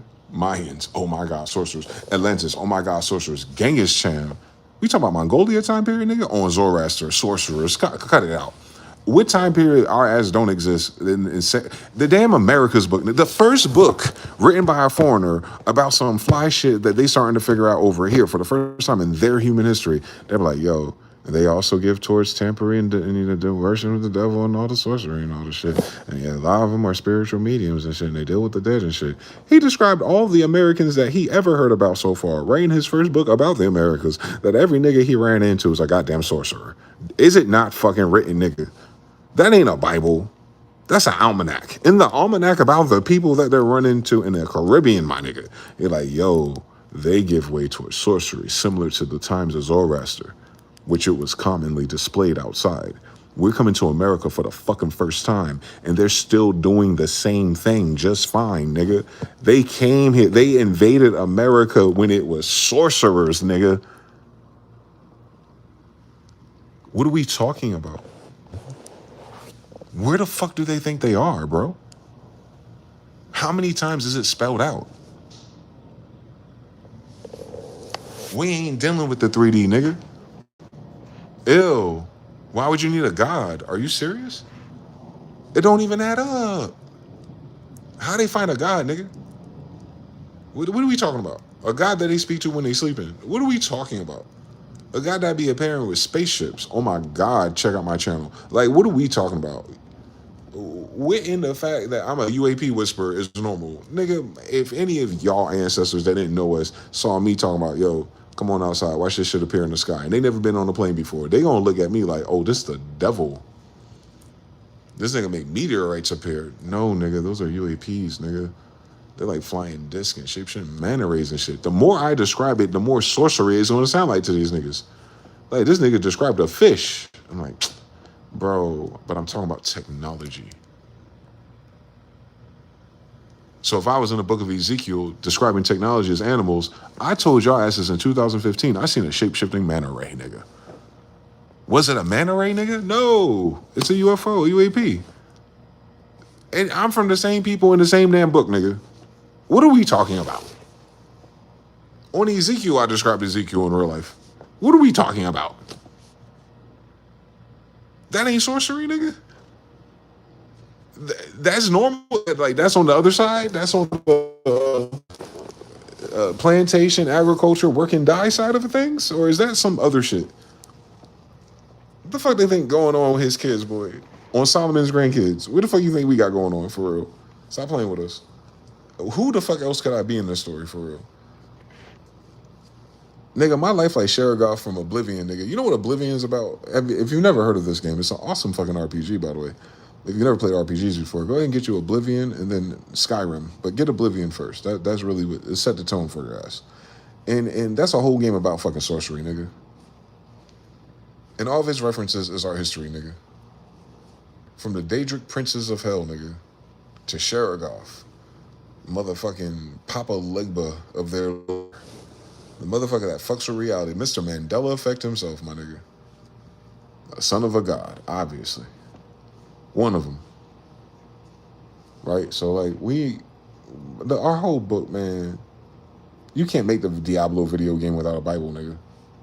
Mephisto, let's get serious. Beelzebub, let's get serious. Those are all Israelite enemies. Did y'all know that? That Diablo 1 through 5 is based on the devils of the Israelites. Like, really, like, come on. Give me that, please. That's in the Bible, is it not? Is it not written? That was about Hebrews and Israelites. So Blizzard's blockbuster game, both of them, they make StarCraft too. Can you fucking imagine? Terran, Zealots, and Zergs. Like 3 different races at the very fucking least. And one of them are trying to crossbreed. Can you imagine the story here? And then the other game about hell from the Bible. All the archangels and all the demons, straight out of Hebrew Israelite lore. A whole fucking series of a game about it with no Hebrew Israelites in it, except for a paladin, which was the first black guy they put in Diablo 2. He's a crusader. Very interesting subliminal programming, but it's a game about sorcery.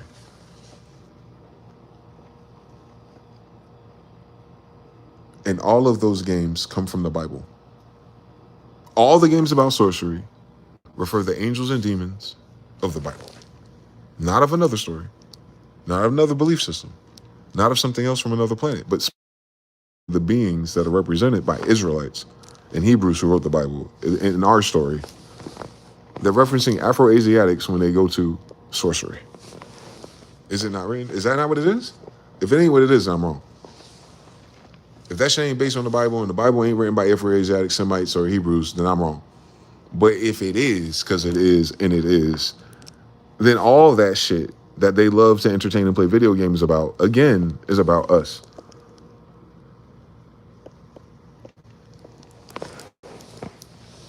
What else could we be if that's who we are?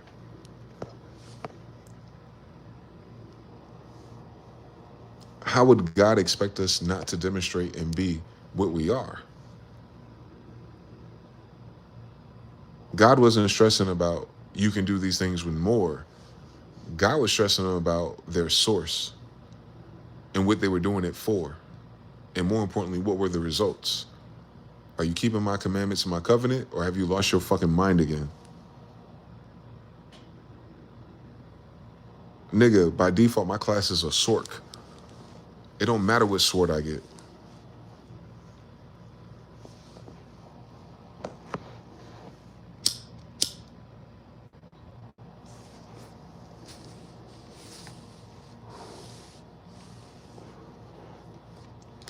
A whole fucking book about miracles and magic.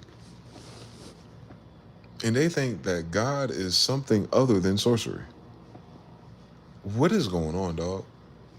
Do God be in church like answering phone calls or something? Do they shake his hand and meet him or something? Like that's a 3D concept? Or is God like something ethereal, something you can't quite put your senses on, but you know it's there because it interacts somehow, I don't know, supernaturally? No, that's fine.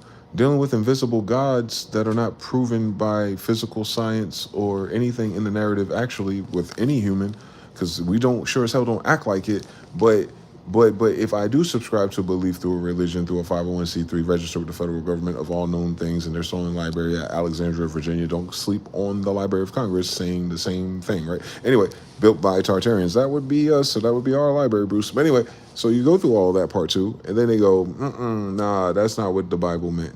What the fuck the Bible didn't mean anything, nigga. What the fuck did the Bible mean? How the fuck you get a Bible meaning? The Bible didn't mean anything. What the fuck you talking about? There's a meaning to the Bible, bitch. There's a meaning. Like that's not what it meant. It meant something else. Like there's one meaning and not the other. Like the fuck you talking about? A book full of meanings. Like the fuck. That's not what the meaning was. Like nigga, no one said that's the meaning of the Bible. We're saying that sorcerers wrote the Bible.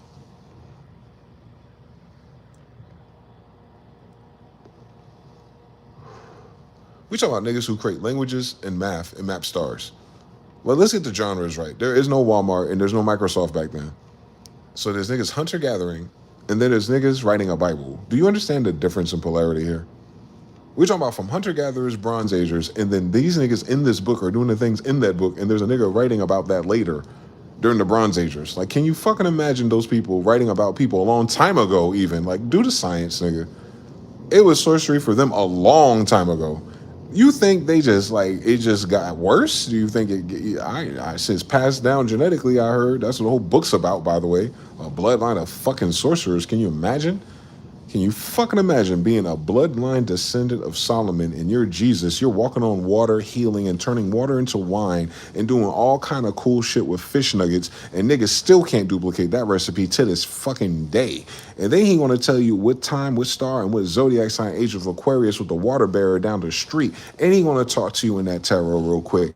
And he gonna hit you with all the fucking degrees. So much so today, like, he must have spent time in Egypt, ass niggas. Like he ain't in America to begin with. Shut the fuck up talking to me. Anyway, how Jesus not a sorcerer? Jesus not a sorcerer. I'm talking about in the genre of sorcery, dog. I'm talking about the genre of sorcery, not indoctrination. I'm talking about the genre of sorcery. Like if you saw a guy and you didn't know his name, you didn't know what book he was in, he was doing that shit. My nigga, we talking about a sorcerer.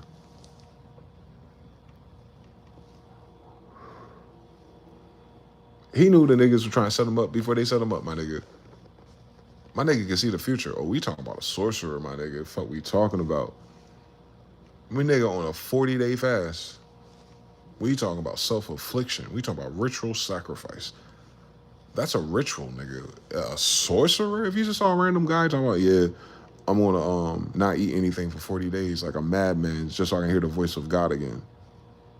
Bruh, fuck out my face. And then you got, hold on, what else little homie do and big homie do? He a little homie and a big homie at that time. Hold on. Little big homie, he predicted where the fish would be, bro. That nigga had no goggles.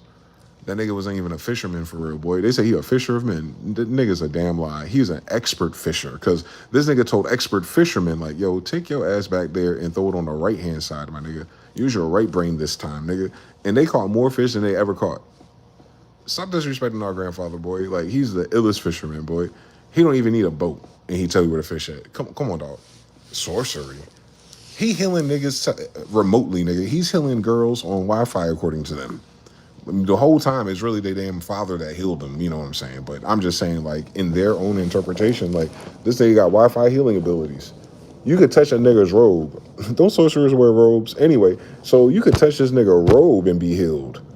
If you believe that the robe can heal you because it's his, a sorceress. Can you fucking imagine a whole book where they say they don't believe in sorcery and witchcraft and blah, blah, blah, but their God in man's form is nothing more on paper in the genre of, and I roll it out now. That's sorcery, dog. Cut it out. Cut it out. Cut it the fuck out. Who taught sorcery? The angels. Is he not? Cut it out. Can we cut it out? Can we read Genesis again? Can we go back to Enoch? I could have sworn we're the sorcery in the first fucking chapter of Enoch, nigga. My nigga, you understand Enoch's before the flood? Hold on, guys. The concept of their Magic the Gathering, Harry Potter head dumbasses is in the Bible already, right? And the Bible gave you a timeline for this shit. Because if Enoch is before Noah, and Noah's before a flood, and we know the world had a flood, so we're going to say, a long fucking time ago. So a long fucking time ago, they wrote a book referring to a longer fucking time ago, and the first topic in that bitch is that angels taught them sorcery. Get the fuck out my face.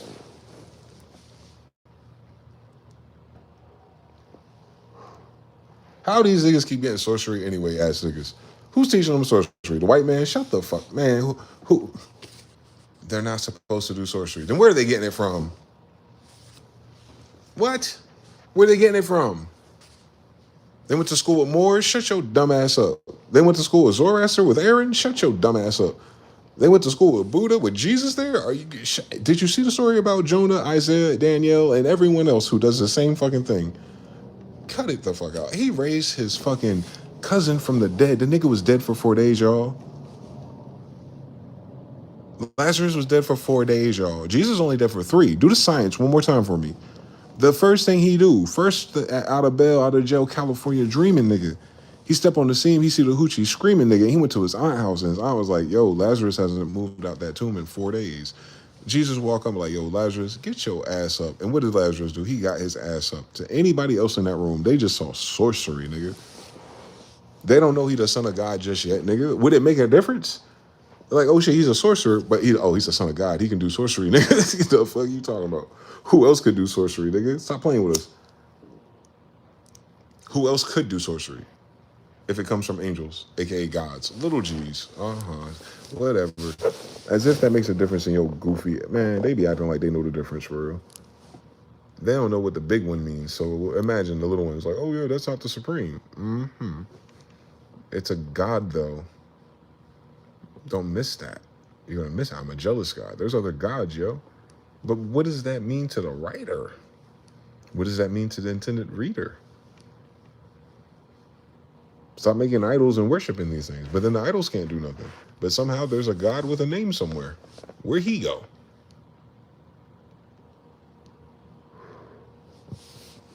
Yeah, Hebrews 13 again.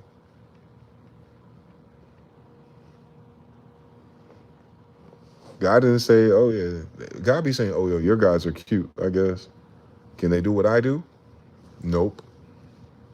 So everybody with their own little gods. They got them. They're not humans, right? They're not their same class because they're telling you they're gods, period. They don't know you. They wouldn't have your God by default if you never met each other. Can you imagine the science on humans? Now, imagine if you come across other people that have a similar situation because some divine came down and inspired them.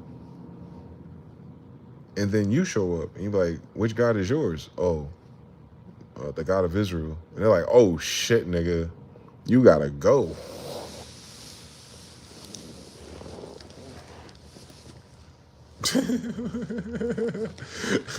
People with gods are afraid of our God, bro. Don't miss it. It's not like they went to school or they grew up in the United States of America and they started choosing the factions, nigga. That is not the story, is it? Is that a human history story at all? No. They act like they didn't know who we were and they just found us, right? Remember 400 years ago? I ain't forget shit. What the fuck going on then?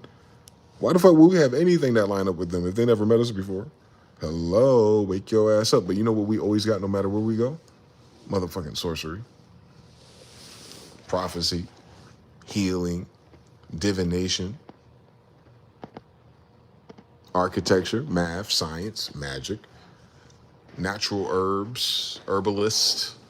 Garden witches. Like, come on. Cut it the fuck out. Cut it the fuck out.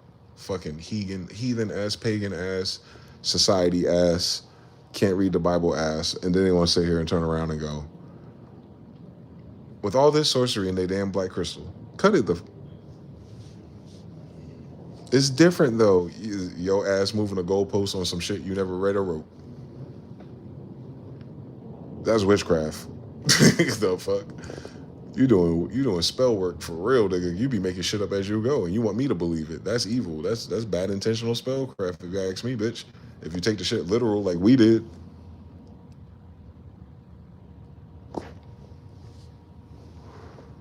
Them laws be literal, boy. Not cool ideas. When's the last time you seen a nigga with cool ideas that sound like a Bible anyway? What is this random literary piece of art? The best they got is Harry Potter, nigga. Cut it out. Cut it the fuck out. Harry Potter about a bunch of niggas that do magic, and we the niggas who teach magic. Cut it the fuck out. They best book about us again.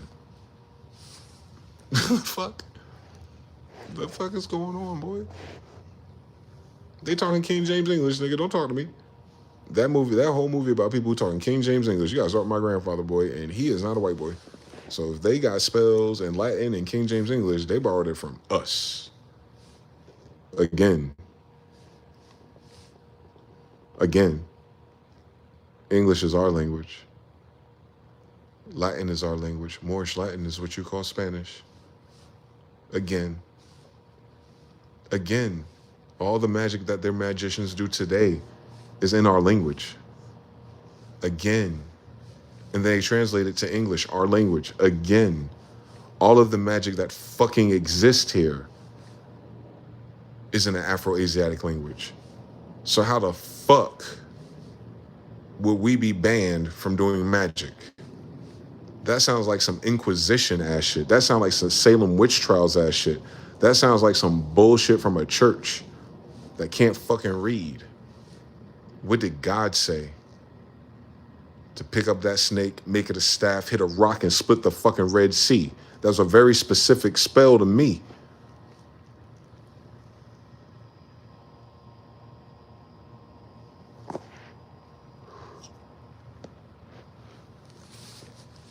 If you're dealing with elements, you're a sorcerer. Thank you for coming to my TED Talk.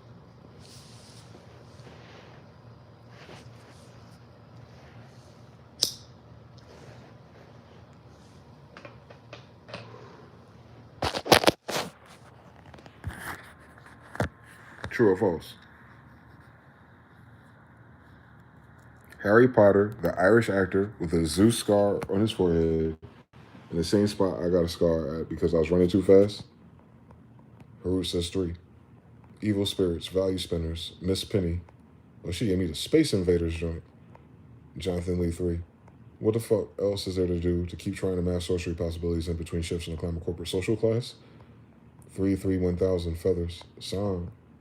Mr. Rizla. They had the Skyrim seal trees. Come on now. They did. Y'all like Naruto for that reason. Stop playing with us. She looking for the Labubu chain and the Timu Nikes. Oh my god. Whole fandom of cosplay around that shit. It's from the Bible. Every last single drop of it. And if it's all over the goddamn world, where the fuck worry, bitch? Doing magic. Like, come on, dog. Their secret societies and occult and their magic and their Crowley and all that shit is studying our shit. The angels brought magic. The end. That is unanimous across all of their backstories. The gods or the angels bring down magic. And they're referencing our story in our language on top of that. So imagine if they had their own idea, it still rhymed the same. Like, something that's not human, talk to the humans, fire. Like, Final Fantasy be damn, bitch. I learned Firaga in Final Fantasy 9, boy. I was a goddamn sorcerer in that game. Can you fucking imagine? Final Fantasy. They got Sid, City Muhammad, everything in that bitch. They got Sin, the moon, everything in that bitch, boy. Japan. Come on now, Japan. The whole fucking story, bro. Don't let the mushroom trip fool you with the 3D models. Like, their reference point. Their reference point is always Israelites. All that bullshit is ours. And all that bullshit that's bullshit is why we be getting in trouble when we on that bullshit. But there's a version of it that's not the bullshit. Can you imagine if we read the Bible about it? How did Jesus use it? Did he use it for himself or did he use it to help others?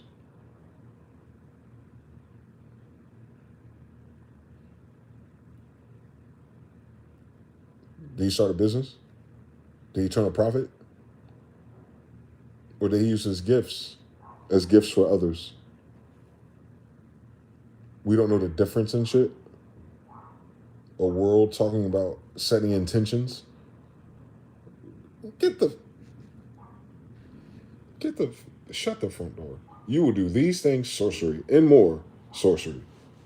The fuck do you think sorcery is? The other sorcerers had their own evil spirits and gods. God jealous of them. What do you think they were doing with them, nigga?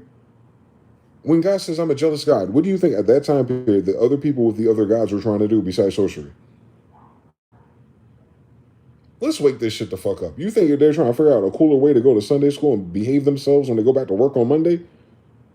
They had idols and all kinds of shit and sacrifices, all kinds of shit to spirits. That is sorcery, my nigga. So God, period. If a civilization is invoking a God, period. Big G, little g, you don't know the words yet. Everyone every society that erected an altar with a God on it, nigga, is a sorcerer. They're using that shit for magic, are they not? Are they not praying so that the weather changes for a better crop? Or are they not trying to stop plagues and diseases and shit by appeasing it with their firstborn? Or are they not spilling blood for a benefit, nigga? That's called sorcery, nigga. Every religion is sorcery, nigga. What the fuck are we?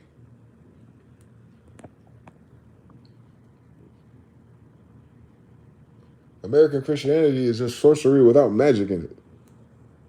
But a whole bunch of prophets. Cut it the fuck out and read that damn book full of sorcerers with all kinds of gifts and supernatural abilities. Can talk to God and spirits. Can you? Niggas think they can pray to God. Are you out your? You could talk to God and get answers.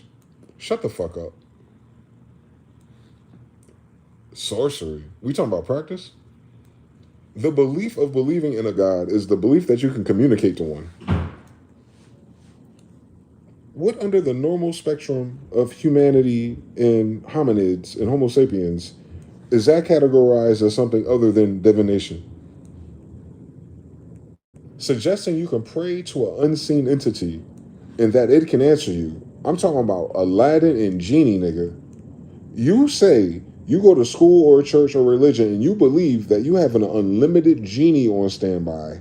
If you close your eyes and bow your head and mumble, pray, say, recite, all kind of shit, and then that will invoke something that's not physically present, but that's omnipresent. That's all things. That's a whole frequency spectrum, and that it will bend to your will and produce a physical result. And we have categorized that somewhere separate than sorcery, nigga. Nigga, that's the definition of sorcery, nigga. Manifesting things that are not seen from the source, nigga. Since that Bible tells you this physical reality is not source reality, nigga. The fuck? The whole book is about magic. Good and bad. White and black. For God and for other petty gods. My nigga.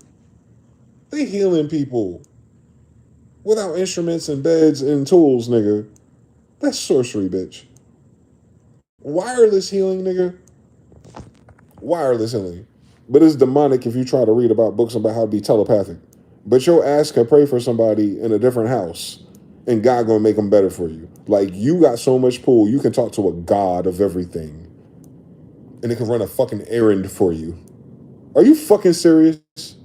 How human are you that magic and sorcery ain't real, but because of religion and God itself, that suggests that your ass can talk to a God and it will move because of human acts in King James English? Are we fucking serious? Like, where are we, God? That whole book is supernatural, is it not? So who the fuck wrote it? Who the fuck in it? A book about supernatural stuff. You think Israel's a normal tribe who had normal scribes and prophets? Nigga, it's a royal bloodline of angels. That's where the sorcery comes from. We're descendants of the angels. The angels. If anybody invokes angels ever encountering mankind in their story, from the Salish to the Dogon, everyone mentions it. Everybody. Our book tells you that already. Long time ago. But a long time ago, we back then told us, you, the world, I guess today, so many hundreds of fucking years later. Back then, they told your ass they're descendants of angels. I'm not making that up. That's already written. Is it not written that ye are gods? For I'm a jealous God. So how do you become plural gods? Who would your daddy be if you're a god? Who is Jesus if his daddy's a god? They call Jesus a god. So Jesus is a descendant of what? A god. Cool. What does that mean? No one knows. It means it's not human at the very least. And the God of Israel is like, I'm the God of everything. Who can beat me? But is it not written that ye are gods? Does that mean you're the same thing? It sounds like a different degree of existence, if you ask me. Obviously, if people are reading a book about sorcery and didn't notice all the fucking sorcery.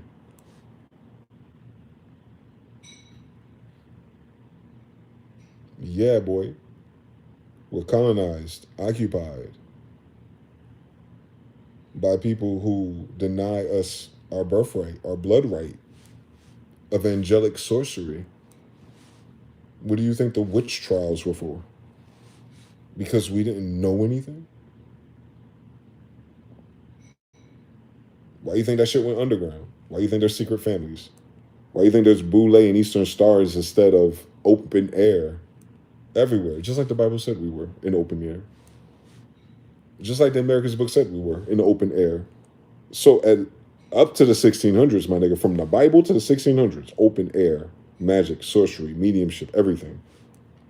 Everybody wasn't under the covenant of the Most High God of Israel. That don't stop them from doing magic, bitch. They don't believe that shit. They'll find out the hard way. But who he talking to? Talking to our ass. Because you know it's in us. He ain't punishing us for being humans. He ain't keeping us in check because we're humans. We are a new thing he did. We're not the first thing he did. We're not Adam and Eve's kids. Y'all know how to read this shit? Compared to us, they would be giants. We are a new thing. We're over here in New Jerusalem, New Israel, New Madrid. We're a new thing. We're just the descendants of those things. And those things were tampered with by angels. We're the result. Half man, half angel. A whole bloodline of them. Jerusalem. Salem is right in the name. Salem witch trials. Can you fucking imagine? In New Jerusalem, you'd have a Salem witch trials over Indian Jews and shit. They escaped down to South America, you know, Mama Inga territory in Israel, Jerusalem. Assalamu alaikum, nigga. Like, what the fuck are we talking about? I still love the Lakers, nigga. Like, what are we talking about?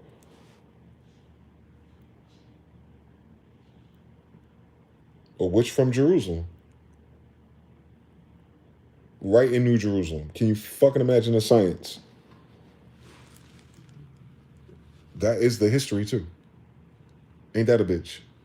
Santeria and voodoo. Y'all cut it out.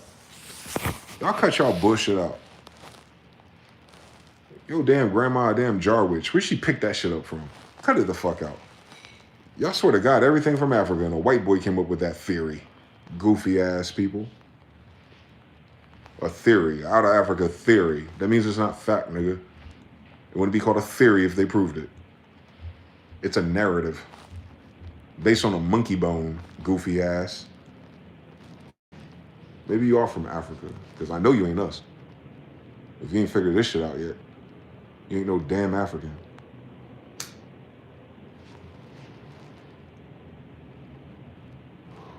What did your God say you was? Stupid. If that's your God and you believe in Jesus and you believe in that Bible, what did your God say you were then? Fucking ignorant. How the fuck you resonate with any of that shit and you don't know you in Israel? I said, how the fuck you resonate, magnetize, quantum entangled to some shit that sound kind of right? How the fuck are you quantum entangled to anything Israelite if your ass from Africa? Shut your goofy ass up. Yo, Massa wasn't an Israelite. So why you still going back and forth with God then, goofy? Where you get God from? Don't tell me slavery. Don't tell me you are African in America being enslaved by white people with a Hebrew book. And you ain't got one word or name from Africa, nigga. Shut the fuck. That shit pissed me off, boy. Niggas just believe anything except for who they say they are. That is goofy as hell to me, boy. So imagine the sorcery at work here. Imagine the witchcraft and the spellcraft at work here that makes these variables true when none of those variables are true. That is witchcraft, by the way. That condition that we have is witchcraft. It is not something that happened. It's a spell. We're spell breakers. Woo! You spell with words, using phonetic letters. Your spells create vibrations, and you're using the alphabet and the mathematics of the people who created the root sounds and shapes and symbols for such creations. Some stop fucking playing with us. Life and death and the power of the tongue, nigga, that's in our book. That we speak shit into existence. Can you fucking imagine? Not do we just speak things into existence, skip a step. You can speak life or death into a situation. Is it not written? Well, then what the fuck is sorcery compared to that? As a man thinketh in his heart, so is he. You change your mind, you change yourself. That changes your reality, nigga. What in the manifestation Abraham Hicks, oh my God, the secret is evil ass niggas at? Greater is he who is in you than he is in the world. Nigga, it sound like you possessed or something. How sorceric is that if you have an extra soul or Holy Spirit that all the Gentiles don't have, nigga? Sorcery? Nigga, you believe you have a different spirit than all the other humans. Shut your dumb ass, man. If we can just let our kids play Diablo because it's demonic, if we can just let our kids trick or treat tomorrow, nigga, or, you know, fucking Halloween's about spirits and it's demonic. Nigga, you say you have a Holy Spirit.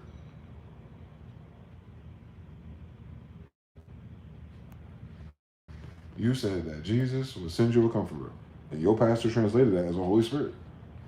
Jesus would send you a spirit.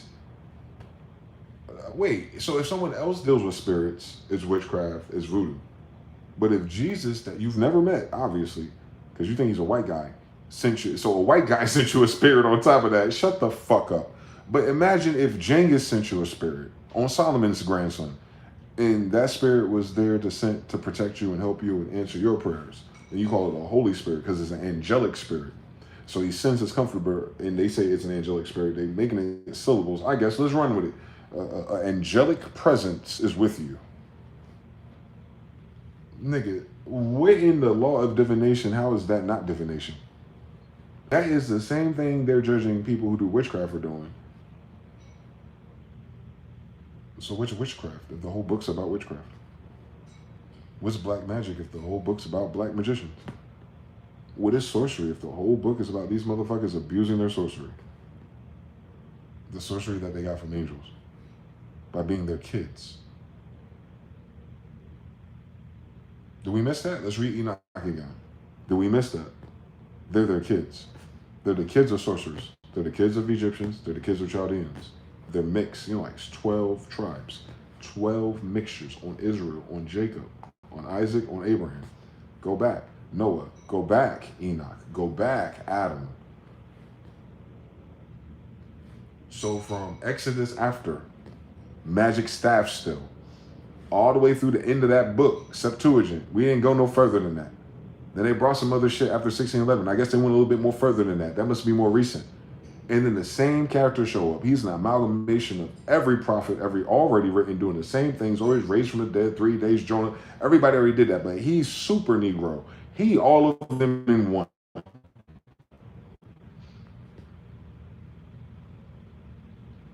Genetics. And it's crazy that he's all of them in one when he's literally the descendant of all of them at once. Can you fucking imagine multiplication? Can you fucking imagine that the book is about his ancestors and he's the product of said ancestors and he possesses the gifts of most? Can you imagine how much faith you would need for genetic common sense? Right. You see how ridiculous this is? Like, it don't even be God, Bible, religion, Christianity, Catholic, nothing. It just be narrative about people judging and condemning people on shit that they're ignorant about while still participating in the thing that they're ignorant and say, well, no, it's not because I give a different context to it. I'm like, but yes, it is. You should read that Bible, bitch. And then tell me what the history of that word is. So at the time that they wrote some shit about sorcery, go to your oldest fucking dictionary and find out what the etymon of sorcery is, and then look at all the dumb shit that they were worried about, and now think about your dumb ass today and all the shit that you worried about. Would it not scare the shit out of them? Stop fucking playing with me. Right. A technological society based on sorcery. Fuck. You talk to a computer and it'll give you an answer. You call it ChatGPT. Nigga, what's the difference between you talking to ChatGPT and mirror on the wall, bitch? What's the difference between someone standing in a fucking mirror trying to conjure a spirit for an answer to some shit and you looking into a fucking black crystal talking to Siri, nigga? What's the difference? Science? Shut the fuck up. What the fuck is going on? You feel me, bro? I'm talking to the argument itself. It's a dumb fucking argument. When you don't even know where the fuck you are and what time it is and what paradigm you're in and whose paradigm you're in around the paradigm of the paradigmers. You don't even know where the fuck you live. How the fuck can you even fathom what the fuck sorcery is? When your dumbass don't even see the sorcery on your damn... You have a damn a black crystal charging. They don't know where electricity comes from, nigga. Electricity was considered witchcraft at one point, nigga. You charge a black crystal with forbidden electricity, nigga. We talking about sorcery, dog. I'm a franchise player. We talking about practice? Practice? We talking about sorcery. You got some, I don't know where the fuck it comes from. You plug some shit into a wall. You transfer that shit between 15 metals and some copper. You charge up a black crystal quite fucking literally. And then all of a sudden, all these magical images and voices and sounds and songs and recordings and the history of the fucking world, if you cared about it, all come out in one little speaker. And you can talk to that shit and it'll talk right back to your ass. Who the fuck's schizophrenic, nigga? Motherfuckers is falling in love with AI right now. Who the fuck's schizophrenic, nigga? Niggas is killing themselves because of an AI interaction on Discord. Well, who the fuck's schizophrenic, nigga? But because the black crystal is called technology, it's a different form of sorcery. That's how I know nobody know what fucking time it is. Technology is sorcery. Remember Atlantis, bitch? You remember our flying crafts in our Bible, bitch? Do you remember Ark of the Covenant, bitch? Do you remember there's a weapon that destroyed Sodom and Gomorrah, bitch? That's all describing technology. And that's all technology described in a book full of sorcerers. Wake your goofy ass up. Wake your goofy ass up. You would call their sorcery so cleanly put if you put your mind in the year that they're writing and all the surrounding details of history that they kind of give us or lie about. Either way you do the shit. Their technology back then didn't have a word called technology. It was sorcery. If you took our technology today and took it to them where they say, they would consider you a sorcerer. So a civilization that's advanced, you know, like Israelites are, because they're descendants of giants and angels, they would have the hand-me-downs. That's quite literally sorcery, especially if you're dealing with a divine, God of all gods, and you have his cell phone number directly in all of human history, and you think that's some normal human shit, nigga, because you joined a religion, that's retarded. That's retarded. That's fucking retarded, boy.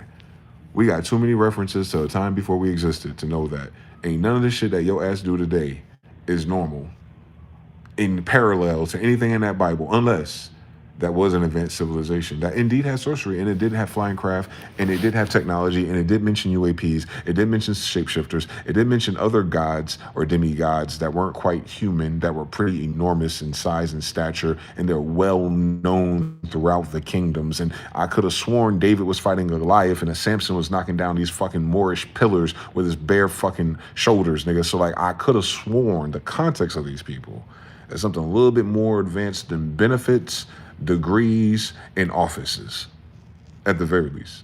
Please don't insult us. A tribe full of magicians by blood. Your imperial majestic. I'm a descendant of royals. I am the bloodline of people who have perfected such things. So they're demonizing me, it, them, and everything else, and then saying on King James. The nigga who wrote demonology, yo, they can go fuck themselves.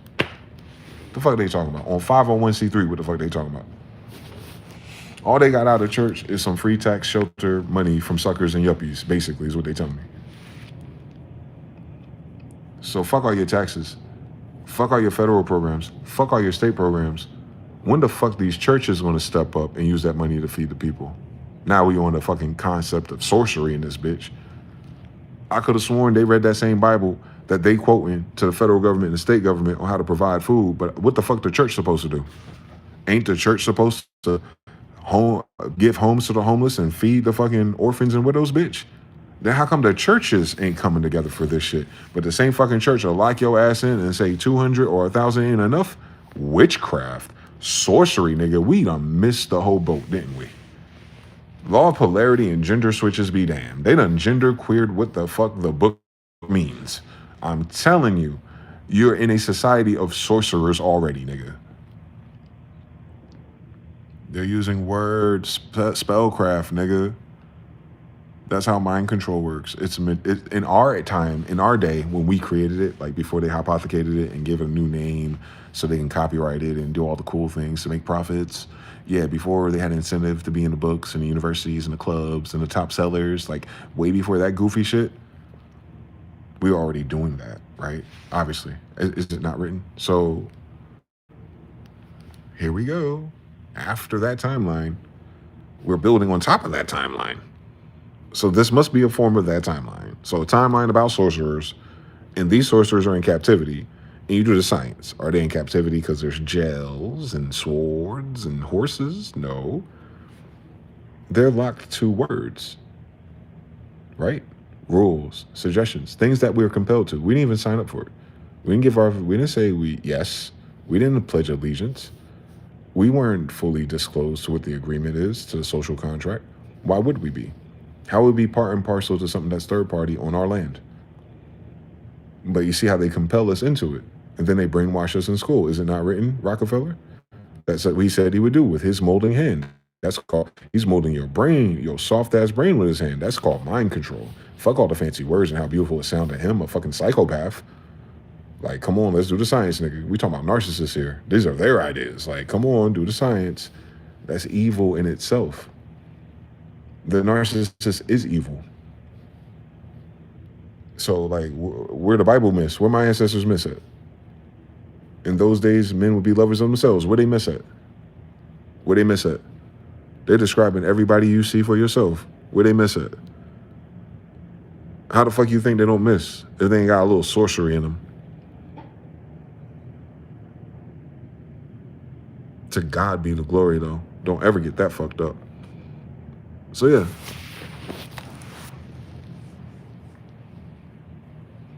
We got a 360 deal with the dopest God in the universe, it seems. If we only knew, right? If we had the knowledge, you imagine. You do these things and more. Can you fucking imagine? That was a promise or something. Free will. If you're willing to do what it takes. Initiation. Uh-huh. Yeah, you don't need a little bit more than a christening or a baptism. You don't have to actually go through some shit. And if you're going through that shit right there, bar for bar, oh yeah, you're on a magician's path, my nigga. You learn how to depend on nothing but God, meaning you're learning how to depend on nothing but the unseen, meaning you're learning how to depend on something that's outside of your senses. What's more yogic than that, my nigga? You're relying on the unseen to guide you, even when your body, your eyes, your feelings, and your hunger deny you. My nigga, that self-affliction, that's up there with a fucking monk, my nigga.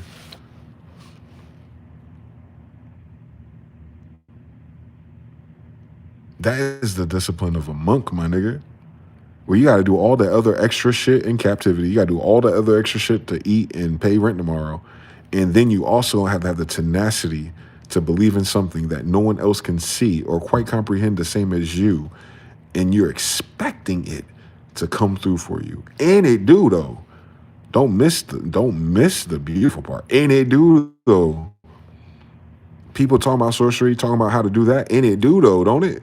Ain't that the illest shit? A book full of sorcerers about sorcery through the patina of the Almighty God of Israel, and there is no other. They type of shit be like, yo, we ask and we get it, boy. What about that's not magical? They forgot what time it is. That's all. They took them out of the linearity of the medieval dark ages of magicians to running the shores of Indians. They forget how short that time period is. It doesn't give people a lot of time to change colors or their ideas either.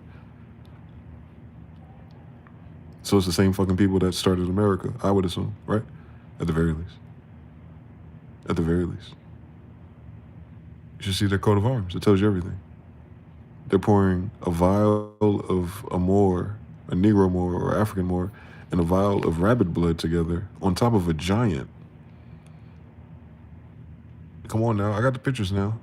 So from at least from that date, they on some fucking, crossbreeding, genetic, magic, blood libel type shit going on, just in symbology.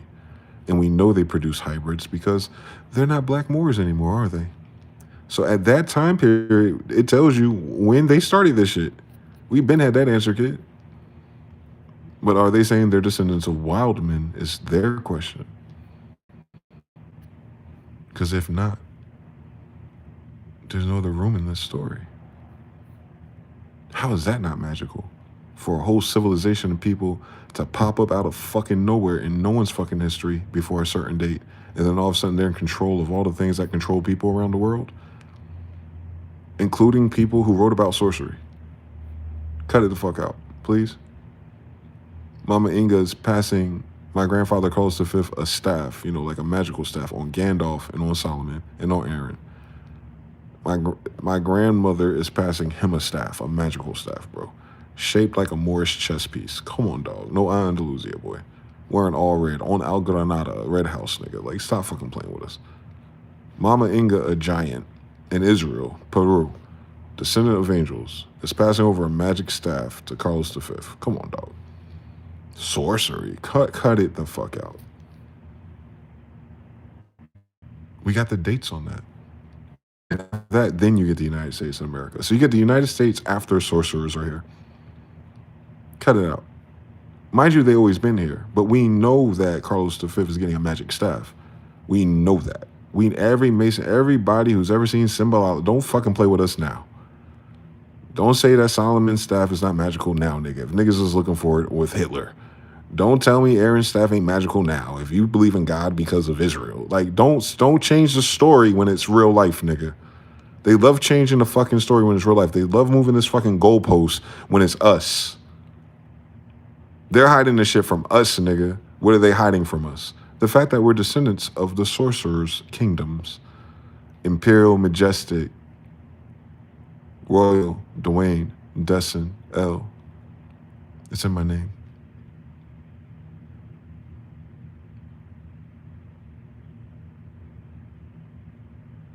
We're not ordinary people. They just programmed us or groomed us to be. Rookie mistake. Easy for them to make. They don't know what it's like. It's like Whitey Ford singing the blues. They might really know what it's like to be a descendant of them. Rather than, be hateful, evil, eat them, hang them, burn them alive. That's a lot of energy for some normal niggas. You think? That's a lot of energy to kill a slave, right? Imagine. So, if you know they have to kill you in a very special, magical way on top of that, nigga, and they got pictures of that moved the timeline up, nigga. That moved the timeline up to very fucking close, don't it? Niggas gotta burn you, put salt on you, barbecue your ass, and then eat you. What about eating humans as not ritualistic, evil, spirit sacrifice, right? Humane sacrifice, right? Like these white people in these pictures are cooking these niggas and eating them. And that's a human sacrifice, is it not? KKK wearing hoods, talking about their dragons and Templars and shit. That's a magic school, nigga, is it not? They have a holy Quran, nigga, do they not? The Quran is all about magic, Saba, Sheba, is it not, nigga? They even mention Isa, Jesus, like, is it not, nigga? Another magician, a book written by Israelites. There it goes again, nigga. Like, what the fuck we talking about? The demons and jinn on Solomon, just for King James Yamaha to tell you the same thing again with demonology. How is it not written, my niggas? By the writer of the writing about this shit as if it's real. And if it's not real, then your salvation ain't real either. Now is it, nigga? So which one is it?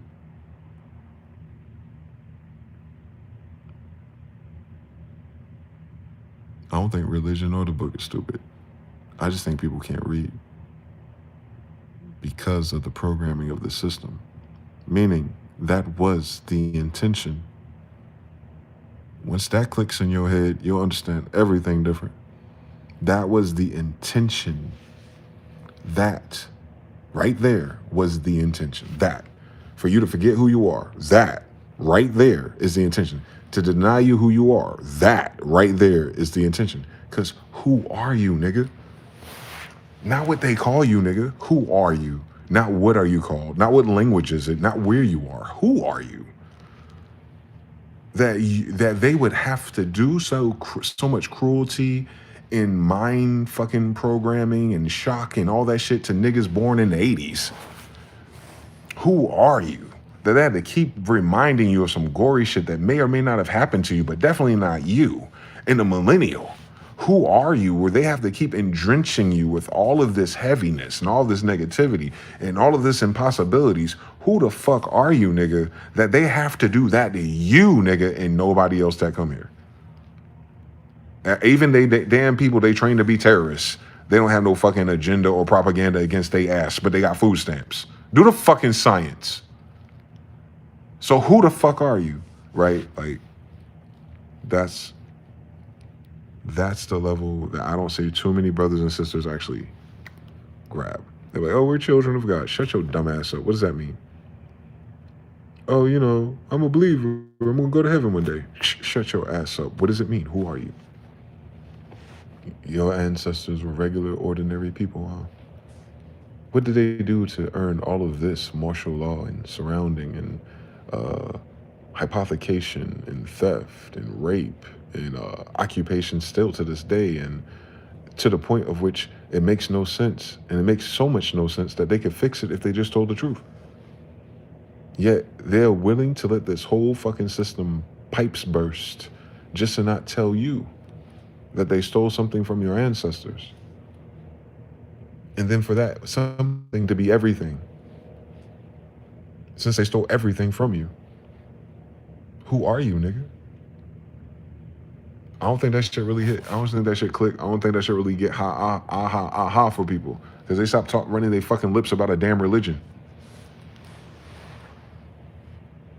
They'll just do it, nigga. I seen them do less for Nikes.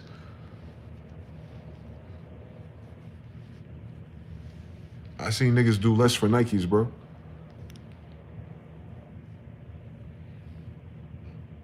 Fucking descendants of angels. Goofy as fuck. Goofy as fuck. Goofy as fuck.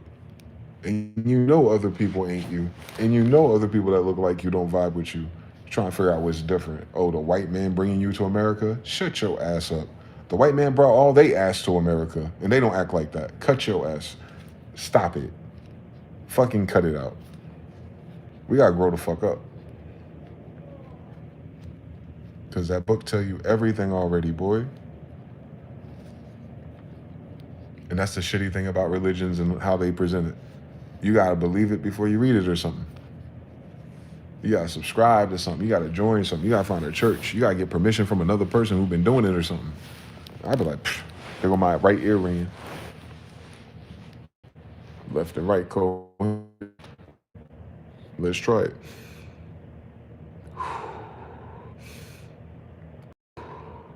It's still ringing. The fuck? It's fading out like a TV, like an old TV, tube TV. With a fucking orange cat doing gymnastics. Stop the fucking traffic, and the guy just talks out of the car about, hey, cat, what kind of cartoon movie shit going on in my life? But cool cat. Same story though. Like, it's hard to understand this stuff because we've been lied to, and we keep skipping that part. Like we go, they lied to us because slaves were freed. No, the people who may have had slaves, that may have freed slaves, are dead, nigga. These people alive today lied to you, nigga. Why are they lying to you? They didn't have slaves.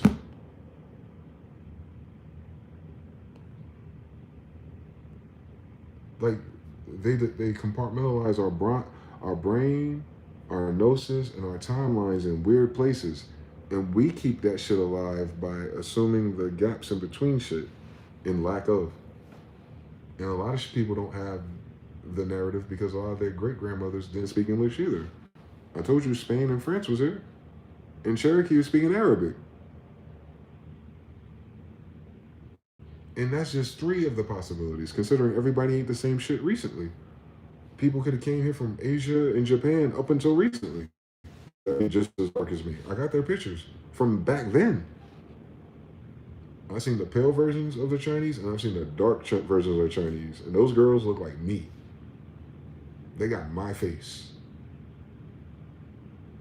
Y'all have seen those pictures. That's recent. That's the 1800s. And the quality of those pictures, that means that was a really good fucking photographer, bro. Like, them girls look like me, nigga. They look just like us. In China.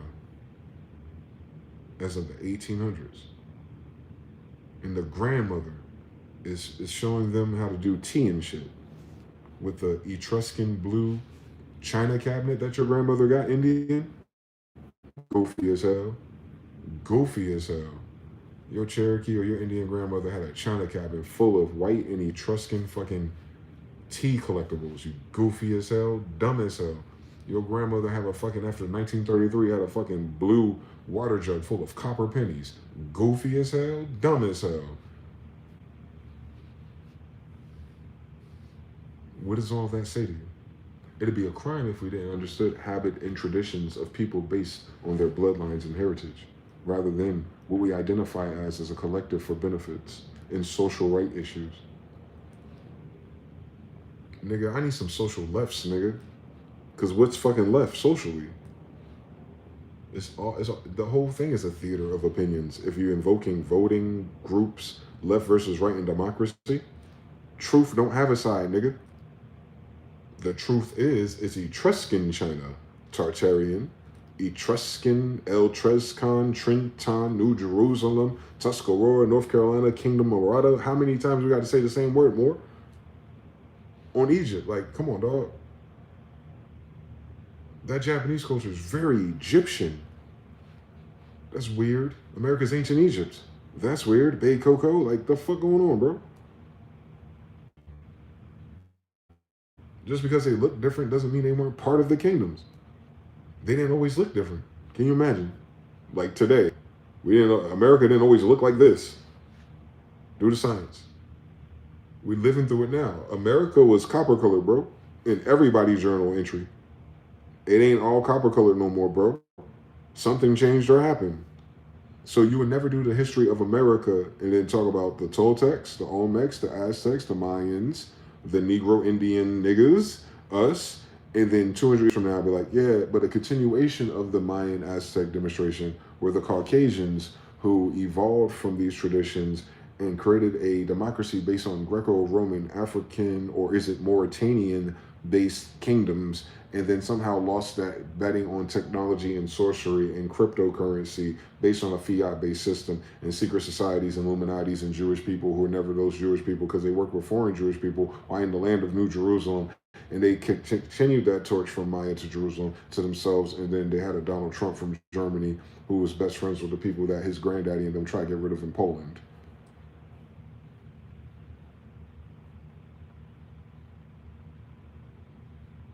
That's what y'all telling me?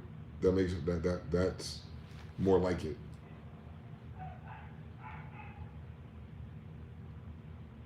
But that makes sense though. But that makes sense though. Some niggas they let into the country to give them the paperwork they need to apply for flying planes in Florida was able to get to an airport, hijack a plane that's totally incompatible with their training, take it off into the air, no FAA, no, and crash into all kind of buildings and reset the whole fucking world economy. And like they gonna tell that in history. Like for the 20 years in a row, the majority of the population haven't been alluding to a conspiracy at the very least.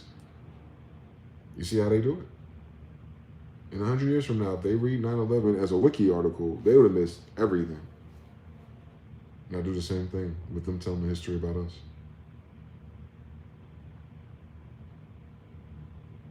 I guess we are the conspiracy theory. Per capita, conspiracy theorists, deep. But we are also the conspiracy theory. That motherfucker, we've been here at the very least. And if we are here first already, one more time, we were here amongst what they described as spiritualists, mediums, sorcerers. Alrighty now. Why so many Christian crusaders came over here during the Inquisition, nigga? They got everything about from Castlevania to your favorite show on Netflix about it. They're targeting us. So they make all these movies about targeting such, and the such is us, and they play in your fucking face, and you watching these movies like it's happening between white people. No, they're saying they did that to you, nigga. You lost the kingdoms, nigga. You're watching you as a white person lose to new white people. Your genes know, your bloodline knows. That's why you like those shows if you like those shows. You're probably a descendant of that kingdom being alluded to. How the fuck are they gonna tell you about you and how you lose it and what you lose it for if they ass wasn't there either way? That's witchcraft. First they changed Morse to white people and then rewrote the narrative. And now when you reference history, you gotta refer it through their new narrative and through the lens of white people and their story about their narrative getting here. And none of that's true. On the Alawite dynasty, that's not true. On King George III, what about the first? That's not true. On King James, that's not true. On Genghis Khan, they leave that out of their timeline, and he in mine, nigga. Hakata Khan, right there, nigga. Like, John, nigga, that's my grandfather. Like, you can't skip none of that shit. Because then I wouldn't fucking exist. And I do. I exist. So that story fucking exists, nigga. That kingdom fucking exists. That migration fucking exists. That hybridization must fucking exist. I am here 13 generations later. I'm pretty sure it fucking did. I don't know how the fuck else I got here with these degrees and this name in those locations with those gifts. Like, can you fucking imagine all the fucking hoops I would have to climb for shit not to make sense to these niggas? Nah, boy. We on a whole different dimension already. But what I'm saying is we're not going somewhere new. We've been past this already and higher. Do those things, which were pretty Tartarian and more. We're not even at Tartary no more, nigga. We're just waking up. We're already in our post-apocalyptic society, nigga. We already cyberpunk, nigga. You seen these UAPs out here? And we've been writing about them for how long? All right. So we've been cyberpunk, boy. We've been Star Trek. We've been the Jetsons. We the Flintstones. Somewhere in between. But we've been that already. That's the important part. Don't miss it. We've been that. We as a people, bloodline, are not even in that mind space to try to get that back or exceed that. because something else is priority because you're colonized in occupation, right?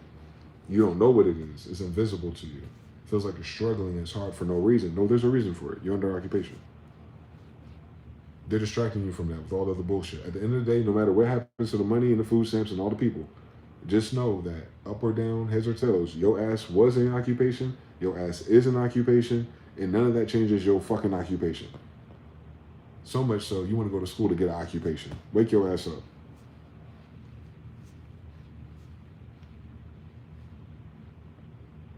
Tell me I'm lying. So, once the pigs start flying, let me know in this bitch. So, nah, man.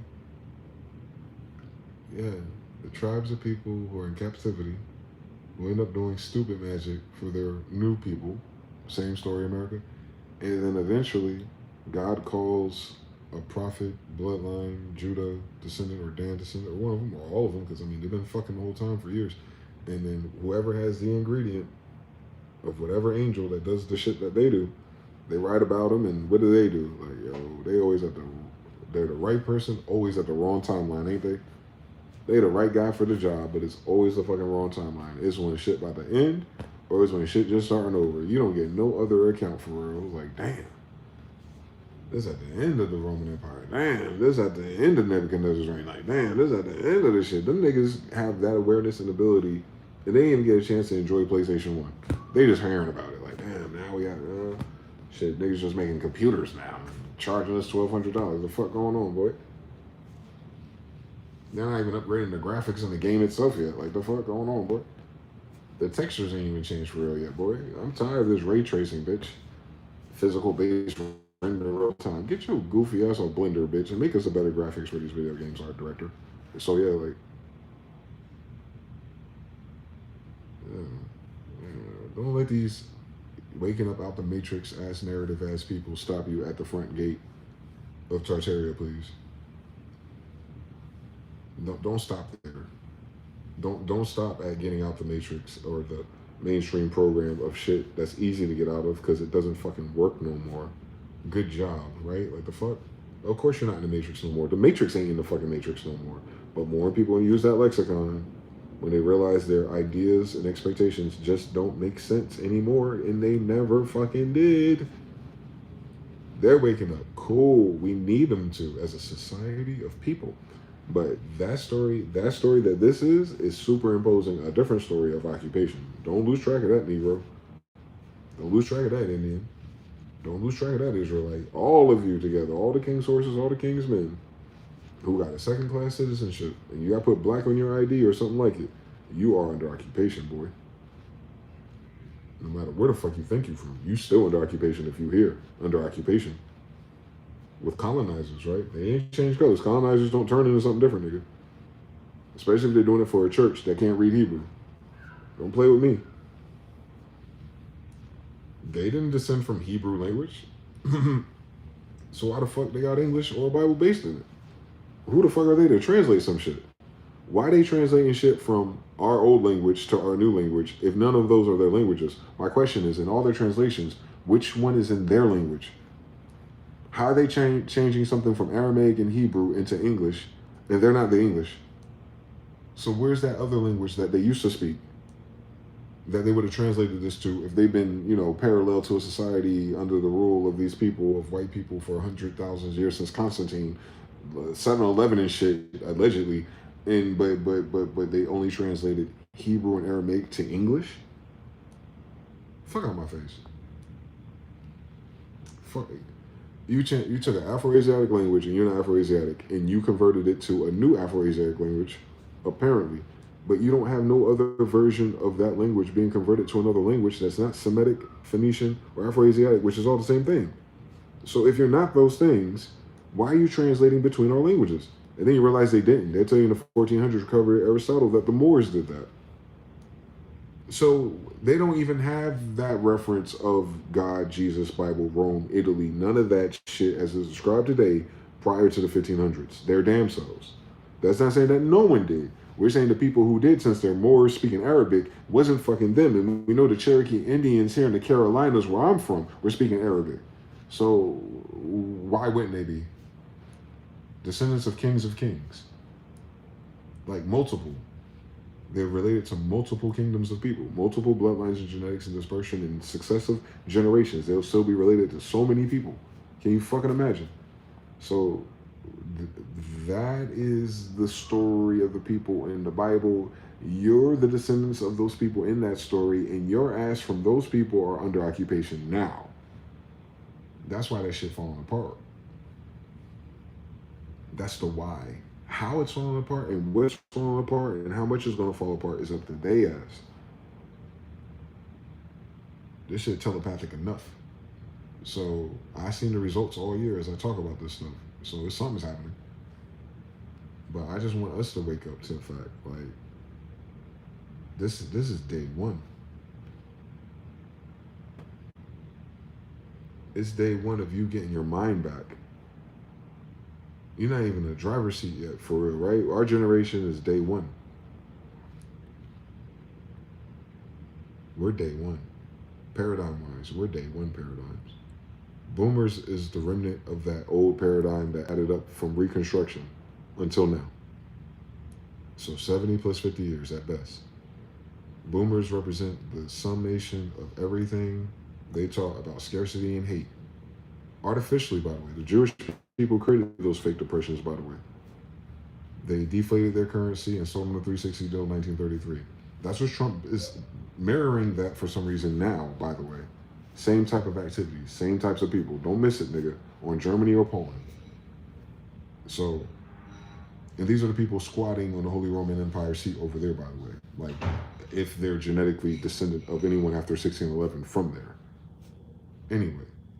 So, nah, like, hell no, boy. Don't let these people trick you out your bag again. Like, you can get right with God by yourself. You can seek these answers and prove this spirit wrong your damn self. And you ask God to open up your eyes and show you your damn self. And I trust that if you're one of us, you already did. So at the end of the day, it's the end of the day. We got new sunsets out this bitch. I've never seen that color before.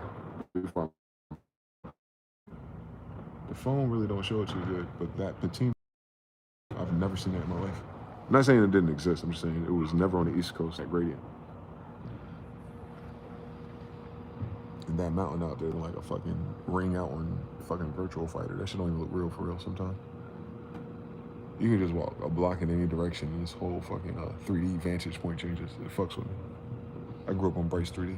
Anyway, yeah. Weird ass sunset. That's peaceful. For now, shit. We'll see in a week. I know all the elements. Shout out to Mr. Now. No optimization shit. That was an 8 megabyte or less for a full game. Had more depth and graphics than the 400 gigabyte ones. Yeah, dude.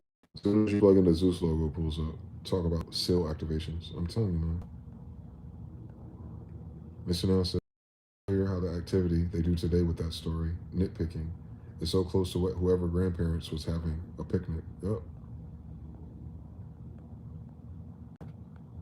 Rewrote the whole rules of how to think and read things just because they said so, as they're attempting to take everything from someone else. Like, that's the epitome of evil. I have no reason but to believe in a God. When I understand the history and what happened and what could have led to now, would have to be very fucked up, narcissistic, evil, psychopathic bullshit for no benefit as I live on the results of it in 2025. So yeah. Nah. It is what the fuck it is. And that ain't everybody's fault. We know where it starts. We know where the Federal Reserve-ish is. You know what I'm saying? We know it's up there somewhere where all the money's moving back and forth. It must be their families, corporations that are left. So you find out who's behind those 7 to 10 corporations sending money back and forth in the trillions, and you find out who the originators of those companies are. And don't get caught up by the CEOs and puppets. They're hired like a banker of a banker. But you find out who started that family, that last name, who his kids is, and you go down that list of Palantir and Raytheon and fucking Rand Corporation. You start looking at that, and then all of a sudden, all that shit turned Jewish again on you. Jewish doesn't mean they're from Israel after 1940, by the way. Since most of them were in Poland, remember? So, it is what it is with they ass. In the story they taught their guest, our guest, or someone's guest. I guess the white man to connect to all this. My connect know the man, not the man that know the man. So, the white man might connect right now. He know the man, but he don't know that he know the man. That's crazy. My connect know the man, not the man that know the man. Shit, my connect know the man. Yeah, the white guy's my connect, and he know the man. He doing business with him, but he don't know the man that know the man. I know that's right.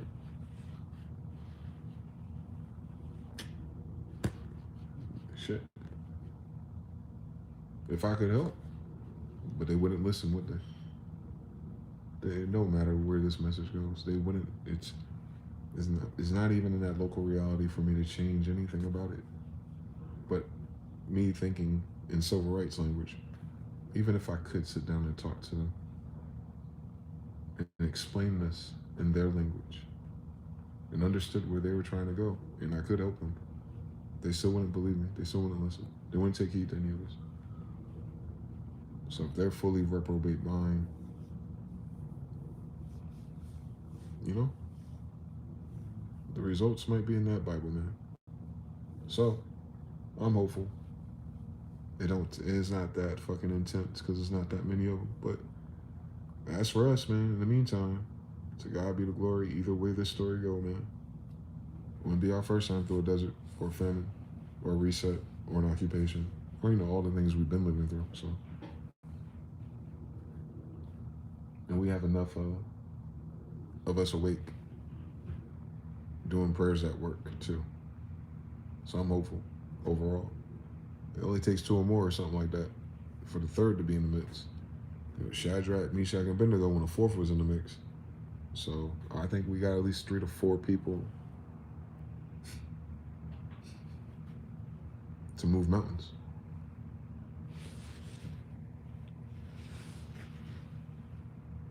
That's all. We just don't know what ocean they jumping into. That's all. We don't know where them pigs are flying to. That's all. And that's the funnest part about the story. Just like trying to figure out your dreams. One day you'll recontinue that dream and it'll change something. One day we'll wake up, and the tone, the timeline, the outside, the sky might change different sunset colors on your ass again. All kind of shit. And you'll look back on this and that and the pandemic, the whole decade actually. I think looking back on the 2020s as a whole, you'll see. Like, damn, nigga, we've been through some shit. We thought 9/11 was tough. COVID, then this, like back to back, like between the legs, no Allen Iverson, this is crazy. So we got to pat ourselves on the back for just being fucking human and surviving some ill ass intentions against us and having to adapt and survive anyway when none of it was up to us really anyway. And that's not a consequence or a punishment of some dickheads behind the scenes trying to orchestrate. And every time they orchestrate, they fail. But it fucks up so many of us in the process. Mind you, that's not God punishing you per se. But it's a cumulative effect of previous judgment. To accept that judgment because you don't have a reprobate mind at the very least. That means you're worthy of change or staying or influencing or contributing or just being yourself. That would be fucking nice. We could use a Sabbath, a day to not do shit and just be yourself. But either way, I gotta go outside. So it's your boy again, 6'11", 119. TBFP turn art, Harut on the track. Mr. Now, everybody else have been watching, 2633 likes. Oh shit, there we go again. I hope y'all have what is this, a Thursday or Friday, goddamn? Friday? Halloween tomorrow though, right? Halloween on a Sabbath. Can you fucking, well, technically it's nighttime, so it's not.